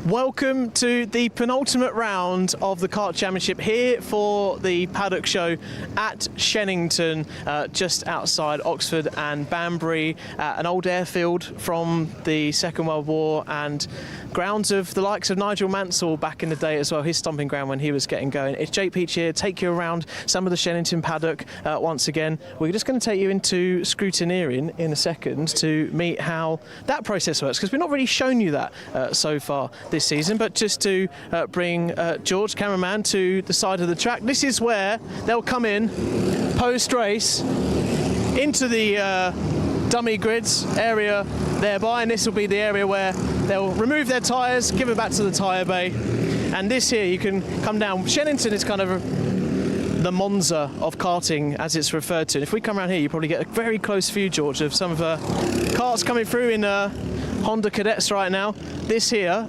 is sort of turns 2 and 3. You've got the start-finish straight just round the corner there into the turn 1 for the start-finish round here, and navigating these chicanes and just, well, getting these right. They're so crucial. They look basic, but you need to get a good run off the corner to then have the top speed to go further down. And it's that trade-off this weekend, as you might have been watching in the heat so far this morning, for the finals later on if you're catching this during the live racing, as we've got some right now behind us.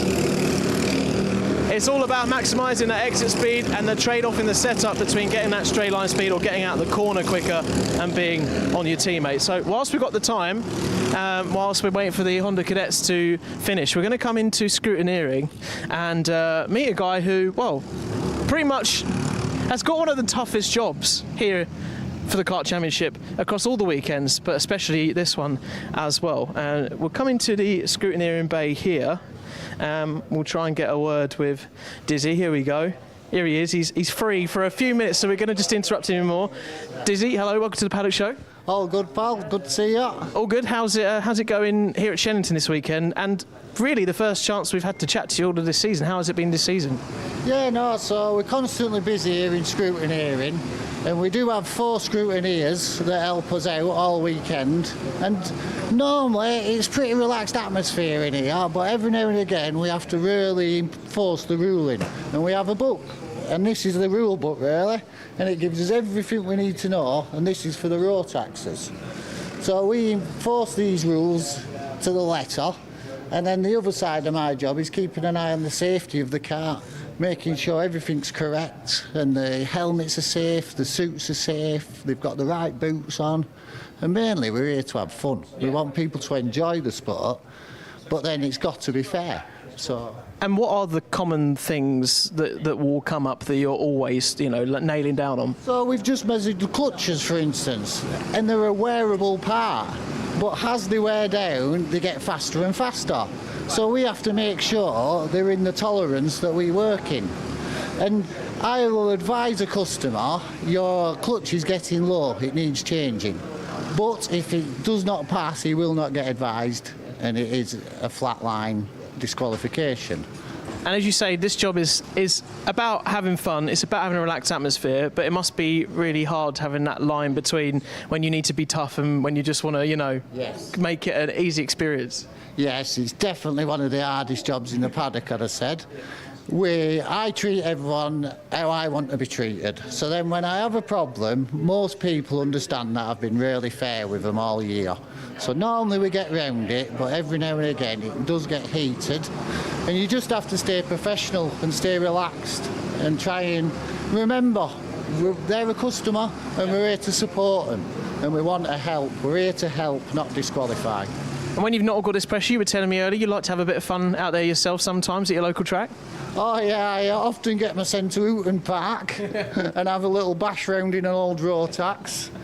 And it is a bash round because I end up off the track half the time, but I still enjoy it and we still like having fun. Good. That's the main thing that we have to always remember. We're getting to crunch time of the season, so I don't think the work's going to calm down anytime soon. No, today has been a very high pressured day. There's been a lot of people telling tales on each other. But we're getting to the bottom of it and we find out what's gone on. It might take us a race or two, but by the end we'll have a definite answer for people.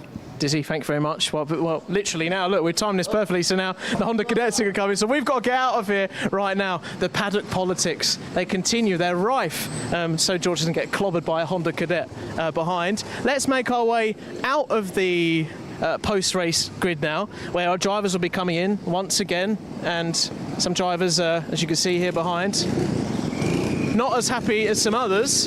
Here's Archie Cannon here, the 55, who left the Apollo team earlier this season to become a privateer and is still right at the front of the field. Archie Cannon, one of the fastest drivers, and just you can see Ben Bowers there in the 28, just climbing out. Had a great end to the race in Rowra in Cumbria, up in the northwest of the country. So yeah, all of our drivers coming in there. Let's make our way down this part of the paddock this weekend so far and try and see who we can catch along the way. Do you reckon we can nab Joe?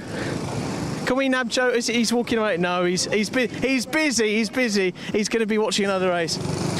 He helps oversee the championship. I wonder why he didn't want to stop to talk to us. I'm not putting anything out there. I'm just suggesting, merely. No, he's a busy guy. He keeps everything ticking for the Kart Championship. It's been an exciting one in 2026. We're going to come down to some of the M Sport awnings now. Actually might be a good opportunity to talk to the Aurum Racing Engines van here, if there is someone in there, because obviously they're one of the main parts of a weekend. Engine is one of the key things to keep things ticking for our drivers. I'm just trying to see if I can grab a word. Oh, are you free? I am. You're good. We're on the paddock show. Okay. For here at Shenington, and just thought you could maybe give us a bit of a whistle-stop tour of how vital you are to some of our drivers' weekends. Well, yeah, of course. Do you want to come on down? Is that right? Can do, of course. Is that right? Yeah. Get close to the camera. Yeah, that's it. Sorry, you might see my hairline then. Yeah, so of course we supply a lot of engines to a lot of drivers' hire packages, as well as just sort of our own owner packages as well. So we'll have a combination of owner drivers come and ask for advice and settings, what we need to do, and then obviously we have rental packages for some of the teams as well, where we provide obviously engines, carbs and exhausts. So yeah, we're quite heavily relied on by a lot of our customers. And how much can a driver tinker with, improve, maximise performance out of this part of the car legally on a weekend? The driver? The driver, or just the team, the mechanic? Obviously the engines are sealed, so they can't change anything inside, but are there little things you can work with the engine to give you an overall better performance? Yes, of course. So they can obviously play with the jet and the carburettor, they can play with the air screw.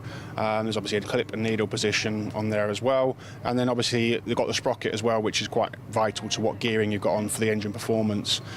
So there is a number of things that they can change, team or lad and dad, that make a massive difference. All right, we'll let you crack on. Thank you very much for explaining that to us a little bit. Key part of things at the Kart Championship. Obviously, just one of the ways that a team can get their engine supply sorted, as well as, of course, all the other parts that go into a machine all weekend. Here's the podium where our drivers will be hopefully standing on the top step very, very soon the rest of the weekend, and hopefully it's number one.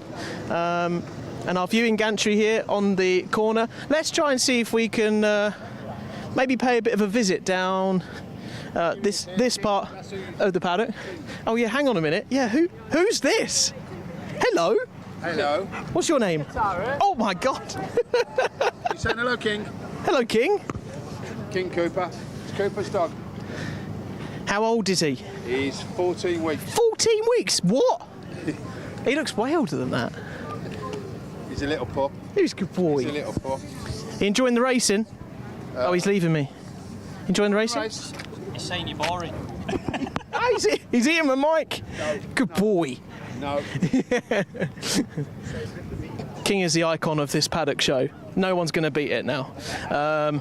Let me see if I can try and grab a chat with Henry. Henry, you got a second? Yeah, you're right. How's it going so far in Shenington this weekend? Awful. Awful. Oh God, the look on your face. I didn't want to ask. I wanted to check. Yeah, it was going pretty bad. What's been the things that have been in the way for you this weekend? Hopefully you can overcome in the rest of it. Yeah, I got third in the first heat, but then on the last lap going into the first hairpin, Ben Bauer's locked up. I hit him, and then he spun while he was locking up, and then I got a 10-second time penalty, which put me down into 20 seconds. So, not great. Is it kind of a feeling that sometimes it is a little bit racing, or obviously, you know, we let the stewards do their talking, but it's sometimes just a bit unfortunate when you get sort of caught up in those moments? Yeah, I just like, yeah. But look, more positive things. You know, Honda Cadet's been very competitive all year. Apart from this weekend so far, have you enjoyed driving in the class with, you know, really great drivers? Yeah, it's quite fun. Especially when you can keep up with them and like the cart's handling well, and yeah. All right, well, best of luck. I know we caught you a bad time, but we're wishing you the best for this round and the last round as well. So thanks for stopping, Henry. Thank you very much. We can check in here with the Cater Motorsport Holding. I don't think there's much going on because the action for the day is all calming down, but you can see all of the carts up on the trolleys and some of our obviously junior road tax machines being looked after. There's Ivano's machine here. Who else have we got? I think this is Cooper Campbell leads his machine here. And Cooper has been very much up there in a lot of the season so far, and has sort of grown into the Kart Championship throughout 2026, but not much going on in here, so we'll leave the KO Motorsport awning as everyone else comes back and make our way a bit further down here. Our SD Racing guys on the side, who we had a chat with at the last round at Rowra. Seems like an age ago we were in Rowra now, but Cole's Racing Team as well. Junior Road Tax has been out on the track here at Shenington for some of our heats. Getting on the panic show. Did you catch that? I think you did. And just trying to see if we can maybe catch into what's going on here and some of our drivers in our Mighties. Maybe, I don't know if they've got a minute. Maybe we can jump in. Elliot, you want to have a chat? Come on out. Oh, you got all the gaming sorted. Is that what you're doing between races? Yeah. Yeah. Nick, what you got? Nintendo Switch and. Nintendo Switch 2. Nintendo Switch 2? Oh, sorry, I'm a bit behind. That's fine. Talking of being behind, I don't think you're too behind. You're doing pretty well in 2026. How much are you enjoying being here at Shenington this weekend? Well, I was pretty enjoying. So in Heat 1, well, not that bad. So I finished 6th. Yeah. And then in Heat 2, like, kind of good, but I finished 6th again, and then that's basically it. And then for the rest of the season, how much do you sort of fancy being up towards the top of the, well, very competitive grid, isn't it? Because we're getting to that point in the season where everyone's really figured each other out. And do you feel like you've got an advantage in some way over some of your other rivals? Yeah, I'm hoping that at the end of the season I can get like a top 5 in the championship. And then go from there. We'll see what we can do. Thank you very much for stopping, Elliot. Appreciate it. Thank you very much. Harry, do you want to have a chat? Sure. You're looking cool. I mean, look at this. Look at these shades. He knows what he's doing. He should be on a catwalk, not on a racetrack. But back to the racetrack, and you and Ansel Murray at the front of the cadet class. It has been a spectacle all season, and first of all, just to mention on Ansel, it just must be so much fun out there. I know obviously it's very tight and tense when you are racing, but to have someone that equal to you, how amazing is it to be racing alongside someone like that? Yeah, it's good, but it's not just Ansel anymore. There's people like Freddie Dye coming up and Elliot's coming well, but it's just pretty rough out there now, and it's pretty dirty as well, but that's just racing. How have you sort of grown more and more into the all-electric? Because then obviously, you've nearly had a whole season with it now, and you've raced a little bit in petrol karts as well before. Have you been purely electric? We did a few rounds of petrol, but we had like 4 DNS. No, what was it? I can't. DSQs, DNSs, DNFs, something. We just didn't finish any races in one weekend. Everything was just going wrong, and then I just got fed up with it, so we're back here.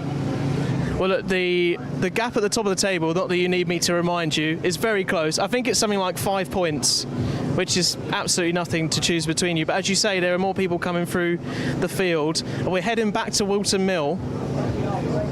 How do you fancy sort of the last stages of the season?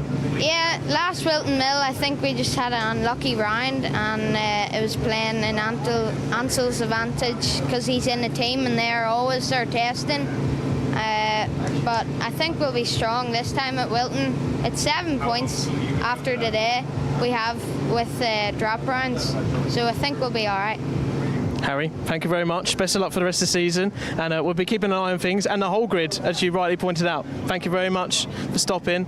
So that was really cool. I haven't had really sort of a chance to catch up with Harry. A really competitive, mighty cadet grid throughout all of the season. Let's try and get down towards some of the rest of the teams. As Jensen Darlow was just in there in the Jack's Motorsport awning. We caught up with him in Rowra, having been in that really cool YouTube video that's been going around.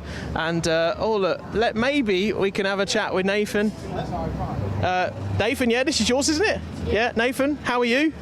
Good, how are you? Yeah, I don't think we've spoken in 2026 so far. How have you been finding the Kart Championship? Tell me all about it. Good, I've just started. It's a good start for me with my novice plates, trying to drop them, doing lots of series, just doing well. Could you tell me a little bit about your car and sort of what you sort of really trying to get out of it the most as we get towards the sort of later rounds? Trying to get some podiums and just drop these novice plates. And how are you finding Shenington? Has this been a track you've visited regularly, or? Sometimes, just yeah. Mostly fullback and PFI. Yeah, the PFI is always the one up there, isn't it? But this track's kind of seen as a bit of a, they call it a Monza, linking to F1. There's lots of straights. It's about getting a good run off the corners. Yeah. How has the straight line speed been this weekend? Amazing, in my opinion. Yeah. This is Dad. Yeah. Yeah. Let's come and have a chat.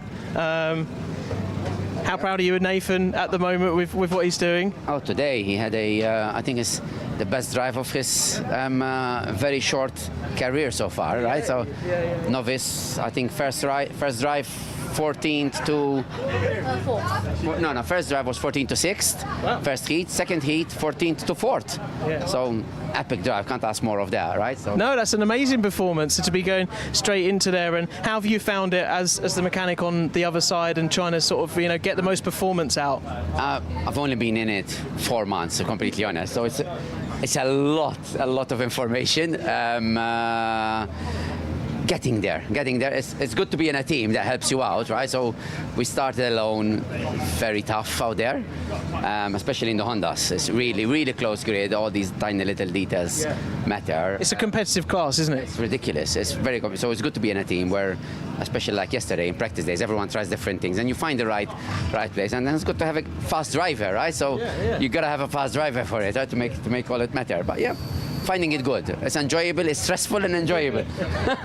And to be in the Tim Barrett Motorsport, guys, you said coming into a team has sort of really helped, take maybe some of the pressure off, or just having the comfort, maybe having done it yourself over a few races. And how has that sort of helped you get into that next gear?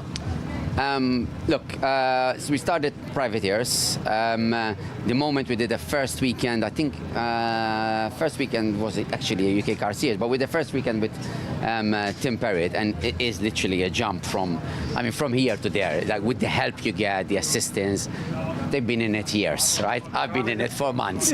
You're doing a good job, though, by the looks of it. You both are. Yeah. So compared to someone that's been in it for God knows how many years, and me being in it for months helps massively. It does. So a team definitely 100% recommended. And it feels like, great progress going from 14th to 6th, and for a novice as well. And I guess for you, Nathan, you want to try and be finishing in the top, trying to sort of remember the table at the moment, but finishing in the top 10, 15 maybe, and then build on that into next season. No pressure, honestly. Yeah. Something like that. It's great to chat to you both. Thank you so much for stopping, and best of luck with this bad boy for the rest of the season. All right. Thanks so much, guys.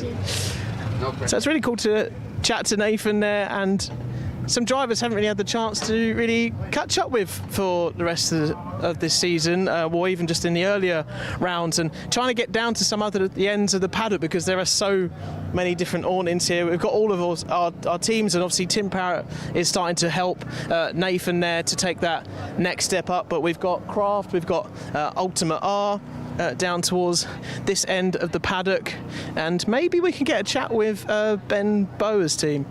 Who wants to be public enemy number 1 for Ben? Ben, do you want to come on out? I don't think we've caught up so far this season. I don't think we've caught up with Ben at the moment. He loves it. Come out here, Ben. Come on. You all right? Yeah. Yeah.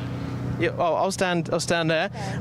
We're here at Shenington. Is this like number 1 top rank for track for you, or is it somewhere in the middle?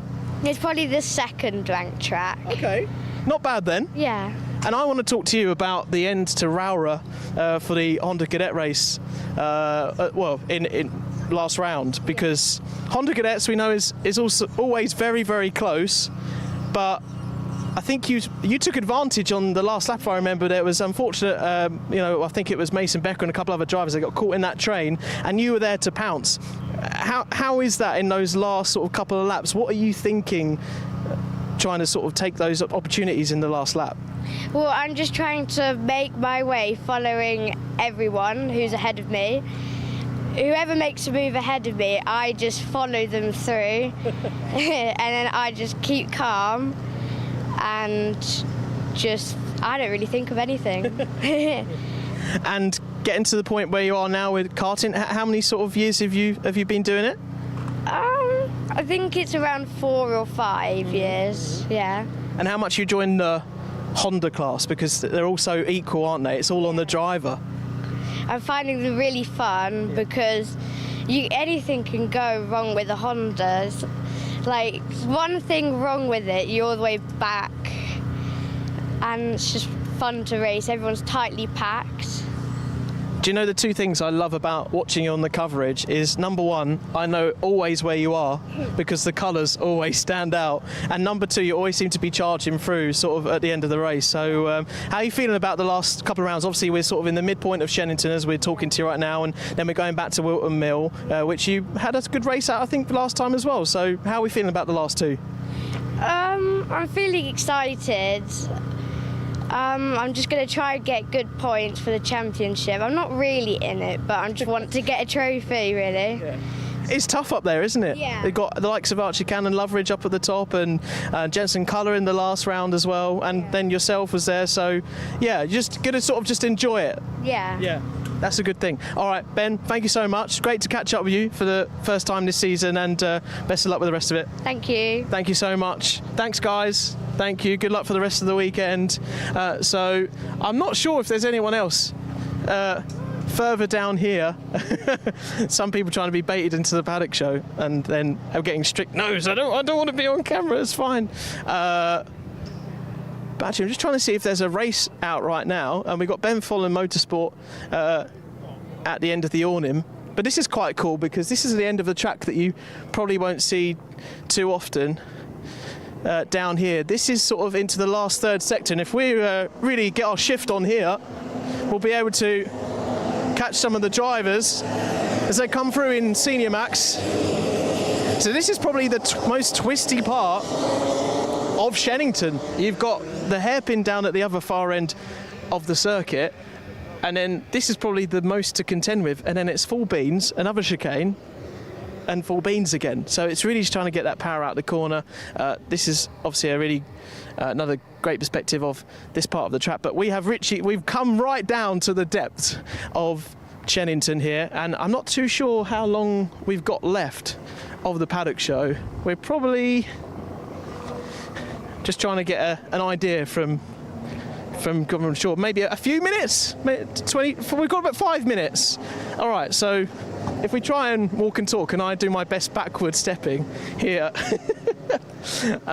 we can hopefully make our way down towards the other end of the paddock, and I'll try and guide George as we go along. But yeah, we're really getting into that crunch time of the Kart Championship this season. We've had so much talent coming through that are racing in lots of other series as well, and really an accessible championship to let in a lot of drivers that are racing in the likes of the Ultimate Kart Championship with the Road Tax Max Challenge. We've also got people racing in the British Kart Championship as well. The likes of Max Aberhart, J.M. Prakash have passed through the championship this season. And then you've got the likes of obviously Zach Turner and Ewan House that are leading the way up in junior road tax, and always a great battle between those guys. And it's going off in there in the zip racing awning, so coming past through there. But yeah, it's really shaping up to be a really fantastic finale. We'll just get around there. And one that is always going to start getting to that stage of the season right now, where we're going to go back to a track where we've raced already this season. There's going to be strengths and weaknesses, and are going to try and maximise every single point in the season so far. Watch so you don't get knocked out by this kart coming through here. One of the Coles Racing guys. Oh, and there's a bit more action in Kato Motorsport now, and actually maybe might be a good chance to just nab a word with Kato eating a donut. We must. What donut is this, Kato? No, my good lady Dolores has just bought this from me. I think it's lemon. Lemon? Okay. There's lots going on there, isn't there? Yeah, it's like Bob Marley's favourite thing, isn't it? It's got jam in it. Top banter all weekend here at the Kart Championship. I'd be interested from your perspective. I know you've got your own interest with Kato Motorsport, obviously, and you've had some great drives. I mean, right from Warden Law earlier this season. We're getting to that crunch point in the season now, as you crunch on your donut. Generally, as a fan of karting, as a fan of the Kart Championship, what have you made of the season up to this point, and what's going to be the differences, obviously, apart from points, in these final stages that you've seen over and over again? Yeah, I think it's a great little championship. You've got to keep it smooth, you've got to keep it calm. If you're in the top 3, top 5 of the points, you've just got to keep accumulating points. Even if you have a bad heat, you've just got to do the best you can just to keep them points up. Because that could be so easy at this stage to just have that bad result. Yeah, you can have a local kid come in and wipe the floor with everybody because he knows the track and how to drive the track, and he can take a lot of points off the championship leaders. So, you know, we'll see. It's all good. It's all good.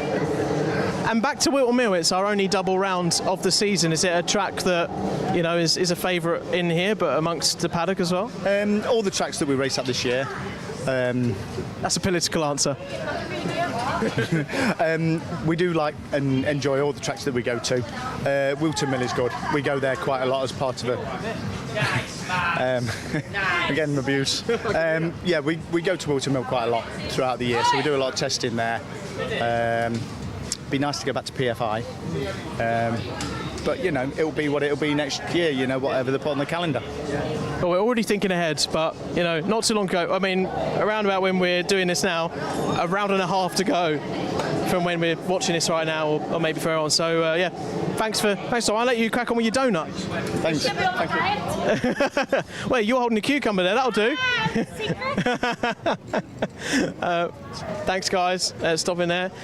We will just watch it back. Going into all of the rest of our...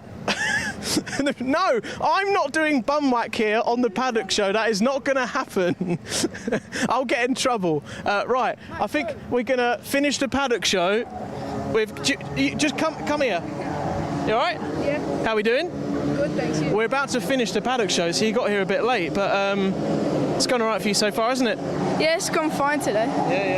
And doing the business out there, you're at top of the championship at the moment, so hopefully can sustain that. Yeah, we're top of the championship at the moment. I hope we can sustain that lead and hopefully pull a gap for the end of the season to make it more comfortable of a lead so we can win the championship. But yeah. All right, well, Max, I was going to close out the paddock show, but as you're here, would you like to say goodbye to our lovely viewers? You've been watching the paddock show, and if you say something like, thanks a lot, we'll see you for the next round. Thanks a lot. See you for the next round. What he said.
Hello everyone, welcome back to coverage here of the Kart Championship at Shenington. My name is Jake Peach, bringing you live commentary and all of the action here with the Alpha Live team in Oxfordshire at the penultimate round of the Kart Championship. We've had all of our heats this morning, and now we get into crunch time. We get into the races that matter, into our finals. Although some last chance saloons, as I like to call them, in our reportages that we have with our drivers in some of our categories, as is the length and breadth and how many people are in some of our categories, to give them another chance.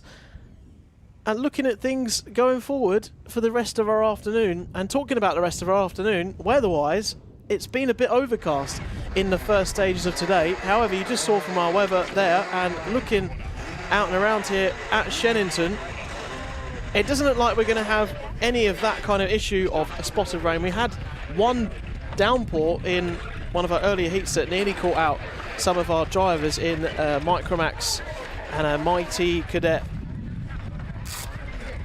race earlier on, dual grid race, but they managed it well, and I don't think they'll have to worry about any of that going forward. And our team's getting ready then on the dummy grid for the first reportage of this afternoon.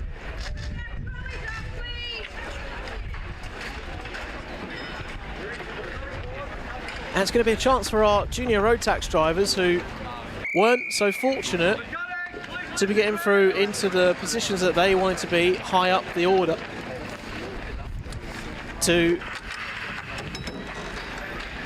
have a sniff at being in the main final later on this evening then for junior road tax. And top 4 drivers, as always, from our reportages in the Kart Championship will make their way through to the main final for junior road tax later on then, and they'll be placed towards the back of the grid in the main race later on. But a good chance to see some talent in the junior road tax field we might not get to see maybe near the front sometimes, for whatever reason that might be. And maybe some of the first season for people with junior road tax still finding their feet in such a incredibly competitive category in junior road tax, kind of the peak point for a lot of drivers, as well as senior road tax as well, but definitely junior road tax equal with that. Let's get you a grid, shall we, for the reportage. Thomas Welsford is on pole position. Adam Churchek is second. Zach Jennings, who we weren't sure whether he was going to be here this weekend, still suffering some pain with his ribs from an incident at Rowra. He starts on the second row of the grid in this. Jack Bowie, Chloe Waddle is on the third row alongside Larry Price. Ellis Dealey, Ashay Nagura, Bertie Hodgson, who was up there at Rowra last weekend. Lazecki is in P10, Aston Brown and Harry Ward's P12. Then Hartley, Forrester, Naylor, Ralston, Oakes and Benjamin Jones. And then Samuel Yeadon, as we look like we'll be going racing, even though I'm seeing false flags, false start flags behind. And, yep, as I thought, we're not underway and green racing. We are going round again for another formation lap. And there's me thinking I needed to rush through the grid. And sod's law, we were going round to not officially start the race. We're going to do it in just a second or two. But if you've been with us in the Kart Championship in 2026, thank you so much for all of your support so far. It's been a fantastic championship with so many thrills and spills. Oh, and that's why we have a false start there, because one of the drivers who was going to be making their way around to the start grid didn't manage to do it on the formation lap. So I think that's one of the Kiddix UK karts. I'm just trying to see who that might have been. It might have been Ellis Dealey. But are we going to be underway now and into turn 1? Thomas Welsford on pole. We are away and racing into the first corner. And everyone trying to find their way through there as best they can. Thomas Welsford did just that and is still holding on to the lead. Jack Bowie in behind. Or rather, I think Zach Jennings has actually, jumped up into second place. So Zach's got the jump on Jack Bowie with some quick changes at the start. And might even be Chloe Waddle actually that's up into third. So I think Jack Bowie's dropped down quite considerably on that first lap, at least a couple of places. We'll have it confirmed as we come across the start-finish line to trip over the timing lines and give us the full picture for the first time on your left-hand side. And there you go, as I thought, Jack Bowie went all the way down to P11 on the start there, so really not great whatever came of the first few corners. Thomas Welsford, Zach Jennings, Chloe Waddle, Larry Price, Dealey, Nagura Hodgson, Ralston, Aston Brown and Alfie Forrester. They're your top 10, but what we care about, and as I always say with the repechage, is those top 4 positions. Whoever gets into those first top 4 positions gets through to the next races. So this right here on your screen is where it's all at. This is where all the action is at. If these two sail off into the distance out front here, Zach Jennings and Thomas Welsford, you've got to keep your eye on Chloe Waddle, Larry Price and all the rest of the chasers behind in the next 6 minutes or so round here at Shenington. So leading the best of the rest right now, there is Chloe trying to get challenged up the inside from Larry Price. And those 4 are fine. Then further back, it's Ellis Dealey who's going to be the next challenger to these two, although these two still having a great battle despite it being third and fourth. And once again, I don't understand it, because then you let drivers in like that to have a pop. Ellis Dealey is up into 4th place. Larry Price falls out of those golden 4 positions as they come past our commentary box and through Cafe Corner for the first time in our afternoon, or the second or third time in our afternoon session rather. They will try and find their way through and chase on after the prized 4th position now, and it's first and second look pretty sorted to me as they come out of the Bruno chicane once more and they come down into Wilkins, hugging the apex, clipping the left-hand side and finding their way back towards the start-finish line, clipping over for another lap once again. Chloe Waddle, Larry Price has gone back up to 4th. And you've got 5th and 6th hot on the heels there now, so this group here is going to be very enticing indeed to see how it'll all pan out. What a move round the outside from Larry Price on Chloe Waddle to cement his 3rd place on the podium. That's going to affect how the rest of the group is now handling itself and feeling in the rest of this race. Meanwhile, Zach Jennings and Thomas Welsford enjoying the time of their lives out in front, like Jennifer Warnes and Bill Medley together in a duet. That's a very old reference for a certain portion of the audience. If you get it, you get it. If you don't, you don't. Anyway, moving on. I don't know where that came from. Zach Jennings there on your screen. Going through Thomas Welsford. There's Larry Price. Now here's the gap. Here's the gap back to 4th. Chloe is the rear guard for this golden position. And look, they're pointing after going for this place. Ashay Nagura is going to be the first challenger of that. He is in prime position. These two sorted. Off they go into the distance. Larry Price setting the fastest lap pace out there at the moment, setting the timing screens alight with the purple pace. And Chloe, for the next 3 minutes and 20 seconds, which is a long time around here, especially when you're in a position like this, she's got to hold on to the position. Oh my God. Ashay Nagura fancies going a bit further forward with Ellis Dealey. And those two have got to be careful, because one of them's got to agree to be the forward runner in this, because otherwise they're not going to have a hope in hell's chance of getting after Chloe. You might as well kiss it goodbye. These three now look cemented. It was Jennings and Welsford looking just cemented, and Larry Price now getting in on that sort of guaranteed act up front. And there is Chloe Waddle then, with all the pressure on her shoulders. How much she would love to make it into the A final here this weekend. In the previous rounds, it's kind of been sitting in just under the top 20, just above the top 20 in the first round, just under the top 20. So to make it into, I think what I believe will be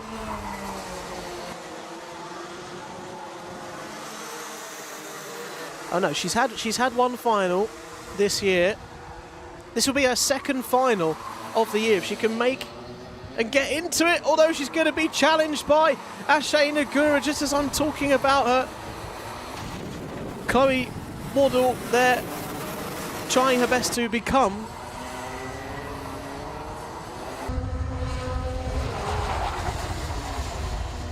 the first and second time rather she'll be into a main final for Junior Rotax this year, but Ashay Nagura has got something to say about that. These three at the front absolutely got it in the bag and just out for a nice Sunday drive right now, unless they want to have a bit of fun towards the end. They've got a 4-second gap to play with, well, some Jack Jennings has, from the front, but there is really no need for them to battle away here unless they just want to have a good old scrap for good time's sake.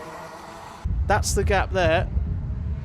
An age we didn't even see the previous group coming back forward through there. Oh, Zach fancies it though. Zach fancies going back to the lead in front of Thomas Welsford, who had regained the place for not too long, and Larry Price looking around the outside, thinks better of it, lets Welsford carry on, concedes back into P3, and there is fourth place. There's Ashay Nagura and Chloe Waddle. Let's try and follow fourth place. They come through into the hairpin now, and Ashay Nagura still ahead.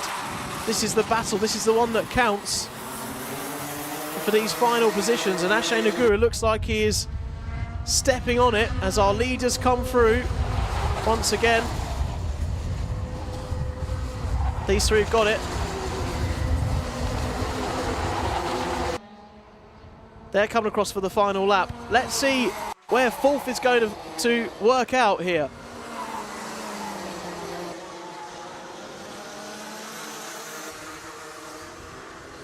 Right, we're sticking with these guys, Jennings and Larry Price and Welsford. These three are sorted. They're going to book their place in the final. There is fourth though, behind. That's the final position for the repechage. And just about to come through your screen, Ashay Nagura and Chloe Waddle chasing behind, but Ashay Nagura looks like he's built about a 6/10 gap from the timing I can see on the left-hand side. Zach Jennings, oh, getting up on the back. Oh my goodness me. Thomas Welsford, in the end, takes victory because Larry Price and Zach Jennings got caught up on each other at the end there. They've all just about got through. I mean, goodness me. I don't think that was part of the plan, finishing that race and trying to find a way through on the inside. But Ashay Nagura takes the final paying position for the repechage. Our top four drivers there, Welsford, Price, Jennings, Nagura, make it in to the main Junior Rotax final. Unfortunate for Chloe Waddle, so close to make it into her second final of the year.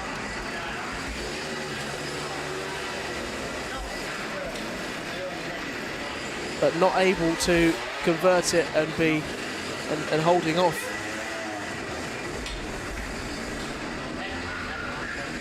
The challenge from Ashay Nagura behind.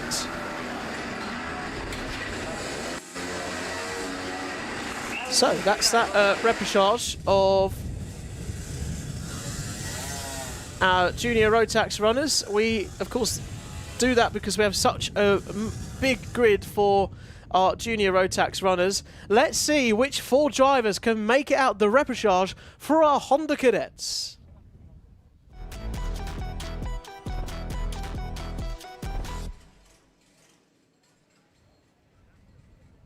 And here has become a glorious day at Shenington for round 5 of the Kart Championship, where all the points are really starting to matter. These repechages, because I think that kart's seen better days on the right-hand bumper there. It's been in the walls this weekend.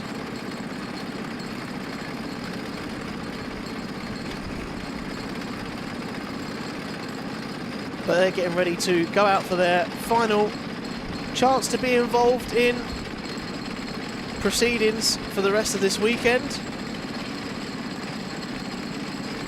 And for our Honda Cadets, I heard a stat going around the paddock during the lunch break that in the lap times, not as in the spread of the grid, but in the lap times, there was only about 0.2 of a second difference between first place and the top 20 of the Honda Cadet field. There's Alfie Keeling hoping to book his place in the main final for Honda Cadets very soon. Yeah, and that gap with 0.2 of a second across lap time difference between all the drivers just shows you how close and competitive this is right for our Honda Cadets. There's Austin Dow opposite us there. And the thing I love about Austin Dow's car is there's like, it's got sort of the cartoon lettering of his name on the side pod bit. It's really nice. I like it a lot. And Alfie Love behind in the 19, looking at there for Tim Parrott Motorsport. Ready and raring to go out. Didn't do too bad at Whilton Mill. He was right up there in 8th position. And looking to bounce back a bit strong here on your screen. Right now, the 36 of Edward Charlton, who has managed to be in the top 10 at Whilton Mill in the final, and looking to be in amongst the act once again. And here, ready and waiting to go out. All of our drivers look into the green light there. The gate is open for the pre-grid, and let's get you our grid of how they're going to line up for the repechage in Honda Cadets and their last chance to get into the A final later on this evening. Alfie Keeling, Maximilian Mikowski, Austin Dow is on row 2 alongside Alfie Love. Reggie Cook and Ethan Bainbridge is 6th. Followed by Oliver Bullock, Edward Charlton, Finn Hollis and Ada Wright with a magnificent 10, trying to become the most magnificent at the end of this. And the top 4, the Fantastic 4, will go through towards the back of the main Honda Cadet final later on, and this is their chance to be in on the act. But they will, like every Honda Cadet race does, start from a standing start and come down onto their grid slots. They'll meet the marshals at where they need to be. And a much smaller grid, obviously, at the moment for this repechage than the main race earlier. But plenty of space to have fun with this one. The green light, we get approval from the green flag waving with the green clipboard at the back of the field. Our drivers are underway, the red lights go out, and it is a great start off of the line there from Maximilian Mikowski, who I believe got the jump on Alfie Keeling there at the start. So nice jump up to the start for Max and into the first turn here, getting the braking all sorted out and getting close to the apex and doing a great job in this first sector. And now coming down into sector 2 through the Bruno chicane. A move around the outside there. Was lovely to see that bravery from, I think that was Bainbridge or Oliver Bullock, I think maybe further back.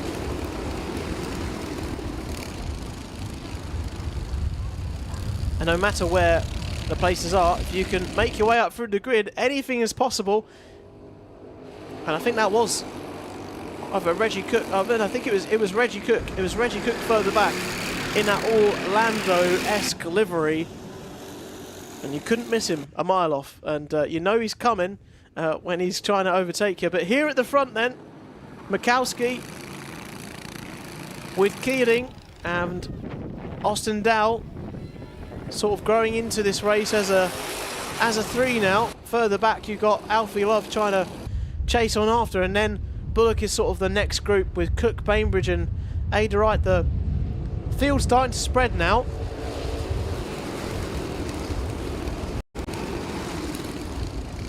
But out front, our top 3 drivers keeping well in touching distance of each other here. And into Cafe Corner they go once again, hugging the apex. And coming round using all of the circuit on the left-hand side, over to the left-hand side, pulling it in for the apex here at Stratford Corner. Out to use all of the track again on the left-hand side for the runway section, and down towards the Bruno chicane.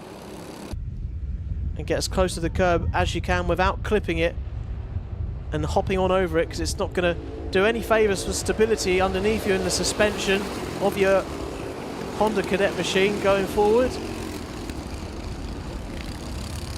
And Mikowski taking much more of a straight line out that corner than his rival Keelan behind, who was trying to maybe spot a little tiny gap up the inside or just take a bit of the racing line. But actually, smart driving from Mikowski. If you don't put steering lock into the track then, and you just drive straight, you're going to obviously scrub less speed off and still go in a direction that you need to. Small, smooth inputs required from all of our drivers to negate any time loss. Make sure they're sticking on the straight and narrow and taking the right path. Mikowski is building ever so slightly of a gap here. Keelan and Dowell were sort of nose to tail, but that almost equalises when they come into the braking zone. And down once again into Cafe Corner. They roar past the commentary box. And the commentary box there pretty just much about just behind where that camera was positioned there. It's got a great perspective, great view, and the same for you as well. Alpha Live bringing you live coverage here from Shenington. If you're friends and family watching from home, or you're looking to watch some more grassroots karting, where it all starts for some of our drivers in the UK and where they'll go on to maybe in Europe internationally, you can maybe say you were here first. You saw a certain driver cutting their teeth here in the Kart Championship on a very competitive stage, and a pleasure for us to be able to be just a small part of that and bring it to your front rooms, wherever you are, in your living rooms, in your kitchens, on your tablets, on your TVs, on your smartphones, wherever you might be watching us. It's always great to have you, and always great to see great overtakes like that. Beautiful. Oliver Bullock getting challenged by Alfie Love up the inside, and then we'll try and hang it around the outside. And I think just about did that. Yeah, there he is, towards the front of this group then. And this is where it's going to start to matter, because this is for 4th place.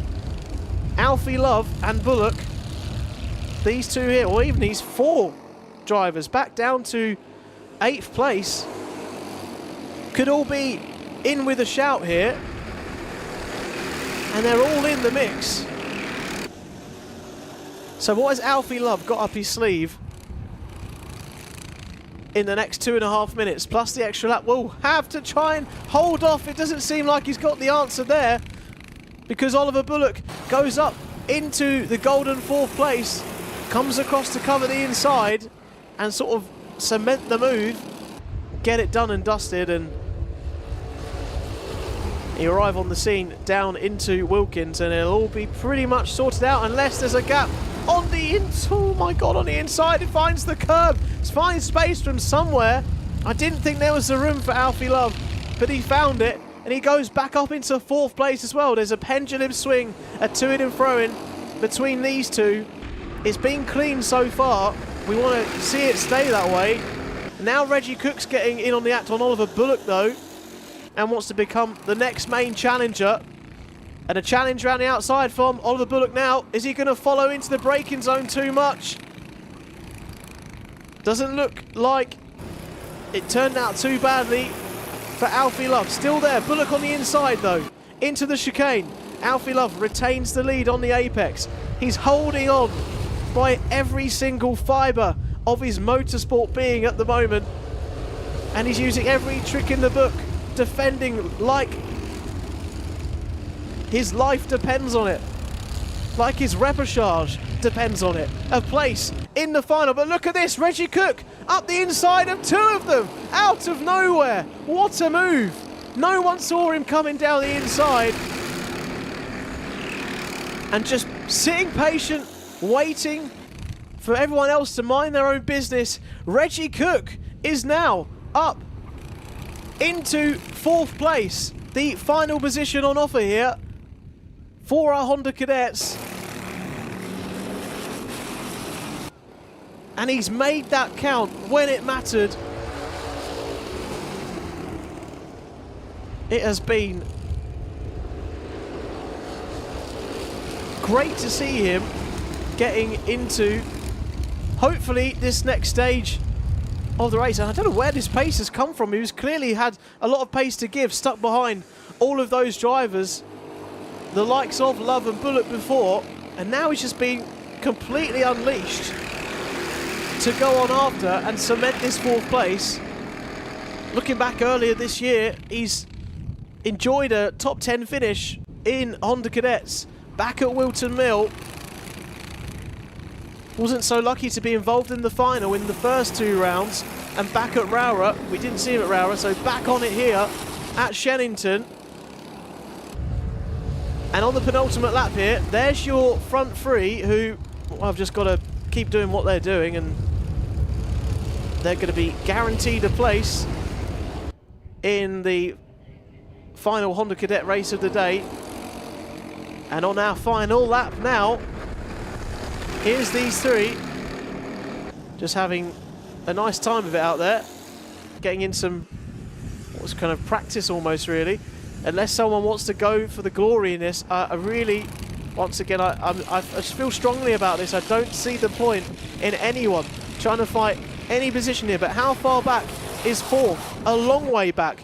Let's see how 4th is going to finish. Reggie Cook looks like he's got a bit of a gap, to be honest, around about nearly a second.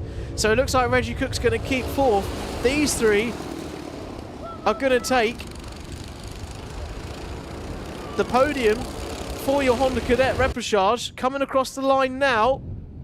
They're sorted. They're in the final. Who's going to finish 4th? We wait for them to cross the line, and it's going to be an absolute, unassailable victory in terms of getting into the final position for Reggie Cook. He takes the all-important final place for the repechage and into the A final for Honda Cadets. Commiserations to our other drivers. Alfie Love, Oliver Bullock looked like it was going to be one of them at some point. And Ethan Bainbridge, Ada Wright, Edward Charlton, sadly missing out towards the end of that one.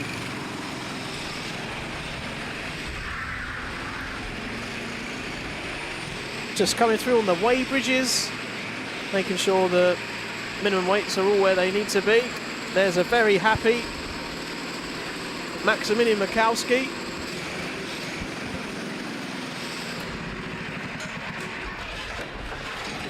Who stops his Honda Cadet engine and says, that'll do for now.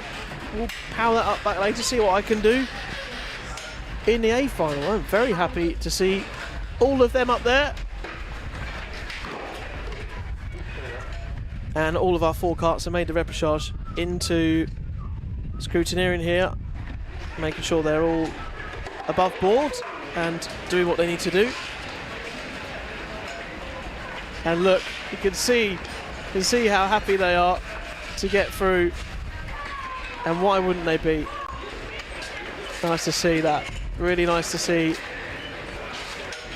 the beaming smile on Max's face.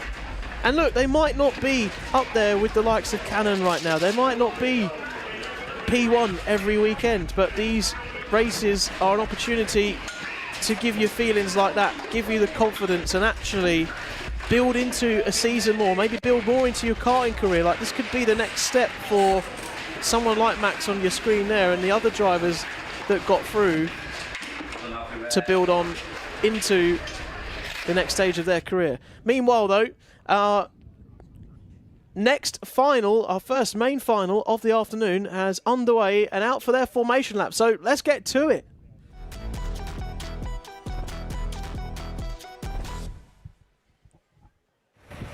And our first final of the day for Bambinos, whilst we wait for them to come around on the grid and form. Let's get your grids and how they're looking to start this one. EJ Dira looking to take his first final win in 2026 in the Kart Championship and the first one of his career, alongside Eli Parkhouse, Aidan Castleman. Luca Pede has recovered to 4th. What can he do from there? Max Tetlow, Ayrton Ujla is in P6. Oliver Reynolds is 7th. It's 777 from row 4. Jules Nash, Ray Furdy, Max West, Sadie Cartman and Jensen Paris, with Reggie Love at the back of the field. Now this, if EJ Dira, who has made it count all weekend so far, if he can just do what he needs to do, convert this pole into a win, it could be one of the greatest moments in his karting career so far. This is a track where he started. He's getting a final pep talk from his dad there, who I managed to catch up with on the lunch break. And I said, I wish him the best of luck. It's so nice to see drivers that find their feet at a certain track and getting underway. How's it all going to pan out for our mighty Bambinos? Is EJ Dira going to pick up his first win in his final of his career? We're off the line and EJ Dira gets away well, but he's got company straight away on the outside.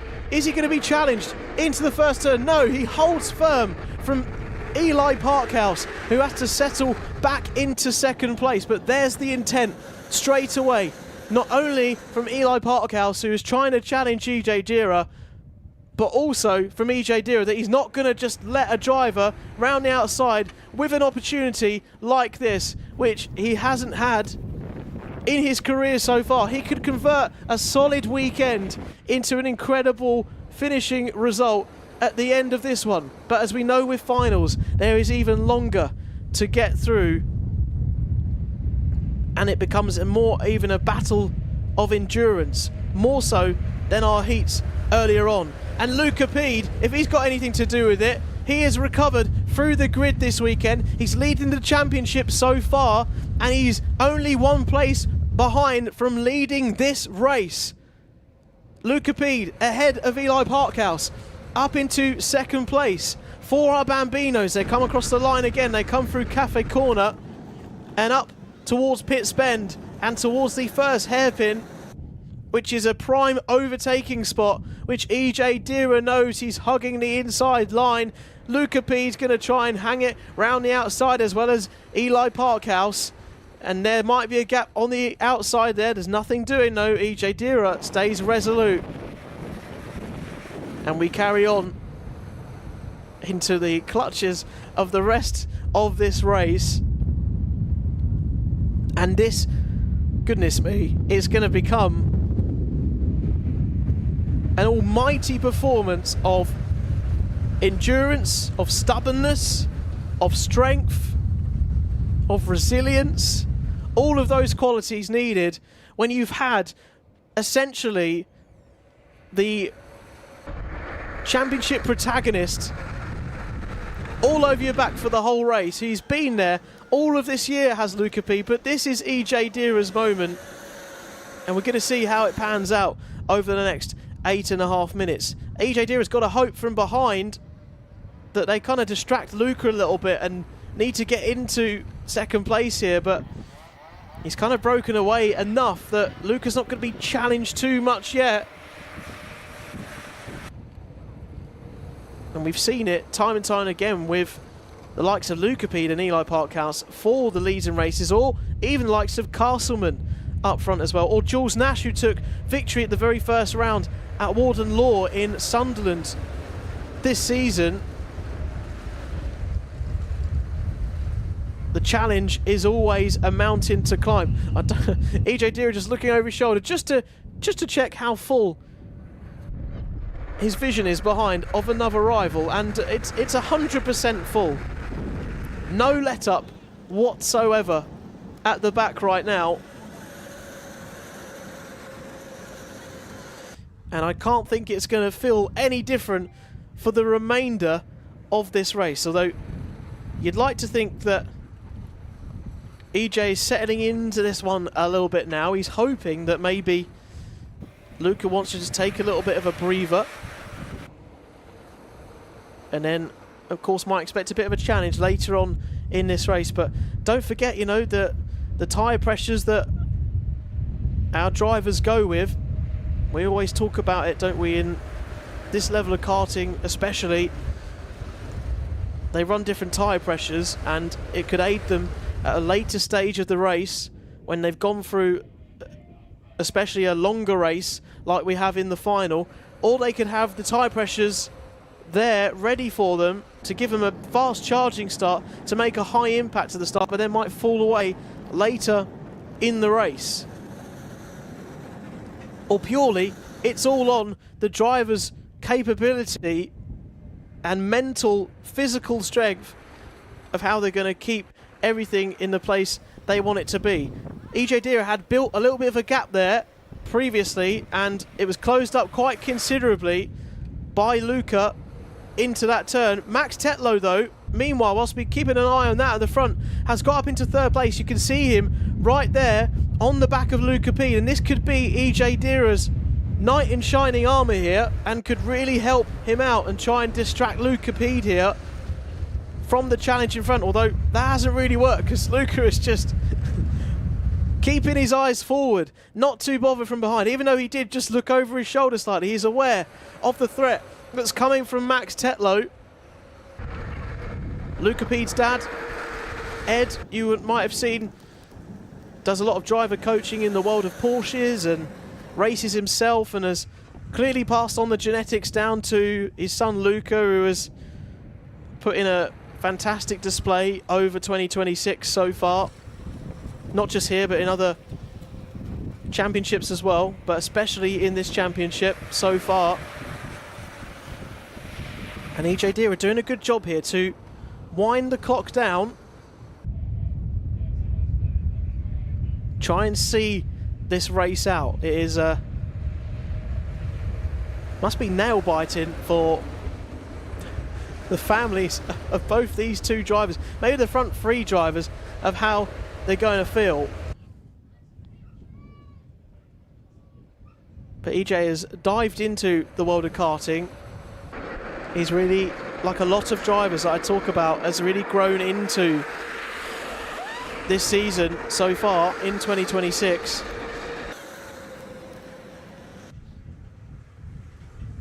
And here he is showing the peak of that performance, the peak of that momentum at his home track in Shenington. And I find it fascinating. We've actually got to Shenington this weekend, and we've kind of seen a lot of drivers that we've become accustomed to seeing at the front at certain other tracks, and here at Shenington it's just become a completely different ball game. I mean, not to put Luca down, but before this final session here this weekend, he's not been up towards the front. He's been getting caught up and bogged down in further back in the midfield of this Bambino grid, and Shenington has kind of just sort of changed the status quo a little bit and asked some questions of some of the drivers that we've been getting used to leading the races and being in control, being dominant and knowing how to see out a race win. And the formula is very much switched in other drivers' favours here this weekend, 3.5 minutes to go. EJ Dira on the outside. He's let Luca Pede on the inside. Oh, and he might get swamped for 4th as well. EJ is going to try and hang onto it on the inside. I think he's tried to move across, though, and shut the door. He's just about held on to 3rd there. So he's got the chance to still, be well in this fight. And Tetlow goes to the lead now. Where has this pace come from? Fastest lap pace in the last couple of laps, but he's been sitting pretty behind there.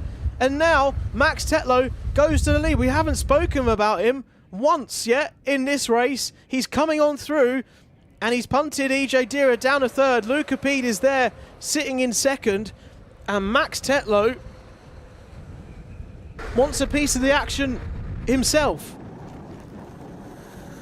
So far this season, podium at Rowrah last time out, in the top 10 in the 2nd round at PF International.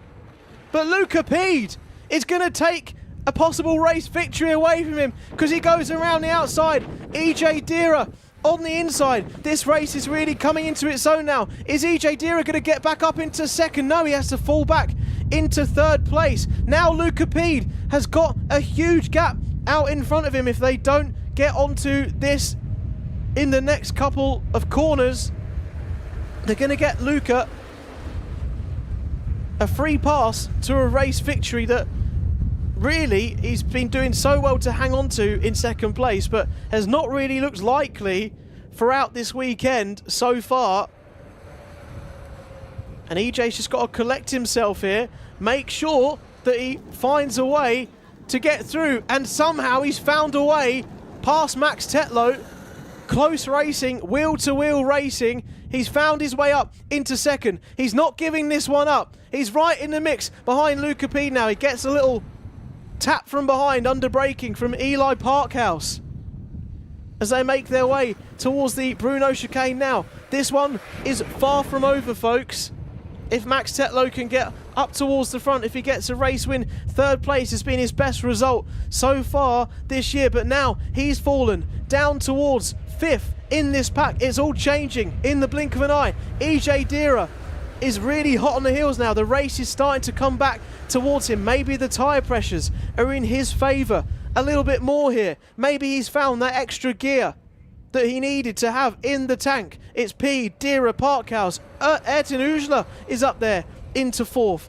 Top 5 being rounded off by Max Tetlow, who I think just made a pass up the inside to try and go ahead of Ayrton Ujla back up into 4th place. But here we go. Things are really hotting up now. Only a couple of laps to do it. EJ Dira, if he's going to win this one, he needs to find the perfect place to make that decisive move on Luca Pede through the Bruno chicane.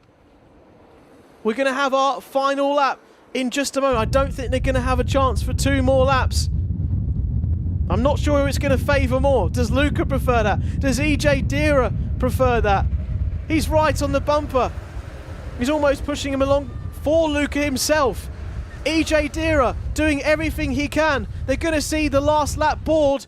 Who's going to take victory here in Mighty Bambino? Here we go, 1,000 metres to the side. Luca hugs the inside.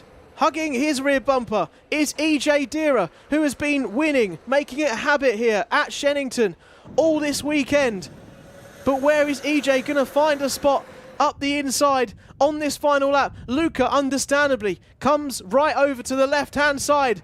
EJ Dira follows his line, sticks in a slipstream, but he's got a good run off of the corner, out of the hairpin. Is EJ Dira alongside enough to swoop what will become the outside of the Bruno chicane? He's done it round the outside. What a move from EJ Dira. It wasn't going to be easy for him, but Luca Pede is now down in 2nd. Max Tetlow is coming back at Luca though. Max Tetlow is into 2nd now. Tetlow was leading the race at one point. EJ Dira has just got to keep it in a straight line. He's going to do it. He's going to come round the final kink, and he's come back from the brink. EJ Dira takes his first final victory of his career at his home circuit in Shenington. What a drive from EJ Dira to come back through and take the top step of the podium. What a well-deserved race and well-driven race that was.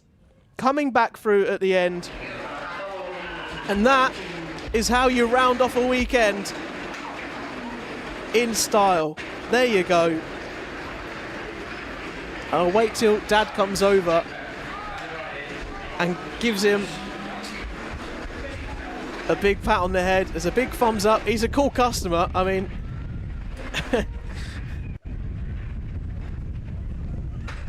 getting out of the car, Luca P behind. Well fought race there. That was a well timed move into chicane. Great respect between those two. We love to see that.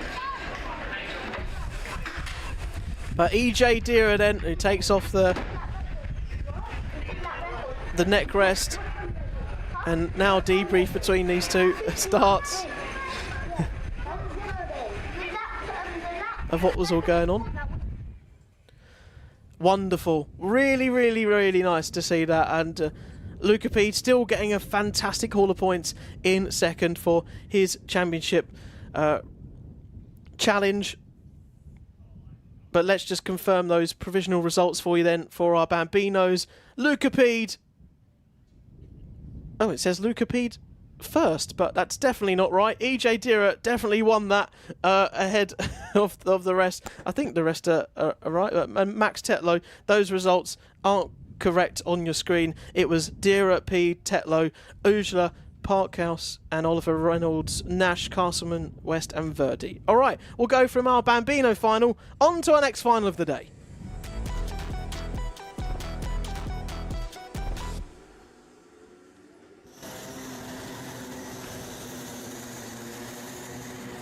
Playing tricks with us there. Right, we'll get on to our Micromax final for this afternoon, and no dual grids to worry about. They get their own racetrack now and won't have to fight with the mighty cadets. Sebastian Crawford is there on pole position alongside Will Hatton, Jensen Darlow, Ralph Ewer, Jensen Drummond, and Benjamin Finley is on the third row of the grid as well. Sebastian Talbot, Lucas Seabright, Milo Taylor, William Ewer, and Lani Eden alongside Seth State Mackey on the sixth row of the grid.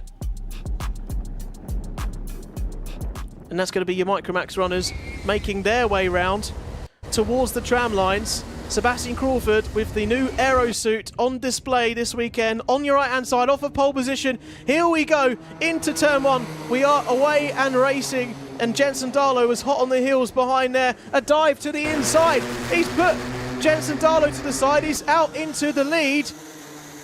And I think Sebastian Crawford has fallen way back down the order. Yeah, right there at the front of the field. It's been a fantastic start for Will Hatton from Craft Motorsport to get himself up into first place. Also making their way is Ralph Ewer up into second. Sebastian Crawford got some work to do then to regain where he started on this first lap. And across the line they will come now, and will confirm all of those position changes. Will Hatton, Ewer, Crawford, Jensen Drummond, Benjamin Finley, Jensen Darlow, Milo Taylor, Lucas Seabright, Talbot, William Ewer, and Lani Eden and Seth State Mackey towards the back of the grid. But here we go. For around 10 minutes of wheel-to-wheel action between our protagonists at the front, and who knows, the driver that could come through towards the end of this one. And an unlikely winner, maybe, of Micromax so far this year in 2026. I was talking about how Shenington, for all of our classes, not just Micromax, has changed the game for a lot of drivers. And this could be the same here for some of our drivers in this race. Will Hatton is kind of, if I'm honest, not been really near the front this weekend. I mean, I'll read you through his timeline for Shenington so far. Down towards the back, P17, 17, P16.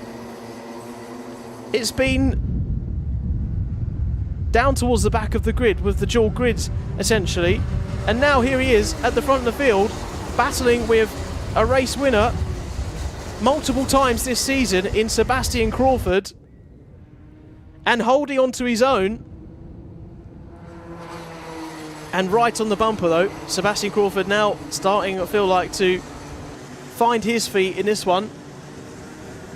But Will Hatton, 6th in the championship. Some valuable points could be on offer here. Some strong points finishes throughout the Kart Championship so far. Back in Rower, finished P5 in the final. Was unlucky to have some issues at Whilton Mill. Finishing the top 10 in our first round. The second round though, not lucky enough for Will Hatton. However, here, he could be on for his first race victory in Micromax in 2026. All he's got to do is do what EJ Dira did by the end of this one and could equally pick up his first win of his career.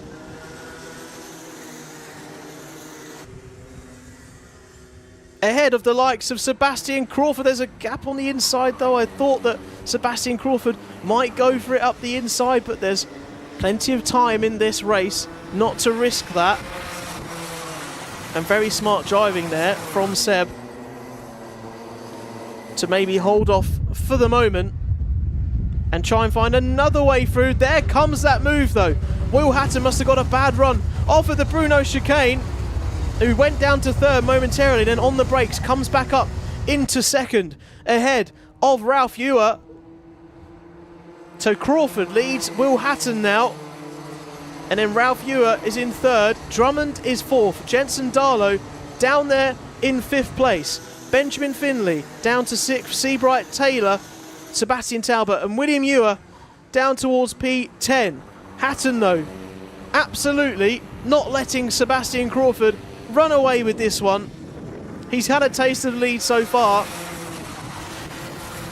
and I think just like EJ Dira had the stubbornness in his previous race, I can sense that in abundance here as well for Will Hatton out front, who's maybe going to spend the next couple of laps just to learn the body language of Seb's kart in front, how he places the kart, where he positions, where those weak spots are, if there are any, at all of the few but critical points here round Shenington, and also kind of putting the pressure on psychologically to force your rival out in front into a potential mistake. But Sebastian Crawford's now just got to have his mettle about him, and then, I mean, he points to his helmet and then points forward and says, don't let the drivers behind get back into this race. But seems a bit of a self-indulgent call, to be honest. Sebastian Crawford will pile on into the lead. Meanwhile, Ralph Ewer comes back into second place ahead of Will Hatton. So kind of taking in turns here to chase after our race leader and try and put a dent in his confidence, which must be sky high right now throughout 2026. For Ralph, it's been a mixed season because he's only joined us since Rower last time out at round 4, so all to play for.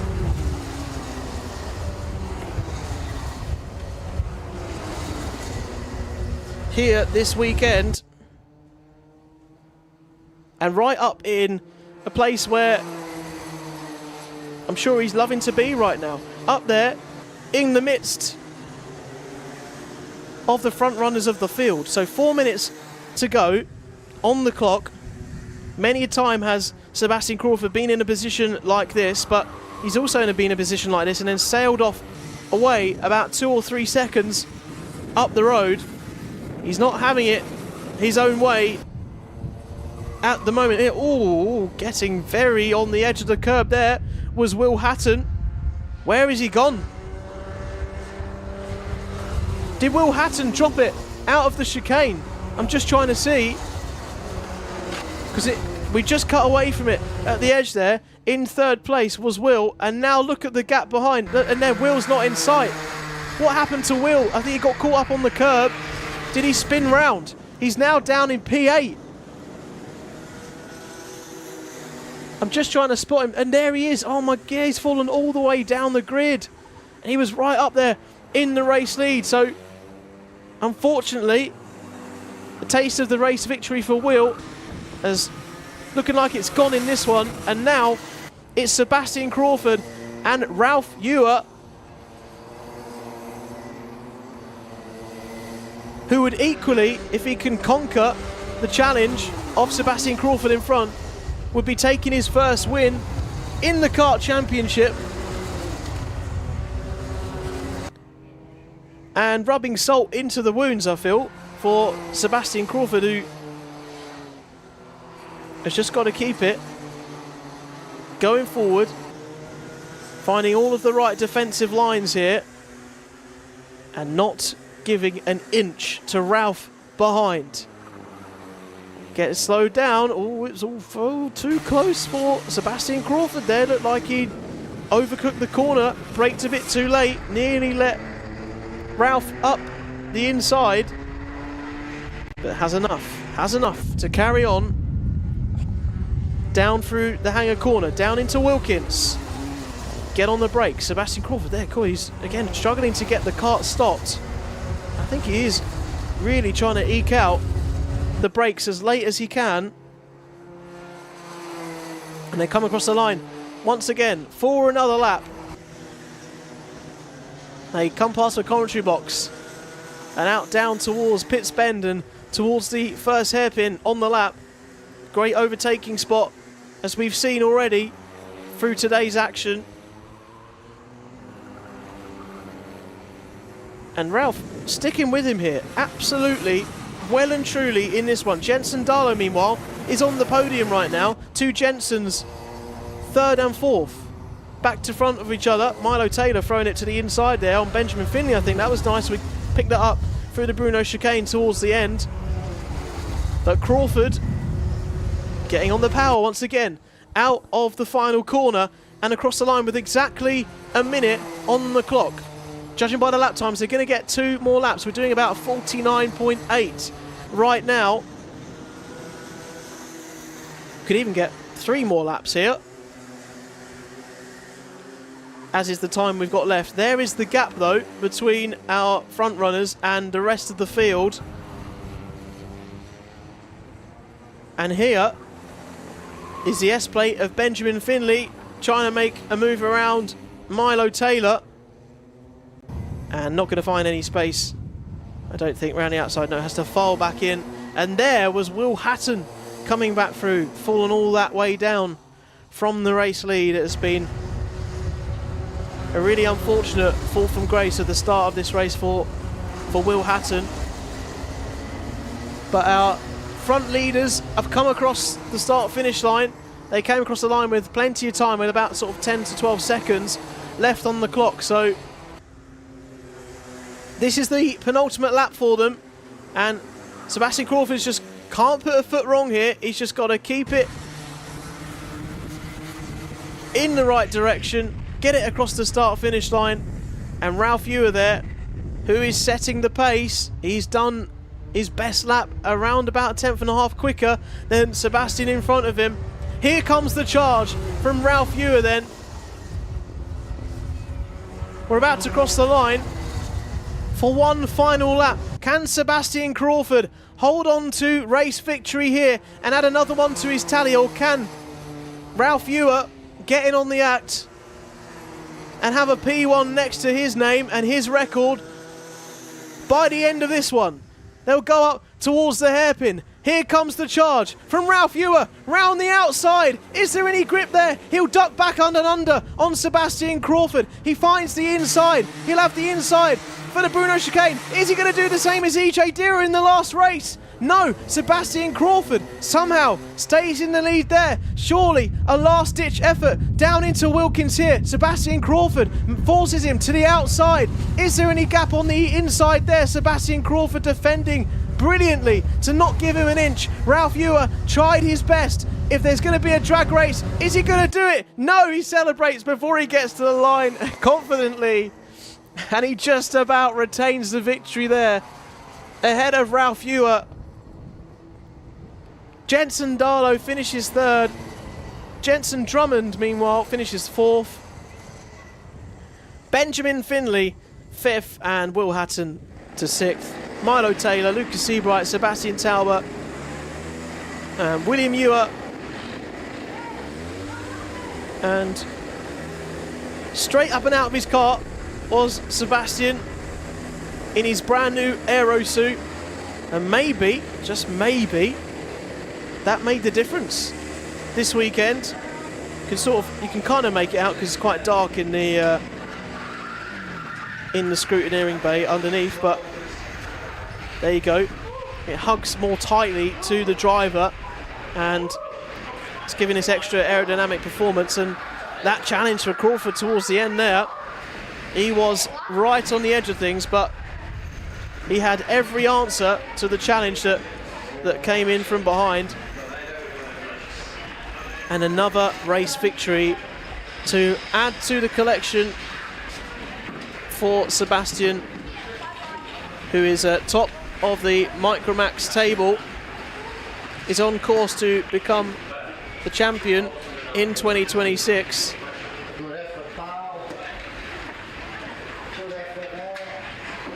But it's been a flawless 2026 so far. There you go, the suit's completely different. Look, you'll see it come off here actually. It's skin tight to the driver. Round one, a near clean sweep for Sebastian Crawford at the start of the season. Second round, did pick up as many wins, but he's back to winning here at Shenington. Right, let's get on from our Micromaxes on to our next final for the day.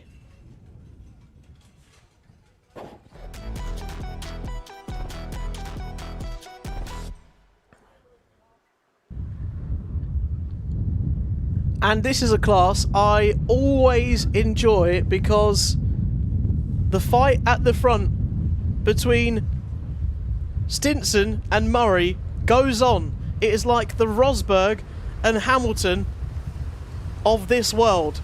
I'm enjoying seeing it, but I'm also enjoying seeing our other drivers finding their way into this championship alongside Stinson and Murray. They are the first two to lead us away into this one. I'll take you through the running order as we get into it. Stinson comes to the outside to cover off Ansel Murray as we go for 10 minutes of racing plus the one lap. And Murray holds on to second, but he's getting challenged from behind. Oh, and a driver off to the right-hand side, getting the braking all wrong, going down into the gearbox section of this Shenington circuit, and thankfully there was a little bit of runoff for him to take around, but he's ended up going the full distance and right down the end towards there in the braking zone. Not too sure who that was, and just trying to pick up who's found their way into third place. I think, is that Freddie Dye in third, challenging now? It is on Ansel Murray, trying to find a way up the inside, and he's done just that. Harry Stinson leading the way then. Freddie Dye has become the filling in the Harry Stinson and Ansel Murray sandwich and saga that has got very close so far this year. But the likes of Elliot Hitch and Heath Smith, Henry Hales, all capable of being up here in the chance to have their place on the top step of the podium. But Stinson, as we were hearing in the paddock show, talking about this duel that's been going on all season so far in 2026. He's wanting to extend his gap at the top from 5 points currently between him and Ansel Murray, and Ansel Murray has got to be careful he doesn't lose too many places in this race and lose touch with the front of the field, though he is getting a big challenge from behind, with Henry Hales setting the fastest lap of the race. And there, to the inside, I believe, Murray fallen back down into 4th place because Heath Smith, I think, has gone up into 3rd there. There you go, confirmation coming through. The white helmet of Ansel Murray. Further back, there's Stinson, there's Freddie Dye, and there is Heath Smith. Then you have Ansel Murray. Ansel Murray getting challenged equally, though, from 5th place, from Henry Hales, who was setting the pace out there to come across the line. Henry Hales still got the fastest lap pace right now. And they come through out of Cafe Corner once again to make their way onto the next lap. And you say about Stinson, you know, and going out into the lead and cementing down into a place, either him or Murray this season. But Freddie Dye is right here, ready and waiting to take a victory for himself here at Shenington and find his way through to the front of the field. And for Freddie, it would be a first race victory for him in 2026 as well in the Kart Championship. And it's a strange thing this happening here at Shenington this weekend. It has become a bit of an equaliser of performance and ability for our drivers out there this weekend, and playing to the strengths of some drivers, to others not so much. And as the drivers grow into the season more, they get more used to the mighty machines underneath them. It's bringing out some of the talent we haven't had the pleasure of maybe seeing at its full potential earlier on in the season, and now starting to come to the fold here. And the new Harry Stinson and Ansel Murray duel becomes the Harry Stinson and Freddie Dye duel here right now, with 6 minutes to go, using all of the track on the outside like it's a racing sim game to use all of the track to gain as much time as possible and get a better racing line through those first 2 corners and around the rest of the circuit as well. Stinson and Dye then charging out in front, and Ansel Murray's getting a little bit bogged down behind Heath Smith. Can't find a way through on the pace. Maybe just quite happy to sit there right now. We've seen Ansel Murray come back through the field plenty of times.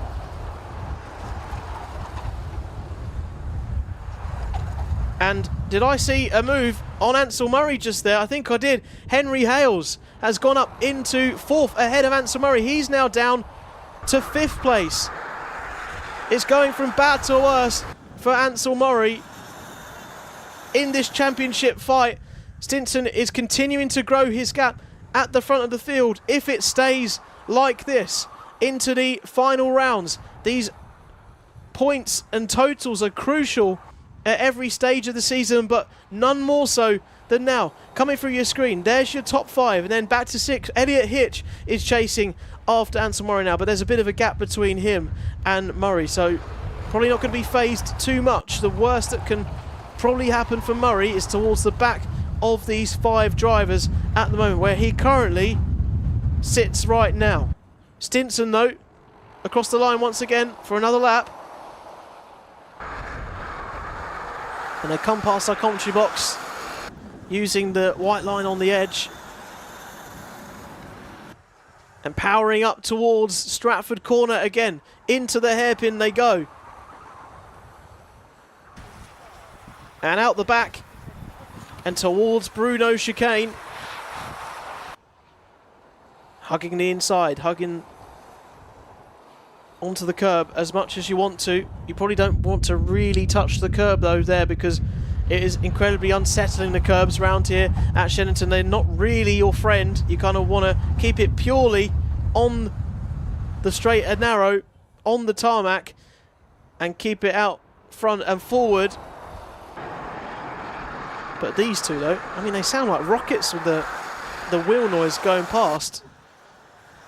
And I know there is certain feelings about, you know, all electric machines, but I mean the racing it's given us right now and the equal power that, you know, they have to the Micromaxes and the final we had previously, It's proving an amazing spectacle right here of just incredible racecraft, strategy, and thinking right throughout the race, and thinking he wants to try and dive down the inside. Oh, that was half a look, wasn't it, from Freddie Dye on Harry Stinson. Harry Stinson, though, manages to hold on to the lead here. He's pointing ahead. Oh, I don't know if he's pointing ahead so he could take the lead, or whether he didn't actually see him coming up the inside.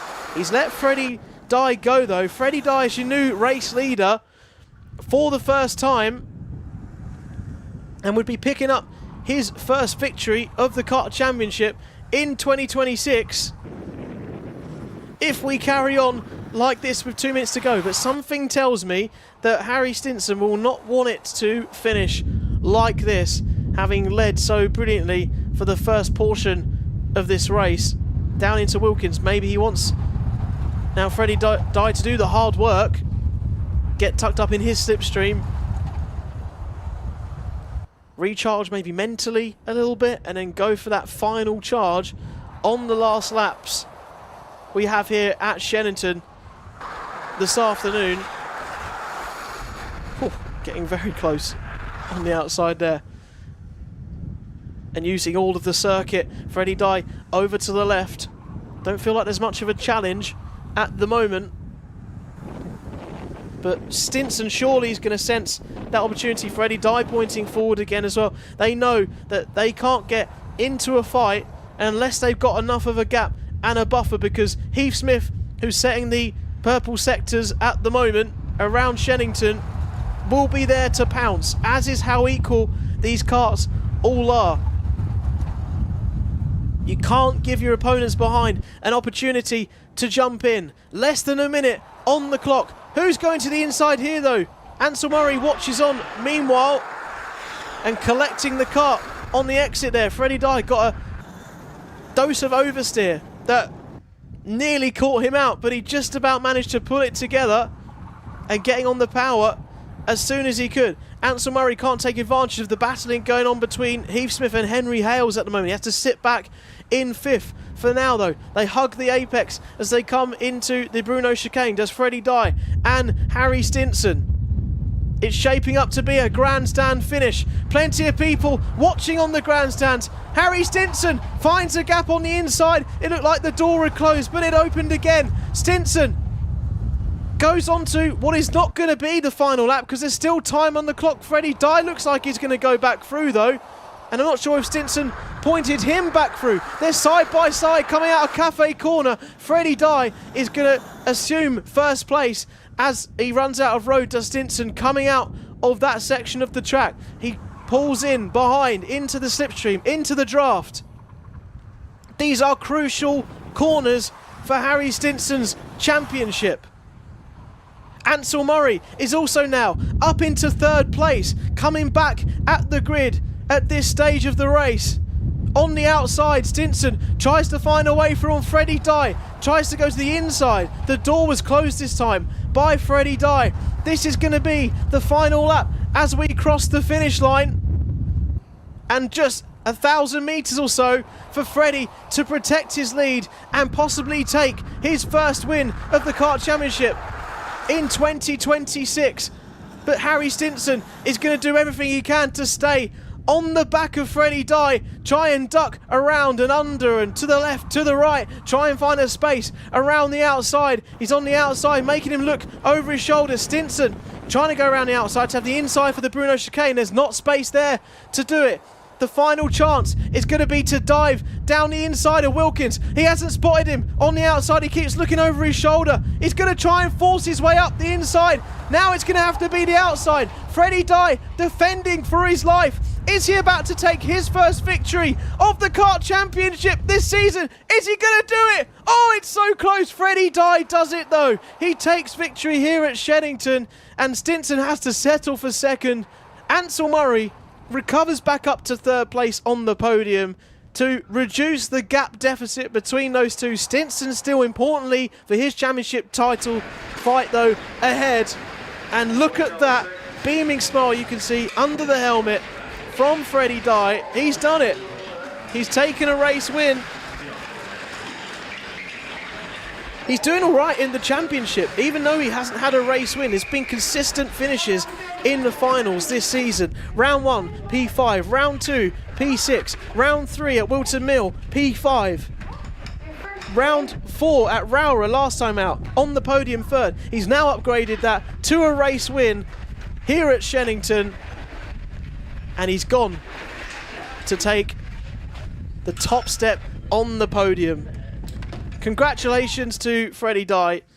Really great to see that, and you know, the spoils are being shared somewhat in this category as you get towards the end of the 2026 season. All right, thrilling as ever. I'm sure it's not about to change because we go on to our next final for this afternoon.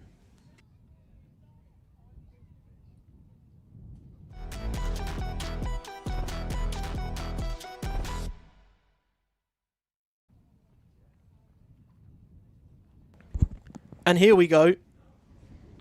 It's just about to get a bit more louder. Hang on, I'll start that again. It's about to get a bit louder because that makes grammatical sense. Thank you, good England, for just as the Alpha Live team ridicule me for my perfect English. Shakespeare would be proud.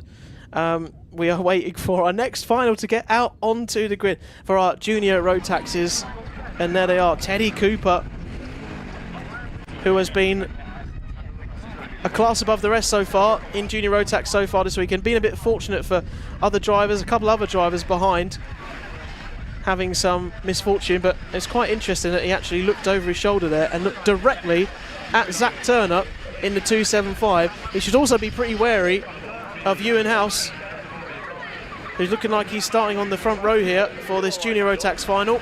Also taking part in the British Kart Championship this season in 2026. Cooper Campbell-Lee's behind there.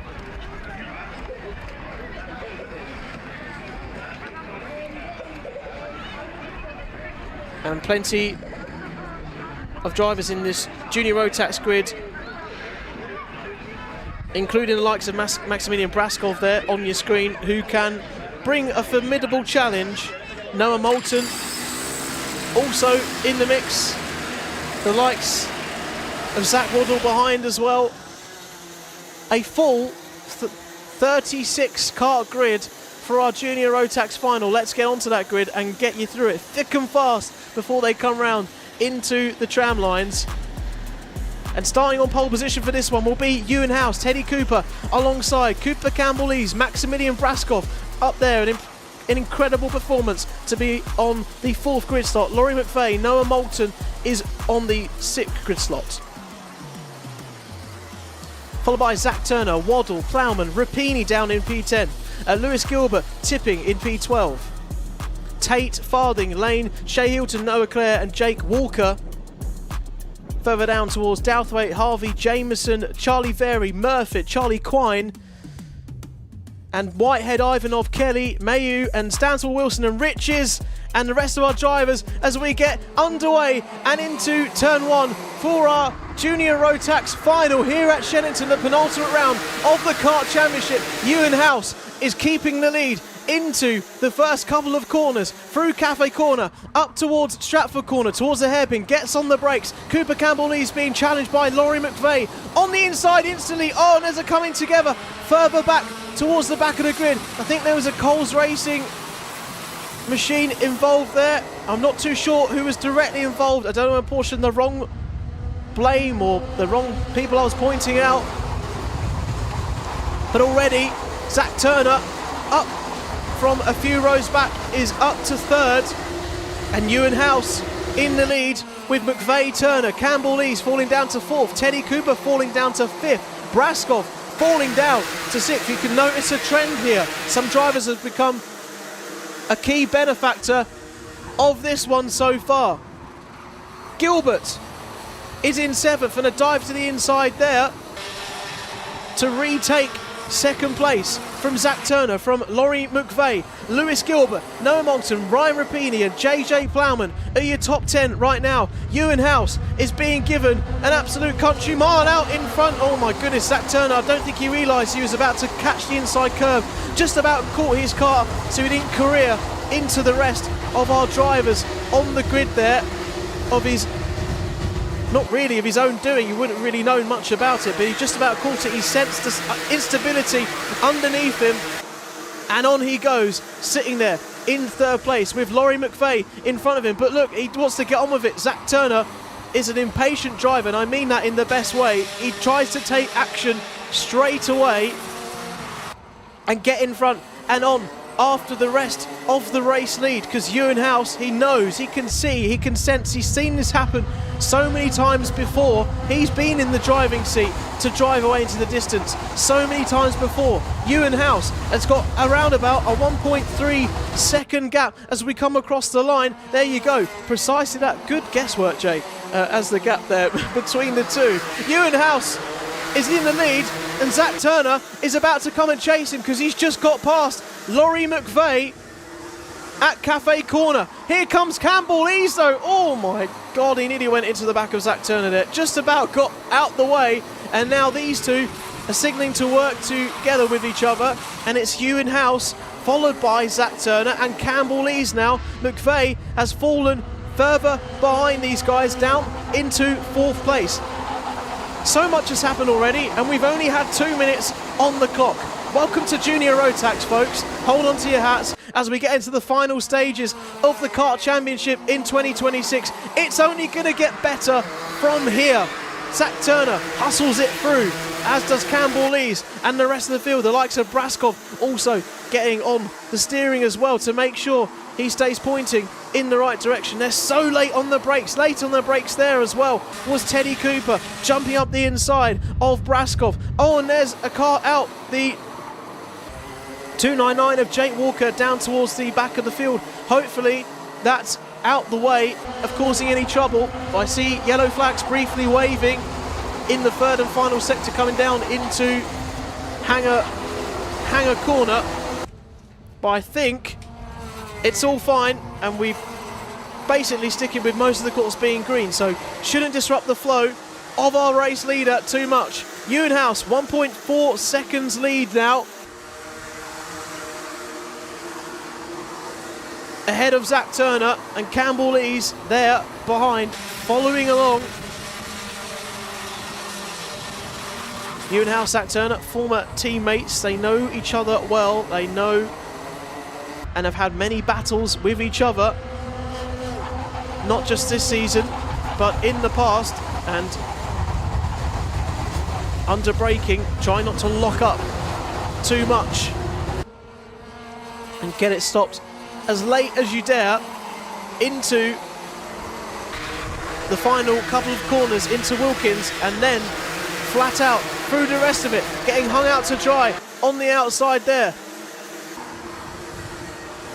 was one of the drivers. I think it was the 246 of Ashane Nagura, maybe it was one of the other ones, maybe Oliver Hutchings. I'm not too sure who was on the outside there, but was very close and hung it round the outside, trying their best. 6 minutes on the lap for Ewan House to see this one out. Teddy Cooper goes ahead of Laurie McVeigh for fourth place, points ahead straight away to progress forward. He's setting the fastest lap of the race right now, out there in front.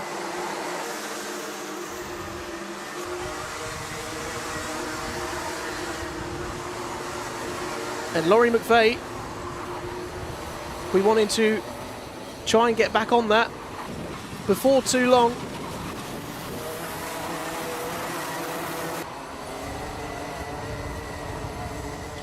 And see if he can make amends for this and back up towards the front. Campbell Lees is starting to drop away from Zach Turner now. Zach's almost being given the opportunity out front to flex his muscles and try and push on forward in this race. Chase on after Ewan House. The gap's come down slightly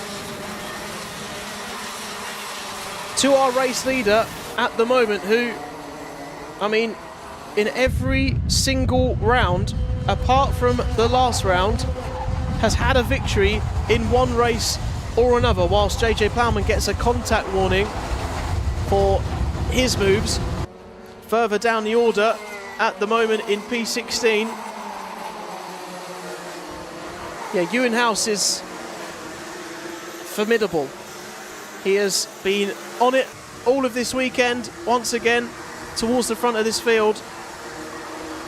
And getting further towards the front of the field is Teddy Cooper, slowly but surely. Now finding another place, this time on Cooper Campbell-Lees, up to the podium and pointing ahead straight away, because they know these two out front, Turner and House, when these two get away, it is quite the ask to get back after them. And trying, oh my goodness, and I think that was that Plowman, and it was falling down the order, Isaac Jameson and JJ Plowman coming together in the last couple of corners there. I saw the camera pan to the left, but I wasn't quite sure what was going on. Understandably, there are yellow flags waving in Sector 3. Whilst we try and deal with that, that might affect things for Ewan House slightly, as one of the karts comes into the pits. In this junior Rotax grid, Jamie Riches has fallen foul and into the pits here. I think Isaac Jameson wants to get back racing, get his kart going again, but I don't think the race marshals are going to let him do that. So yellow flags into the final sector. That's going to be interesting towards the final stages of this race. Zach Turner has found 4/10 on Ewan House in the last couple of laps. The gap is now down to 8.5 of a second. It was about 1.4 seconds. Meanwhile, Braskov is coming through the field there, getting a place on Campbell-Lees, who's falling down through the order one by one, unfortunately for him. But it's going to be interesting to see how long the yellow flags are down at the final sector and that kart gets moved away, because that could really hamper a challenge on the final few laps here for Ewan House. Well, good for him, but for Zach Turner to try and get past Ewan House out of the front. Ewan's got all the answers though right now. He's holding enough of a gap out front, not losing too much time, responding on this lap, only losing around about 0.5. That's enough. It's enough to play with at the moment to get towards the end of this one. Can Zach Turner find that extra gear that we know he is capable of, that we know he's got under his locker? There's the gap. There's third place on the right hand of your screen. Teddy Cooper, followed by McVeigh and Braskov and Campbell-Lees. They're your top 6 down back towards Noah Moulton. You can see on your screen coming through there in P7. That's this group. You've got the group of the first 2, and then 3rd down to 7th for Noah Moulton. There they are coming through. Minute and 10 seconds on the clock. Time is ticking away for every single points paying position in the top 10 right across the junior Rotax grid, but none more so for Zach Turner, who is trying his best to reel in Ewan House at the front. But is it going to be enough by the end of this race for our race leaders? There they go through on your right hand side. Meanwhile, there's a jump up from Campbell-Lees, I think back ahead of Braskov. There's Zach Turner. Let's stick with these two in the conclusion of this one. It's 0.5 second now, the gap. The gap is coming down between Ewan House and Zach Turner out of the front. 30 seconds to go between them. Where are our front 2 drivers going to come out in this one? There's Cooper Campbell-Lees. There are our front 2 drivers. You can see Zach Turner visibly closer. Ewan House cannot put a foot wrong on this penultimate lap here, and on the final lap that's about to come his way. Zach times these strategies and moves to a T. Is he going to strike at the perfect moment? Is Ewan House going to find that extra bit of something he needs to do to stay ahead? He didn't find much time on that lap, only about 0.03 of a second. They all come through Cafe Corner for the penultimate time. Teddy Cooper breaking away from Braskov now. Looks like the podium is all but secured out front. Noah Moulton trying to find a way past Laurie McVeigh. And the clock has struck 0 the next time they come across the line, it will be the final lap for our junior road tax drivers here at Shenington this weekend. Here's all your drivers further back, down towards Braskov. Here's your front two though, going through. There's third, there's Teddy Cooper. How is Ewan House going to hold on to this one ahead of Zach Turner? Has he got this one in the bag? The gap has come down by another 0.2 of a second. It's all going to come down to the wire here. Zach will get on the brakes as late as he can. Ewan will try and match that and also get on the brakes as late as he can. Into the Bruno chicane. No mistakes here as they find their way through. Has Ewan House got enough in the tank? Is Zach going to be able to launch a move into the final corner? He gets on the brakes as late as he dares. He's just not close enough though. Ewan House has just about looking like held off Zach Turner, and he takes the win ahead of Zach Turner. For first and second, Teddy Cooper is third, Braskov is fourth, Laurie McVeigh, Campbell Lees, Very, Noah Moulton crosses the line, Jackson Lane and Lewis Gilbert are 9th and 10th. And that nearly, very, very nearly, was the end that Zach Turner was hoping for. However, Ewan House had built up enough of a gap. He was driving well enough to take the race victory in the end. And for the championship, sitting in third right now. And that is going to do him the world of good with Zach out front. Ewan House, the gap to Zach is 28 points. And after that race, it would have closed a little bit more. But Zach will still be leading the charge. It would just be slightly less of a buffer. Ewan House could do this, and it needs to be a lot that needs to happen in the final round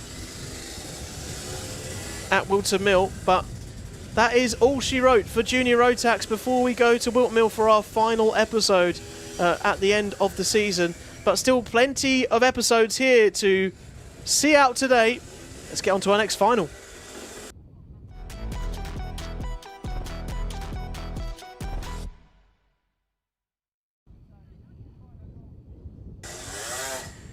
So we'll go from Junior Road Tax to Intermax, and our final here at Shenington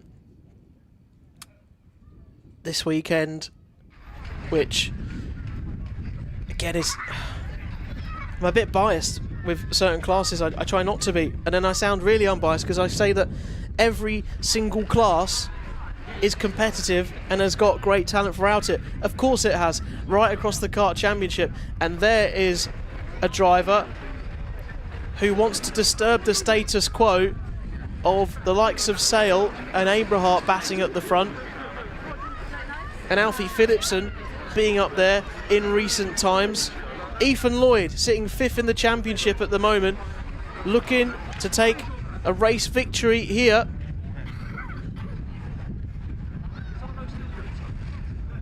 And really capitalise on what has been a fantastic weekend for Ethan Lloyd, again sort of coming into his own in 2026.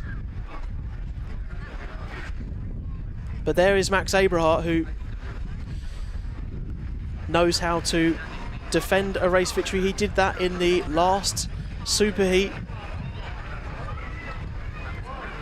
and will be probably needing to get those tactics out once again. Ethan Lloyd, who looks like he's going to be starting on pole for this one, Micromax champion in 2025, will want to try and make that count here. Further back just on your screen there, or Sam Dixon, privateer driver, well in the mix here as well. And towards the back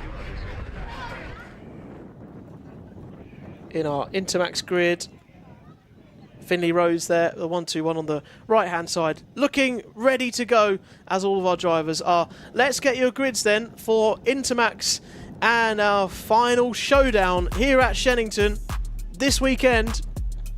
And it looks like this. Ethan Lloyd is on pole position.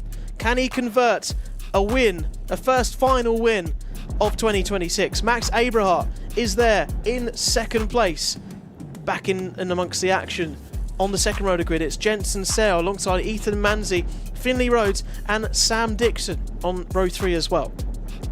Adam Bart, Freddie Blackshaw, Hamish Gordon and Jensen Skeff round off your top 10 for our starting grid. And then on row 6, Alfie Phillipson, currently third in the championship at the moment. Hasn't had the best of weekends here so far. Can he get back amongst the points? Dexter Petty, and the big points at that, is in 12th, by the way. Felix Sheldon Hayward, Logan Stanley Jones, Sam Fleming, Andrew, Aaron Rigg, and William Moore down to P18. Jamie Walsh, Jay Birmingham, Dagathor Sigurdsson, and Oscar Wood is in the final 22nd position on the grid. Oh, and not going to be seeing any further part. No throttle coming out of that Intermax car. That's Dagathor Sigurdsson for Jax Motorsport. And I think inevitably and almost certainly we'll be going around for a false start so that we can get that kart cleared away and it's not affecting any of the racing. It looked like it was on the racetrack, if I wasn't mistaken. But it might be clear. It's clear, so that means we're in the tram lines. We're waiting for the lights to go green. And will we get underway? Yes, we are. We're underway. We're into this. Ethan Lloyd leads us into turn 1. And he has Abrahart for company behind in second place as they come roaring past our commentary box here. Jensen Sale there once again, always there, challenging in and amongst the top positions on the grid. He is third right now from an impressive start. And then fighting their way further through, Ethan Manzi still there in 4th as well, coming down towards Pits Bend and Hanger Corner and into Wilkins. Ethan Lloyd settles into this first lap as the race leader.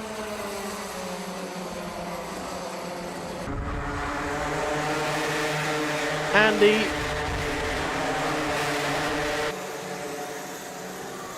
just hearing about one of the drivers there which might be having some issues at the front, as we talk about at the front. Max Abrahart goes to the lead in this one. Sales trying to challenge Ethan Lloyd for second. And Max Abrahart then didn't wait very long to cement himself into this race. And Sale wants to go up into second. Look at that, brave on the brakes. That is way more brash than we have seen from Sale. Usually he's kind of altering his strategy here this weekend. We're getting into that time in the championship where you need to take risks like that, take moves. He's 3 points behind Max Abrahart in the championship, as Max has missed out a round due to other championships in the UK, which means the gap is ever more so precious for Jensen Sale behind, and he needs to get ahead of Max Abrahart to be in with a chance of taking home the Intermax title in 2026. But Ethan Lloyd is still very much there in third place. Ever the opportunist was Jensen Sale early on in this race, went for the move up into second, followed by Ethan Manzi and Sam Dixon down in 5th. Finley Rhodes, Hamish Gordon, Jensen Skeff, Blackshaw, Aaron Rigg is your top 10. In our Intermax final and into the braking zone. Max Abrahart, I think he outbraked himself, got out wide, and Jensen Sale found a path down the inside. And is Max Abrahart going to go further back in? No, he just about fends off Ethan Lloyd from storming past Max Abrahart, and Abrahart falling further down the order. We've seen in other classes and categories so many times that a driver gets caught in a certain position, they get out of sync, they get out of that momentum, that rhythm, and they'll find their way much further down the order and almost be in sort of 5th or 6th place before they know it from the lead. Back to the lead. Jensen Sale gets challenged down the inside by Max Abrahart, has no option but to concede the place. And Abrahart back to the lead with Sale dropping down to 3rd, and Ethan Lloyd was ever the opportunist to jump up the inside and take 2nd place into this one. These three are the titans of Intermax right now around here at Shenington, although Ethan Manzi wants a piece of the action where that came from, and he's very much in this mix as well. But these two here are your protagonists right now at the front, and Jensen Sale has shown that he can do it. He sent a warning signal to his two rivals ahead. He says, you guys have got to be aware that I can throw it down the inside if I want to. I can play it just as tough as you two at the front. I want this title just as much as you. Abrahart with Ethan Lloyd in between Jensen Sale and Manzi behind. These four breaking away all the more as we go deeper into this race. 6.5 minutes on the clock, ticking down all the time. Come to complete another lap, seeing fresh air in front of him to drive into and around Shenington. Abrahart takes a wider line through there than his rival Ethan Lloyd behind.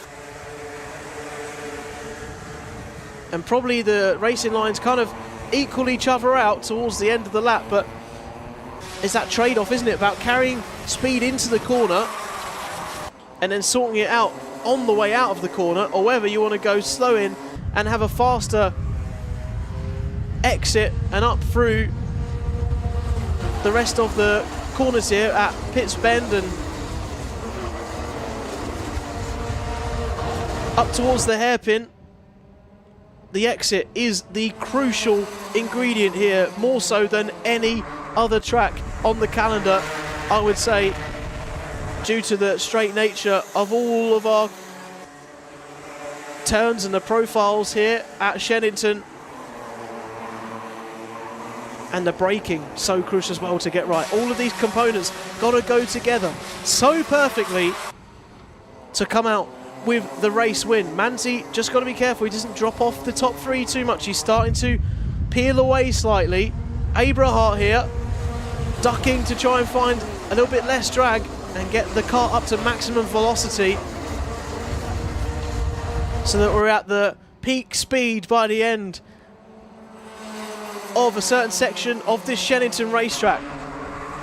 They come past the commentary box once again.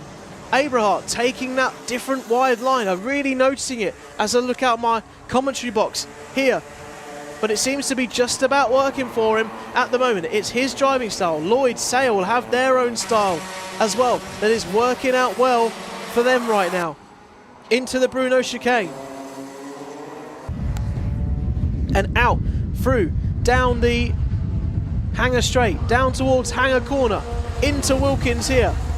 Not much of a threat right now for Abrahart. The two drivers behind, biding their time. Sale wants to keep with these guys. Maybe he's giving them a slight buffer in front so he's got some space to work with.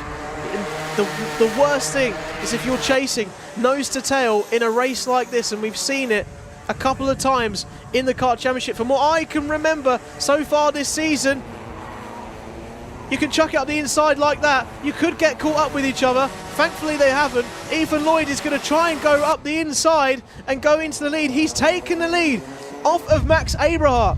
And what I was saying, you could get caught up on each other, and if you're the driver in third, you could get caught up in all of that. All three of you are off, so it's sensible to have that gap further back. But there's no doing because Abrahart closes the gap to Ethan Lloyd. He retakes the lead.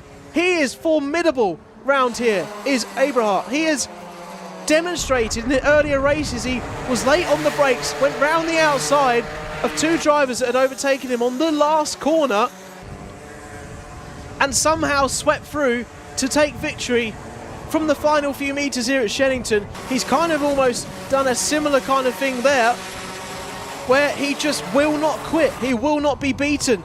But neither will these two drivers behind with 3 minutes to go, plus a lap There's still a long way to go in this race. It feels like we're getting towards the climax, but there is plenty still to unfold here. Plenty of racing to be played out. Around 1,000 metres here at Shenington. Abrahart, followed by Jensen Sale, Ethan Lloyd, Manzi, Finley Rhodes, Dixon, Gordon, Jensen Skeff up into the top 10. In P8, Blackshaw, Adam Bart rounds off your top 10. But these are your top 3. This is what we're interested in. This is the title fight right here at the front of the field. First in the championship, Abrahart. Second in this race, Jensen Sale, wanting to try and change that. Manzi still trying to cling on to the 3 of them here towards the back. Blue flags being waved for a back marker at the rear of the grid, and getting well out of the way. Great sportsmanship to see, not getting involved too much with our leaders, disturbing their progress and their race too much out there. Finding their way through Cafe Corner once again.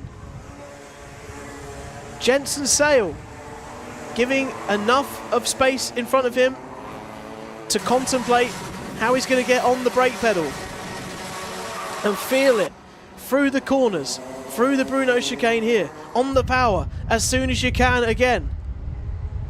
Pointing furiously towards Abrahart, gesticulating to Ethan Lloyd behind. Don't challenge me up the inside yet. It's not over yet. We can still win it. Look, he's trying. He's really saying, please, please don't go for the overtake. We've still got a minute to go. We're still in this.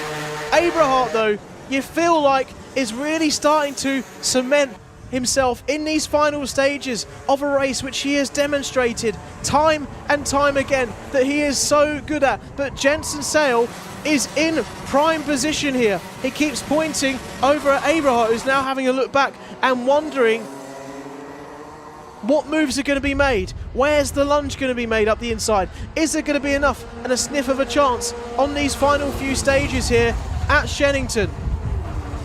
There's going to be 2 more laps here to decide who is going to take victory. Maybe 3 more.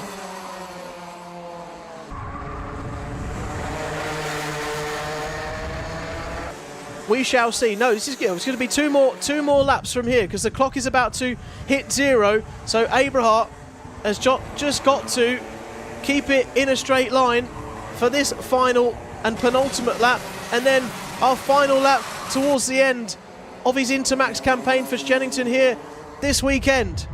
Abrahart has not put a foot wrong in the last few laps of this race. He's got to the lead most recently in the last few laps, cemented his position. The car doing everything he wants it to. He still look over his shoulder though. He knows the threat is looming large in his invisible mirrors. If there were mirrors on these carts, they would be full of bright, incredible Hulk green behind of Jensen Sale and the Batman-like figure of Ethan Lloyd coming in from behind, and Jensen Sale has found a way up to the inside, but Ethan Lloyd is going to try. He nearly had the run on the inside of them to try and get them both, but Sale has gone up the inside of Abrahart a couple of corners ago, and now he's just got to keep it on the inside. Is Sale going to give him the racing room? He is going to give him the room. Where did he get that space on the inside? Abrahart, somehow again, he cannot be beaten, he cannot be batted down. Abrahart takes the victory here at Shenington ahead of Jensen Sale. My goodness me.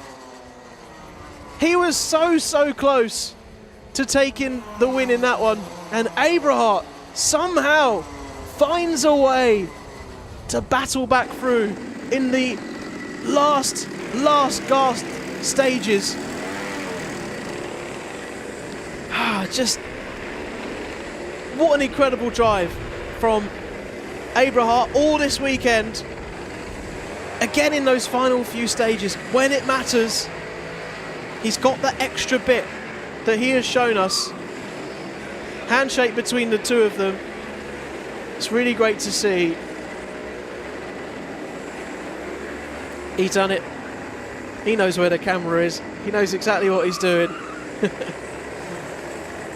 And that is going to be invaluable for his championship fight. But let's not really get too carried away with this too early on. Our Intermax class is still very much up for grabs because the points gap is only 3 as of the last round. It's going to be slightly more between Jensen Sale and Max now, but it is still very much within touching distance for our final round for Whilton Mill. All right, going from a very close class and category there, as always, to one that there is hardly anything to choose between. Let's get to our Honda Cadets.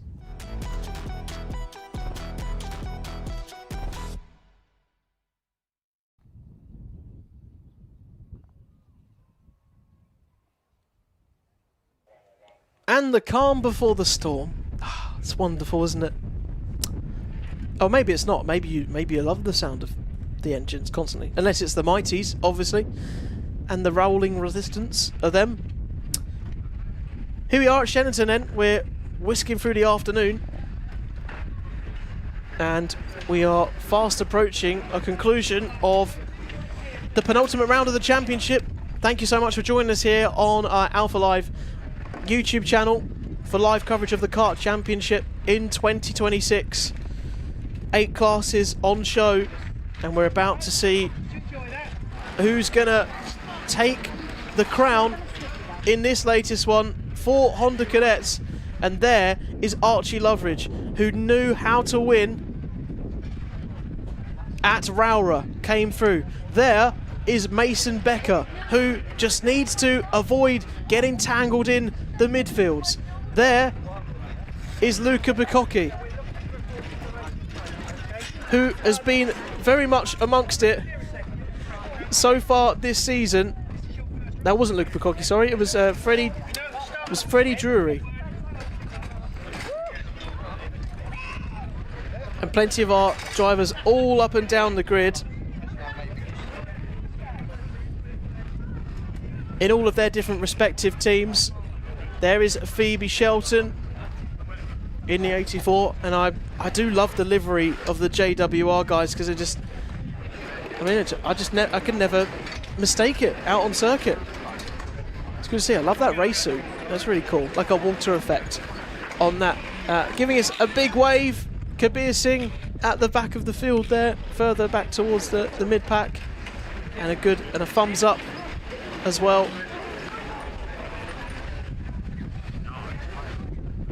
from, I believe that was Ralph Ryder Birch. Can't quite see their numbers as they're coming over the front. McKean Delaney there, and a big wave. I can see that number, I can see that wave as well from Ollie Knox.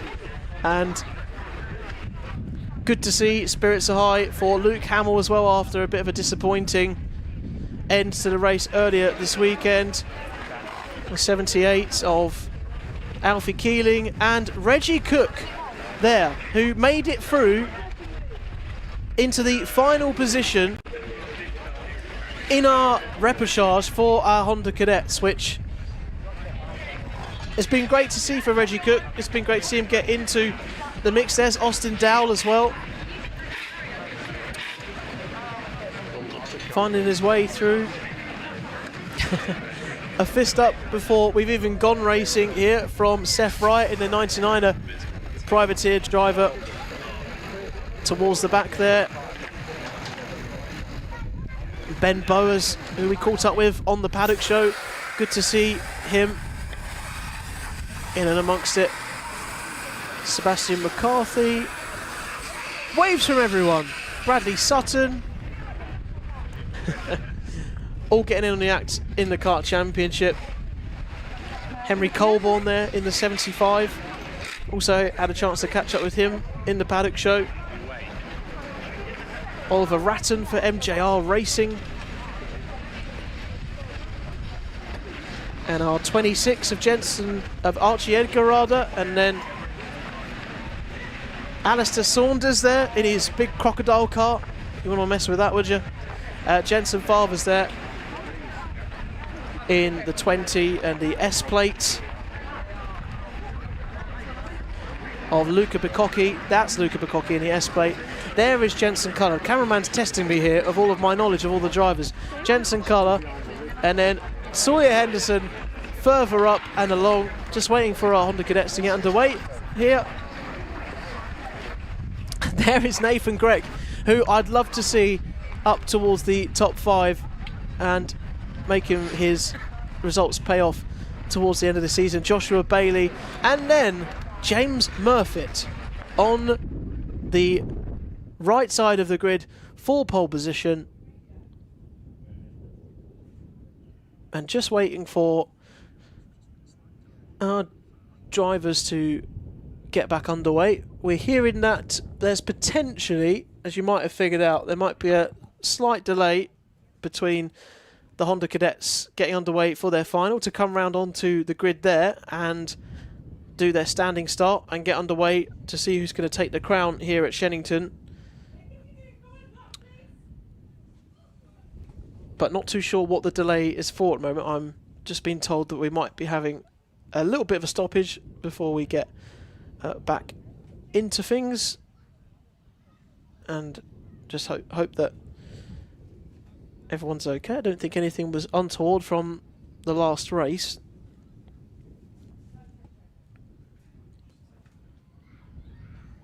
So the wind rustles over the fields of Shenington here in the Oxfordshire countryside whilst we wait to see who's going to take victory at Honda Cadets.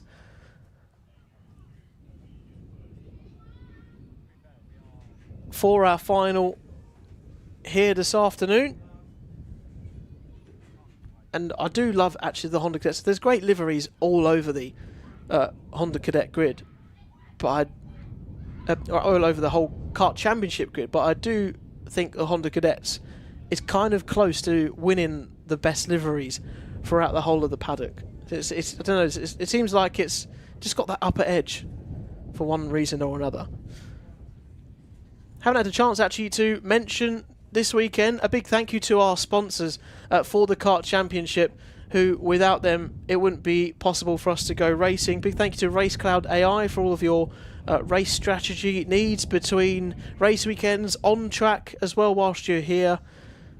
A big thank you to KKC, who have been helping us give away some mystery gift prizes to some of our lucky drivers this weekend. On Track Marketing, helping our drivers be present on track but also online and off track as well. And Victory Shine too. Big thank you to them for sponsoring the Kart Championship. And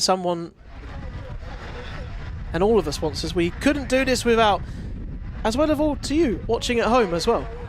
You might not sponsor us in money, but you sponsor us in attention, and we love the attention you're giving some of our drivers. You can see on the screen there for our Honda Cadets.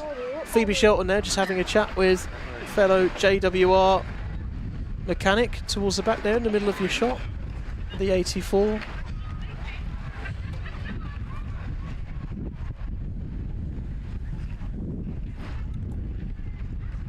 And I think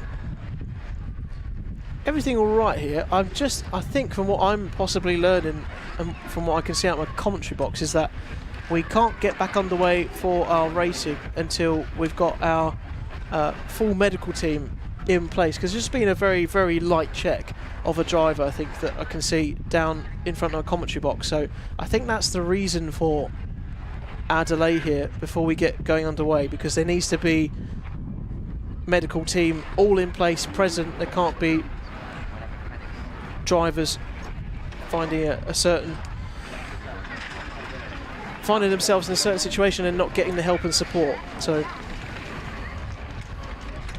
and also, just because we're further ahead in the timetable, I think we're just going to take a bit of a breather here. So, being told we're going to go racing at around about quarter past 4, which is in about 3 minutes time. So whilst we have the chance to have a bit of a breather, and so do our drivers there, including Sawyer Henderson walking around there and just stretching his legs instead of being down in the car, you might like to stretch your legs on the accelerator pedal.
Okay, right. As we come back, one of the cameras has gone, nope, I'm good. Thank you very much. I'm fine. We will get back to our Honda Cadet final then, which we were anticipating to get underway a little bit sooner, but we just had a bit of a delay before we get underway. Because we were going too fast in the schedule. I mean, the irony. Honestly. So, Archie Cannon. There. At the front. And there's the little doggy again. On the kart. It's going to help him round. Who knows? Maybe he's thinking about it too much in the race. I'm not too sure.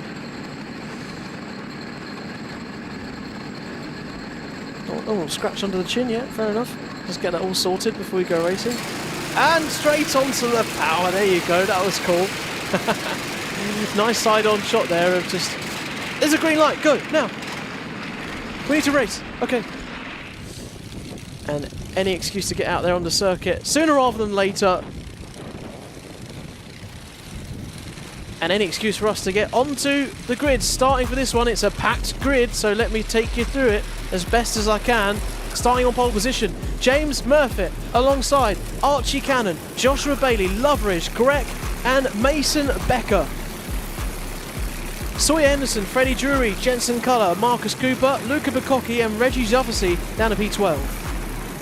Then it's fathers, Grisbeck, Saunders, Shelton, Edgar and Finley Thursfield on row 9. And Oliver Ratton, Kabir Singh, Henry Colborne, Ralph Ryder Birch, Bradley Sutton and Keen Delaney. Sebastian McCarthy, Ollie Knox, Ben Bowers, Luke Hamill, Seth Wright and Tommy Burgoyne down to P30. And then your final 34 runners, or 4 runners either, of 34, Maximilian Mikowski, Keeling, Dowell and a final position from the repechage, Reggie Cook in the Orlando-inspired livery. All finding their way onto the grid, and our drivers will be waiting for the red lights on the gantry to go out. And the race start official has got a bit of a longer walk this time, as is the size of this grid, for the final here at Shenington of our Honda Cadets. Look, he keeps going, he keeps going. God, he's probably got his steps in today, isn't he? Hut two, and then eventually we might see in the background, there it is, there's the green clipboard, which means we can go racing. The lights can light up and extinguish and go away. We are into our Honda Cadet final and off to a fantastic start.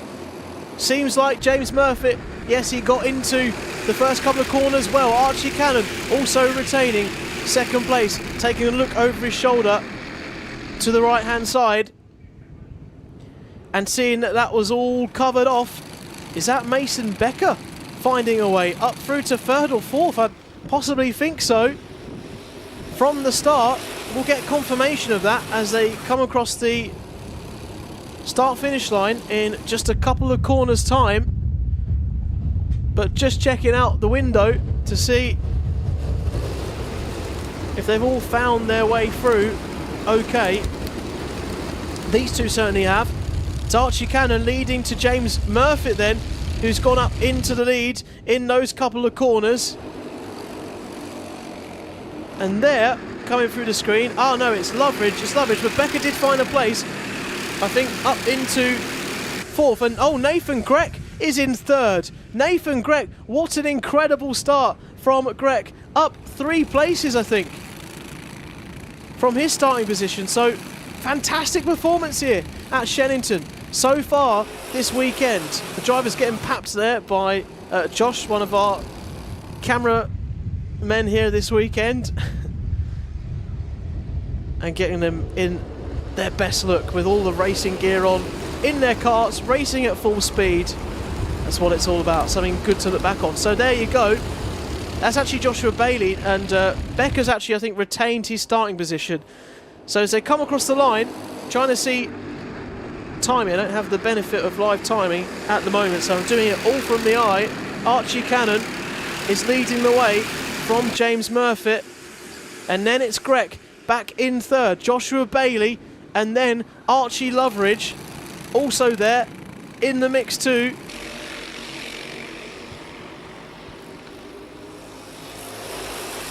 And coming down into the Bruno chicane.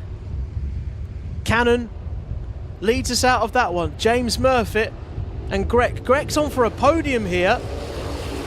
And what a way that would be to sign off his weekend and maybe to get further onto the podium for second place. Has he got it round the outside to challenge into there? No, Nathan, as a result of going for that move there, loses a place to Joshua Bailey and now has Archie Loveridge for company, chasing him down in his Ambition Motorsport machine. But to the inside, Archie Cannon falls down the wayside and James Murphy goes to the front. And Cannon falls to third, so it's all switcheroo at the front right now as they try and find their best places of where they feel they'll be suited in this part of the race. Do they want to be taking on the responsibility of going this far up the grid, this part of the race? Cannon gets a bit hustled out to the side of the track on the right hand side, and now Cannon finds himself down in P5 as a result of that. But it's Murphy followed by Bailey, followed by Nathan Grech, who's back up onto the podium. Looks over his shoulder, he gets a point behind from Bailey, who was behind him I think, or maybe Murphy's giving him the point here to try and push on after. Out at the front, and are my eyes deceiving me? Is Nathan Grech in first? When did that happen? I'm just trying to see it here. Yes, he is. Nathan Grech is in the lead of this race. Or maybe it's Loveridge. I actually can't tell these cars. It's very hard. No, yes, it is Grech. Yes, it is Grech. The 95 into the lead. There you go. There's the timing line, confirming things for you. I was staggered that he found his way to the front of the field there. Must have been coming out of the Bruno chicane or something where we saw off camera those positions switching around. Nathan was having his sights of the race victory in the last heat, couldn't quite pull it off. He's got an even better opportunity here. He's up into the lead at this early stage of the race and is finding himself in a great position to build into a kart championship which he's not been across for too long, especially in the Honda Cadet class, as privateer for a few months before, now jumping on board with the Tim Parrott Motorsport team, and it seems like has done the world of good for not only his confidence but what is underneath him as well. The confidence to extract the most from his Honda Cadet car, and found his way up through the field one step at a time through this weekend.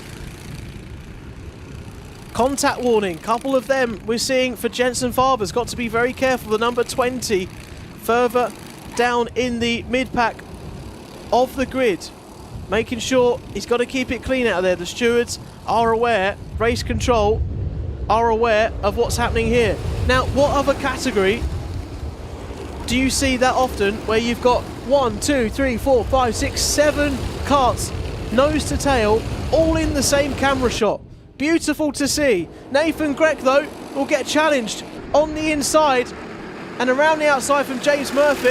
Grech about just holds it on through Cafe Corner, pushes James Murphy out to the outside and forces him wide. Is James Murphy going to switch around the outside? Is there anything going on there? No, not this time. Nathan Grech holds on for now to keep himself going in the right direction. How long can he hold on to this for? Ideally, in his mind, he wants to hold on to it for 4 minutes and 20 seconds, plus the other lap. Look at Loveridge trying to make a move around the outside there on Mason Becker, because Loveridge fell down the orders trying to recover. on that lap. He fell down a couple of places trying to find a way back through. Nathan Grech still holding on to the lead though, stubbornly, staunchly. Use all the superlatives you could want. Is there enough space there for James Murphy to find a way around the outside? I really thought he had pinched Nathan Grech to the outside, but he has found a way to hold on to it there. And Nathan Grech has had a couple of P4s so far this weekend. He has not gone to the front of the field and taken the top step of the podium. He's putting in an almighty, valiant defence right now though, in this Honda Cadet class, which is so close. And it has been like this from the start. Nothing to choose between our drivers. Out of the front, they're going to the inside though. James Murphy managed to find a space into Cafe Corner and has retaken the lead here at Shenington. Hugging the inside, he knows he's going to have the pressure, the heat on him as they come out of the hairpin. Nathan Grech is alongside, got a great run out of there as he comes through and around Cafe Corner. Oh, he catches the curb. He nearly found his way off of the circuit, but he's just about still in this race. However, look at how far Grech has fallen down as a result of getting caught out on the curbs there and the pressure from Murphy. However, he's very fortunate that he was on the very inside of Wilkins. He's in third place. He's on the podium still. And now Mason Becker, look at this, has gone to the front of the field after so much misfortune in the last couple of rounds. This is where Mason Becker wants to be, at the front. He's got the pace to do it. He just needs the luck, the space and the time to be able to do it. He's ahead of Archie Loveridge now. Nathan Grech is on the podium. It's all flipped. Archie Cannon is nowhere to be seen near the front right now. Freddie Drury, nowhere to be seen. Bailey, Luca Bacocchi, James Murphy, down to P8 at the moment. Nowhere to be seen at the front of this race. So it's between Becker, Loveridge, Grech now, and have taken advantage of the events that have been happening around them. Has Loveridge got the inside? He has. He's being the opportunist once again. Oh, Grech goes over the top of Mason Becker at Cafe Corner. And the two come together, trying to find a move on the inside there. And there just wasn't enough room for two to go into one.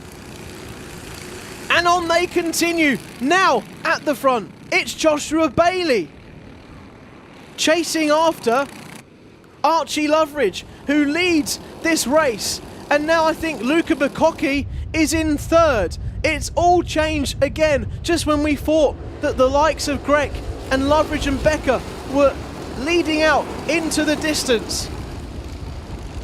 A couple of moves, crucial moves and attempts, all came out in the wash together. And here was the scene of that move between Grech and Loveridge only a lap ago, which would maybe be good to see back again if we get time at the end of this race. Eric Grisbeck gets a warning from race control. Loveridge has somehow got himself in the position like he did in Rowra last time out to take maximum points here in the final at the end of this weekend. And I wouldn't say it's been as dominant for Loveridge as it has been for some of the other drivers around him this weekend. But he did win every single race he was involved in Rowra last time out, batting away with Cannon in the final stages. So really, we shouldn't cancel out Loveridge at all, because once he gets into this place in a very equal Honda Cadet grid, he is very hard to chase on down, and getting out wide, trying to sweep back through. Luca Bacocchi, who has not really been in this kind of position for a little while, has found himself back up in the place where he was at Whilton Mill on this final lap. Out of the Bruno chicane, Archie Loveridge has somehow absolutely gapped the two behind. Unless they're sweeping back in, they are. And Joshua Bailey is going to try and get as close to Archie Loveridge as he can, but he can't. Archie Loveridge is going to take a consecutive win here at Shenington, taking the victory ahead of Joshua Bailey. Luca Bacocchi takes third on the podium.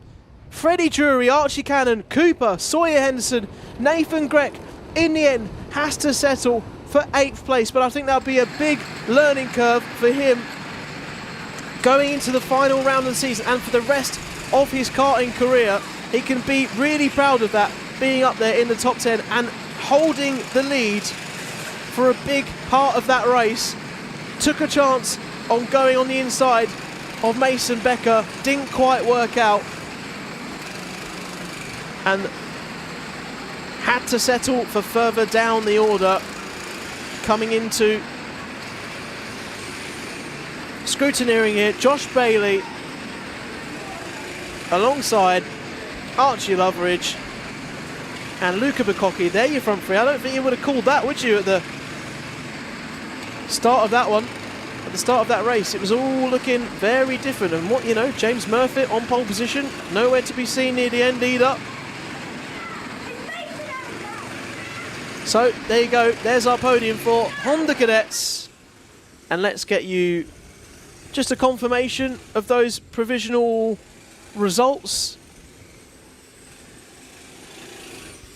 if we can, whilst we wait for our next category. Loveridge, Bailey, Bacocchi, Drury, Cannon, Cooper, Henderson, Grech and James Murphy. And because Archie Cannon finished down in 5th, I'm very interested to see how that comes out in the standings towards the end, because Loveridge, with a points gap of about 19 to Cannon, that will do him the world of good, with a few points difference there between 1st and 5th into the final round at Whilton Mill towards the end.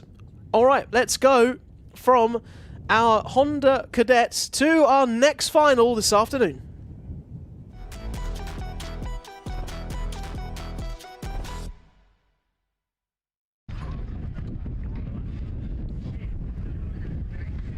And it's just about to get even better. I say that every time, but it is, because Junior Primo has arrived, and this field would be good. I could just hear our camera person is being told how long we've got till our next race. George doing some sterling work out there, as well as the rest of our team out there for Alpha Live this weekend. But here's some of your drivers hoping to make their momentum pay here at Shenington again this weekend. Race weekend's all about momentum at the front of the field. You saw Harry Myatt Waldron, who unfortunately at other circuits has not really been in the mix at the front, but a change of fortune in some regards this weekend. Dooning as well, back towards the front of the grid there, the 73 at the front of things. Coming back into the fold all the more. Really interesting to see. There's Jacob Underhill, 34, who had a horror incident where one of his wheels fell off in Rowrah in the final. It's not nice to see. And the 91 there of Nelson Taylor. And the 48 here of Charlie Halewood and Oscar Dolinek. And Elliot Dimolo too, who's been, if I remember rightly, definitely up there in the fights in the top 10 this season so far. Hakeem Bart and Jacob Kentz and Shay Laird there for Thistle and Rose Racing. Good to see them in and amongst the grid in the Kart Championship. And our 88 of Arthur Murphy. And coming towards the side of this grid, Cora Moore, who's there as a privateer alongside everyone here. And a packed grid around the fence of our pre-dummy grid here. 40 of Riley Linnell, and a big wave from Jerry Dufficy in the JWR car. And there, Archie Foreman Evans wants to finish this race. A couple of races ago, reliability letting him down.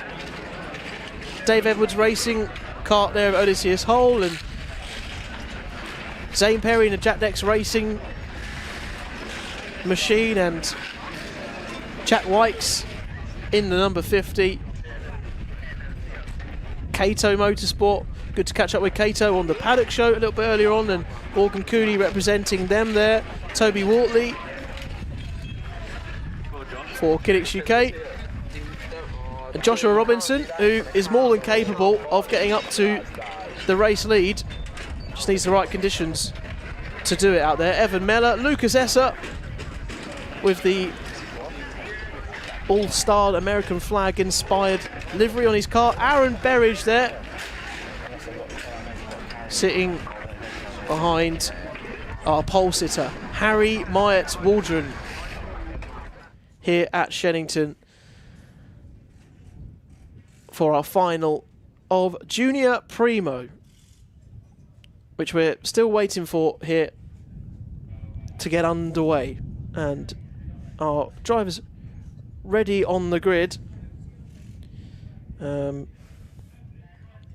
Just been told though that the delay is considerable enough that we're going to be holding off here for at least another 10 minutes or so.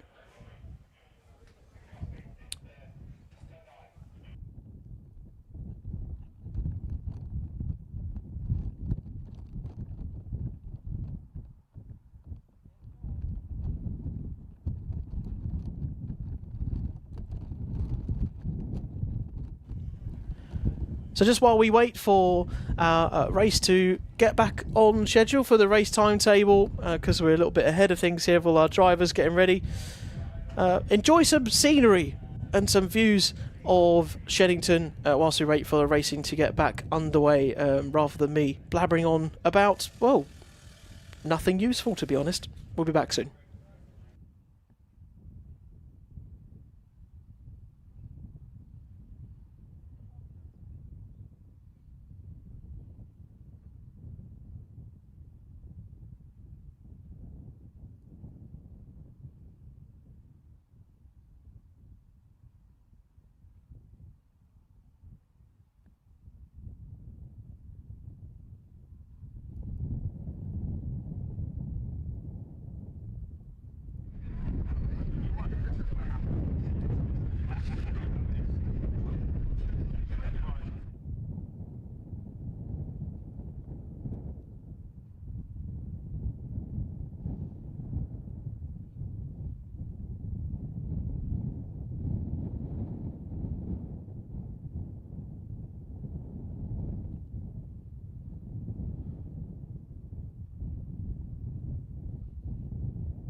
On 1 minute.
All right, so you join us back for, well, what was absolutely not a 10-minute break. I just about managed to make it back to the commentary box. And here we are, because we want to get onto our grids for Junior Primo and get this baby underway. And here's how your Junior Primo final is looking and shaping up. Myatt Waldron, Dooling, Berridge, Jackson Heath there for his best start of the weekend in 4th. Lucas Esser, Jacob Underhill is on row 3. Evan Mellor, Pudderfoot, our championship leader. What can he do from P8? Robinson, Taylor, Wortley and Jenkins. Cooney, Halewood, Wykes, Dolinek and Zane Perry and Dimelo. And then we'll have time for no more because we are underway and racing. Although, yeah, I was going to say that's it's quite a lead that Harry Myatt Waldron had there into turn 1. And I don't think our drivers were really together. So the irony was, producer Luke, that we could have kept going with the grid, but we didn't anticipate that would be the case. We thought we were underway. As is the way with these things, the universe has other plans. But here we go round again for another formation. And the Alpha Live team, we're always agile, hot on our heels, whether we're out there manning the cameras, whether we're directing, whether we're commentating, whether we're eating ice creams. No, I'm just joking about that one. We're very professional. That's not during the racing. But when we're getting underway here for Junior Primo, we're all very professional because we get very excited about it, and we love moments like this on the weekend.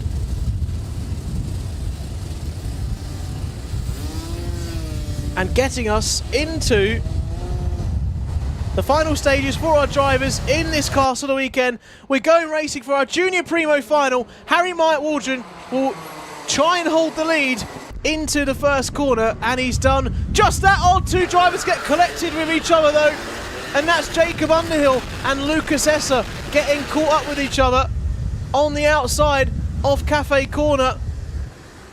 And oh my, I thought we were all, I've just caught the false flag. Another formation lap. It's alright, me and producer Luke will just talk amongst each other and just decide how many false starts we're going to have. That's fine. Hopefully no more. It would be the case as what we're telling each other here. But that was an exciting start. That's kind of a bit of a save and grace for Jacob Underhill and Lucas Esser. I'm not sure they're allowed to reclaim their position now that they've found themselves towards the back of the field. I'm just trying to see where they are. There's Jacob Underhill coming back at the rear of the grid, so they won't be in the grid position we were telling you about, or some of it anyway, towards the start of this race.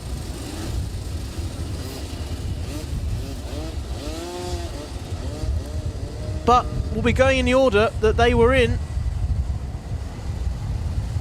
because if they drop to the back of the field, I think that is on them. So we'll come across the line. Are we racing again into turn 1?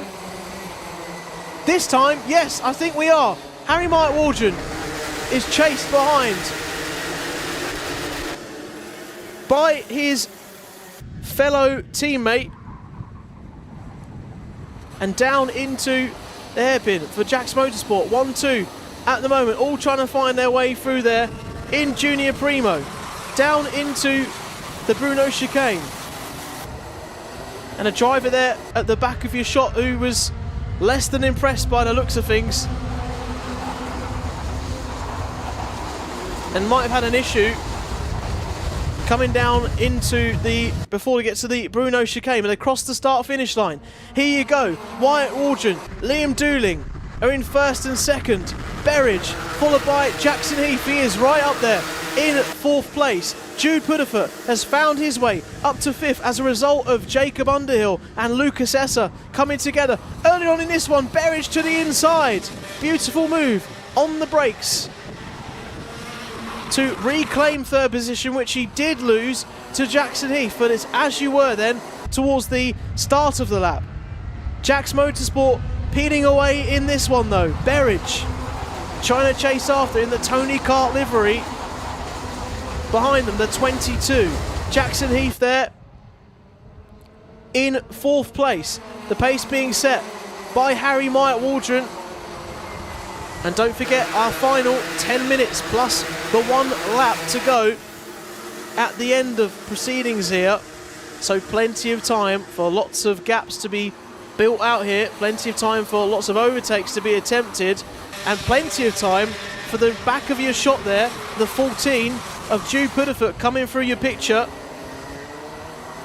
in the X-Kart, who is the latest X-Kart scholar, starting his karting in Essex. There he is at the back, moving over from Club 100 and into owner driver, and he's currently leading the championship in Junior Max Primo. Jackson Heath fancies trying to get closer to the lead though. He has moved up into 3rd now. Can he hold on to the position this time ahead of Aaron Berridge as they get into turn 3 to Stratford Corner? And I don't think so. And I think now Jude Pudderfoot being challenged from behind and then trying to challenge Jackson Heath, and Aaron Berridge has fallen a bit further down. The order has switched around a little bit. Yes, Jude Pudderfoot did get to the inside of Aaron Berridge, so Pudderfoot is now up another place into 4th. Berridge has fallen down to 5th place, so it's Waldron, Dooling, Jackson Heath, Pudderfoot, our championship leader, finding his way to the front of the field slowly but surely on a recovery weekend, it must be said, but doing it when it matters, making it count, and putting in the laps in the biggest moments of all. That's how you become a champion in the Kart Championship, in karting in general. This here, no different at Shenington in our penultimate round of the championship in 2026. They come across the line and Pudderfoot chases after Jackson Heath as they come through our commentary box. Pass through, they don't come through the commentary box, I think that'd be a very different kind of commentary altogether, and I wouldn't probably be speaking to you because there'd be a go-kart in my face, but they come past our commentary box at Cafe Corner into and further around now towards the Bruno chicane you see on your screen, and drivers further back in the Primo field still trying to find their way around. And there's Pudderfoot trying to get onto the podium. Jackson Heath though soaring away at the wheel, trying to get the kart all stabilised at the rear and back out the corner as soon as possible. But here comes Joshua Robinson, because he is on a charge, my friends. Fastest lap of the race so far, and looking like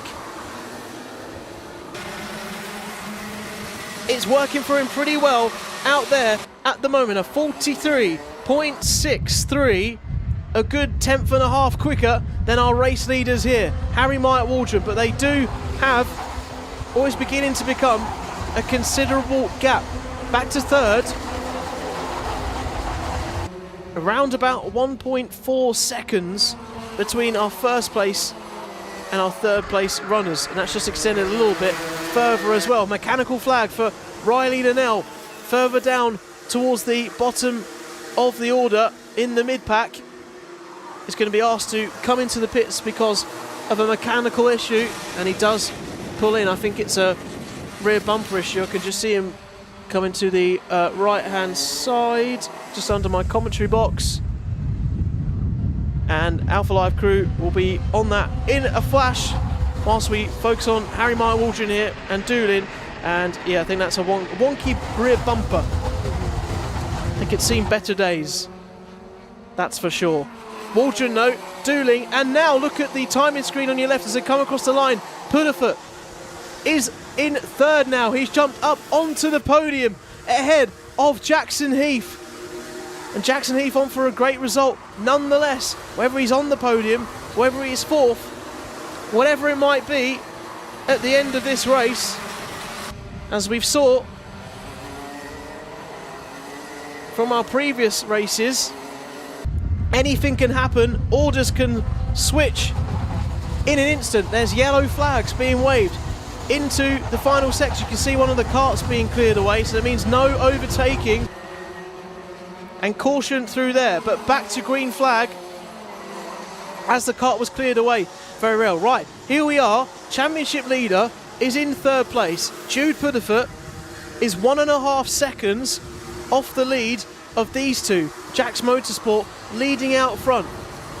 Is 4 minutes enough for Jude Pudderfoot plus the extra lap to reel in these two at the front, Dooling and then Myatt Waldron, to put behind a challenging weekend so far and possibly take victory here by the end of this Junior Primo final? It would be the epitome of the season that Jude Pudderfoot has been putting in over the course of the last few rounds. But he's got a tall order. He's got a lot to do here. He's got to hope, I think, that the two drivers up ahead fall into a little bit of a scrap. The two teammates want to go for the glory,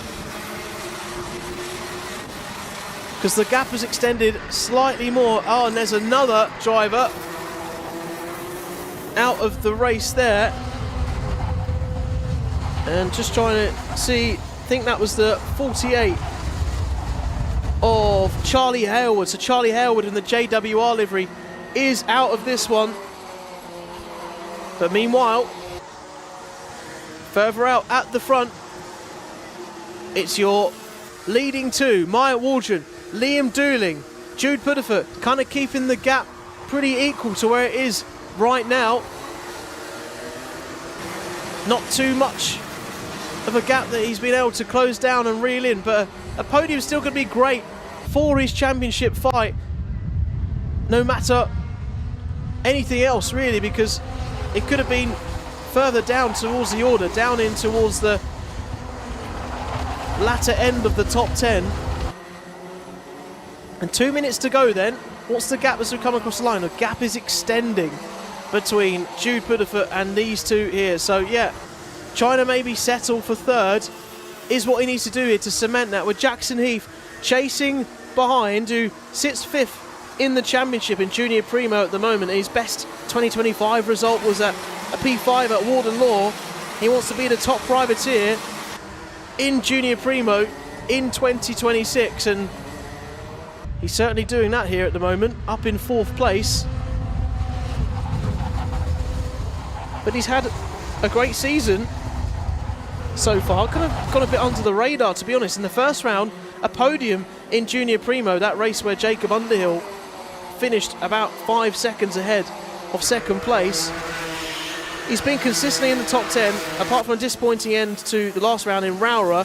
P6, P8, P3 in the first 3 rounds, and he can maybe add a P5 now to his tally, because he's fallen behind Joshua Robinson, who is further on a charge here and has shown throughout 2026 he's got the bit between his teeth and loves these final stages of a race where he's got the adrenaline pumping. It can all come out when he needs it to, and the skills can be on show. Coming through Cafe Corner then, and out for the first time. I feel like the battle is about to hot up between these two. They've extended another 1/10 of a second of a gap here to Jude Pudderfoot in the X-Kart behind. So have they got enough breathing range and breathing space to do a little bit of a battle here on the final lap? Do they have the allowance? Do they have the excuse to give us a bit of a grandstand finish amongst teammates here?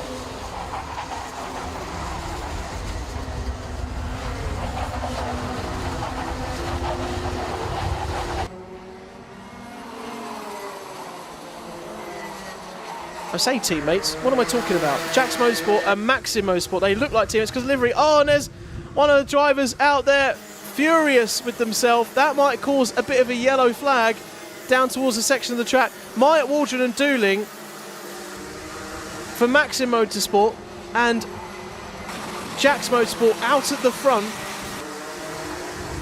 doing battle And these two liveries were catching me off guard, as they are fairly similar to each other, but there's absolutely no team orders on display here on the final lap. These two have got a 1.6 second gap to play with here before Jude Pudderfoot can maybe even contemplate having a chance to go and find a challenge on them on this final lap. Who's going to win? Harry Myatt Waldron, who has been impressive all of this weekend. He has not put too many feet wrong. He's had 2 victories to his name. And he wants to add another one here, the final one. But Liam Dooling is on a charge here. This would be his first final victory of the Kart Championship 2026 season. And he's only got a couple of corners till he can realise that dream. Harry Myatt Waldron is going to take victory here at Shenington. Finishing ahead of Liam Dooling, Jude Pudderfoot, Joshua Robinson, another great drive to bring him up the order. Finishing in 4th in the end, Jackson Heath, another strong result at the top of the pack in 5th. Evan Mellor, Zane Perry, Nelson Taylor, Thoman Evans puts a little bit of the disappointment from the weekend to the back. Down in 9th and 10th, Lucas Esser recovering to P10. And there we are. Your race winner is not Fox Whiteley, even though it says it on a race suit. It's Harry Myatt Waldron, who has taken his first victories in the Kart Championship here at Shenington this weekend. He's going to get a big... I thought he was going to get a big handshake from Liam Dooling. Maybe not in the right headspace right now to be doing that. But there... This might not be the glitz and glam of a first place for Jude Pudderfoot. He's on the podium though. He's 3rd. And in the championship around him, in Junior Primo, it is valuable points with Dooling finishing in 2nd there. He's 3rd in the championship. And Jude Pudderfoot at the top of the standings. Let's get your provisional results quickly for that Junior Primo final and what it kind of means. So look, Waldron there, he's not really going to be challenging for the title, unfortunately. Down 127 points behind our championship leader Jude Pudderfoot in 3rd, finishing in that race in the end. But our championship leader Pudderfoot finishing 3rd and leading the championship going into the final rounds. Liam Dooling there in 2nd, Joshua Robertson, Heath, Mellor, Perry and Taylor, Thoman Evans and Lucas Esser. And the rest of your runners there. All right, let's go to our next final for this weekend.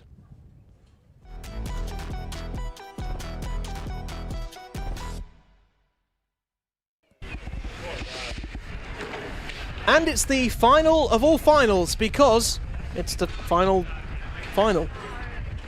this weekend. Now it's the last one. So enjoy the action whilst you can here, because there isn't much left of it here at Shenington. There is Lewis Sumner just contemplating his thoughts and where his life has taken him to this point, maybe.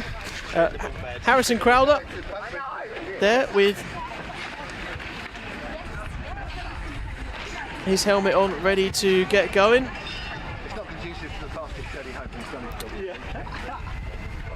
And there some more drivers trying to find their thoughts and feelings as they want to get going. And there's Kai Newman for the Ultimate R team. And going further down through the grid. Getting a nod of approval there.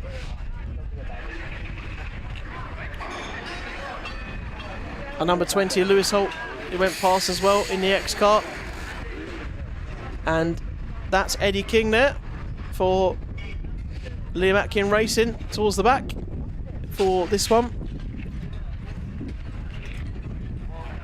What can O'Donoghue do in the 18 from back there in Senior Max? Sam Kelbrick you saw as well. Connor Tubby there on your right hand side in the 80. Kirkbride. Ready and waiting to go out. And here we go then for our final grid of the weekend.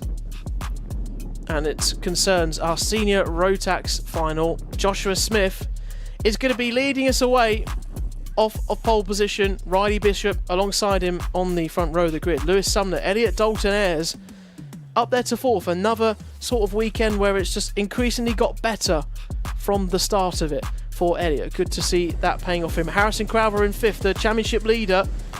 See how close he can get to the front. Scott McDowell is on the third row as well. Benjamin Lee, Zach Kane, George Cole, Sheldon Hayward, Kai Newman and Drew Preisner down there on row 6. Ross Tyler, Bailey and Rory Hinkley starting you off on row 8 with Jamie Kirkbride, Christopher Hughes and Connor Tubby. Down towards row 9, Lewis Holt, Oliver Lomax, Matthew So, Sam Kelbrick, Eddie King and Brandon Donahue. And then Melissa Adrian, who had to come into the pits in the last race and then I think had an issue in the race before that. Hopefully those issues have been put to the side, because it's the last thing we'd want. However, I am seeing a Guy Cunnington Racing machine peeling off to the back of the grid, and actually 2 karts getting caught up, and we're going to go for a false start because the 2 karts I was talking about in the midfield have had to pull to the side. I can't quite make out which kart it is at the moment. It looks like, well, that's one of the Jack Dex Racing machines. I'm trying to see it from my own eye binoculars all the way back here from our commentary box as to who is not going to be taking part in the Guy Cunnington team. And it could be Jamie Kirkbride. I don't think Jamie Kirkbride is going to be seeing this one through either, and that would add up. Yeah, I think I'm seeing a 40. I'm convincing myself it's Jamie Kirkbride, so unfortunately Jamie's not going to be starting off with our drivers as they come round for the second formation, and 2x2 finding themselves here as the sun starts to set, dust starts to fall over Shenington, but plenty of light here between the start of our senior Rotax final and the end. Who's going to take the victory in this one? We are away and racing into turn 1, and Joshua Smith goes out to the side, and now 3 drivers to the right of my commentary box and there on your screen unfortunately come together, and that is the end of their race. Unless they can get going again, it looks like one of them is going to get going again. The 98 gets on their feet. The yellow flag is understandably out. George Cole gets going again. The other 2 drivers not going to give it a go. I think they've either seen too much damage or just don't fancy it. The slow boards are out. We've got a full course yellow. There they were, heading off. We've got our racing marshals trying to get that cleared. This is probably going to take some time because there's some tyres that got knocked down as a result of that. So the 2 drivers not taking any further part is Elliot Dalton Ayres, who did well to find himself up in P4 for this final, and also caught up in the mix of that Benjamin Lee. Unfortunately not going to take any further part in the rest of this weekend. And the drivers will come past the scene of the accident, and the main thing really here for drivers when they're on a full course yellow in sort of this kind of world of karting is to actually keep the engine going. They don't want to fall into a trap where there's not enough air going through the radiator. The engine doesn't have enough juice going through it, and it will seize up and you can find yourself with your own reliability problems. So got to be also careful in processes like this, a stage of the race like this where it could be thrown up a little bit. 2 karts cleared off to the side. However, I still don't think those karts are in a position where they would be safe from everything. Tyre barriers being refixed the best they can be at Cafe Corner. There you go. There's our clerk of the course, Drew, getting stuck in with our race marshals, and also Andrew, one of our grid starters, also trying to help get our racing underway once more. And now we just got to deal with the two guys. They dealt with the tyres. There we go. Great job by the team here as we find our way through the full course yellow and keeping it in place to make sure our officials are all safe and out the way.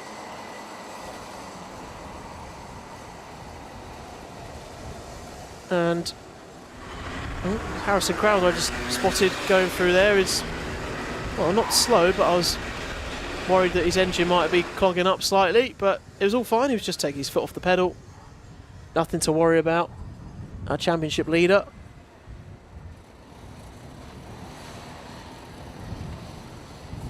And all is fine in the end. Plenty of time to do some weaving. Or if you're a Kimi Räikkönen of karting, you'll just drive straight because you don't need to do that. They come through the Bruno chicane at the slowest pace they probably have done all this weekend. But the full course yellows have been removed. The slow boards have been put away when we get down towards Wilkins and through the final couple of corners. And out to the start-finish straight. Will be away and racing under green flag conditions. They don't have to go 2x2 at the end of a full course yellow.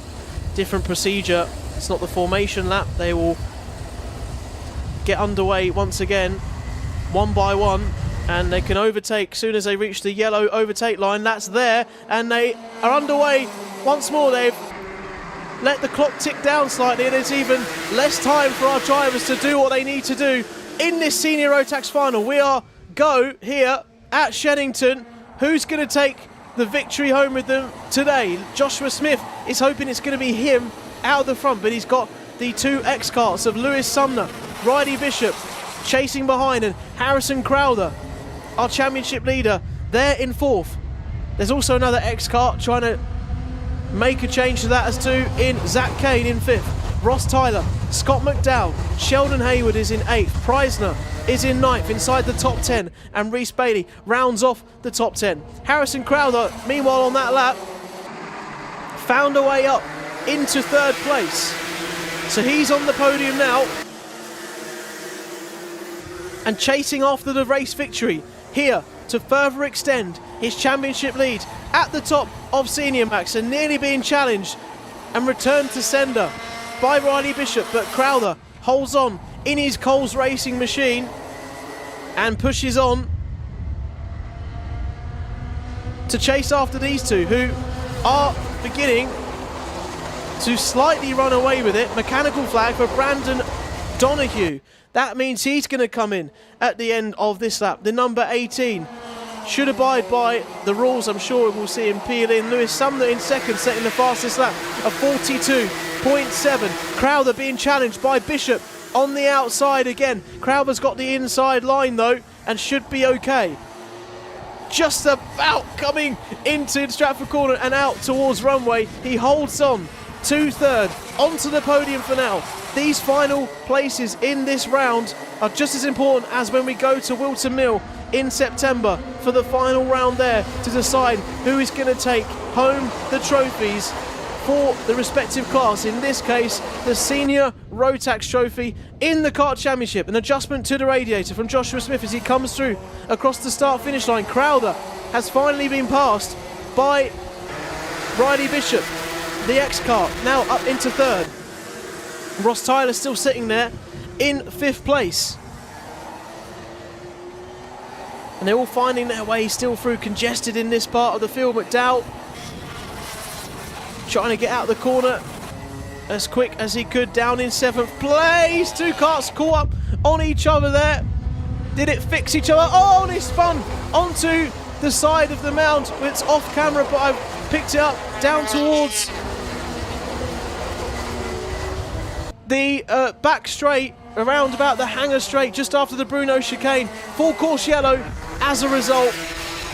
I thought we might be neutralising the race once again. I think he got caught up on that car, and then it was just inevitable that he wasn't going to be able to fix it by the end. And there you go. There is the culprit there, or one of them at least. Connor Tubby, I think, got maybe caught up with the car at the back of the circuit on the hanger straight. And they're just coming through here now, through the Bruno chicane, and it was just after this, so just after this chicane, got caught on one of the curbs, and here, span round to the side, found himself up onto the right, and there you go, that's good to see, up and out the cart there. Couldn't quite make out who that was, but I'm sure we'll be able to decipher it in just a second when we don't see his cart crossing the timing line.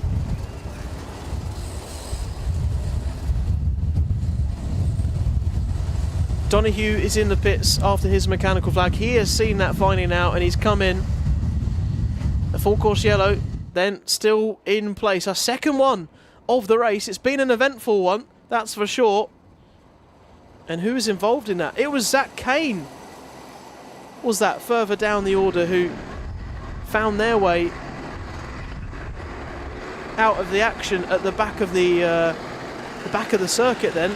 Or maybe no, Scott McDowell as well. So Scott, I think it was Scott McDowell who got caught up. Zach Kane, I didn't see peel into the pits, but clearly been affected towards the back end of the circuit, which we can't see from our position. 2 minutes on the clock here.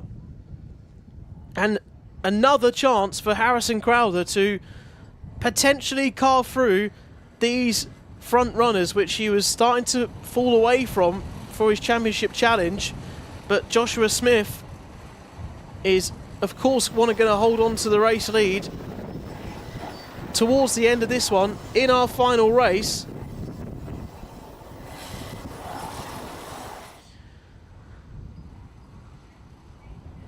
And I'm sure he's going to make it as difficult as possible for the likes of the X-Kart duo of Sumner and Bishop behind, and also Harrison Crowther, who will oh so dearly want to get to the front here and try and make it happen. Oh, and you really, are you doing this? Are we doing this whole meta thing where you film the commentator talking about, yeah, love that. I see what you're doing, it's fine. I'll get you back, George, I will. Yeah, that's it, point your camera at the track, that's fine, that's much better. There, no one needs to see my big face for a window. And maybe you do. You don't need to now though, because we're going to have maybe 2-3 laps of karting action towards the end here for our Senior Max final. Who's going to take home the crown this weekend? Can they all get through this last couple of laps cleanly, as we would hope? Let's see how they get on. Harrison Crowther wanting to get towards the front as quickly as possible as he can, but Joshua Smith for Kiddix UK, the second place man in the championship at the moment, leading the way in this one and is going to further close the gap.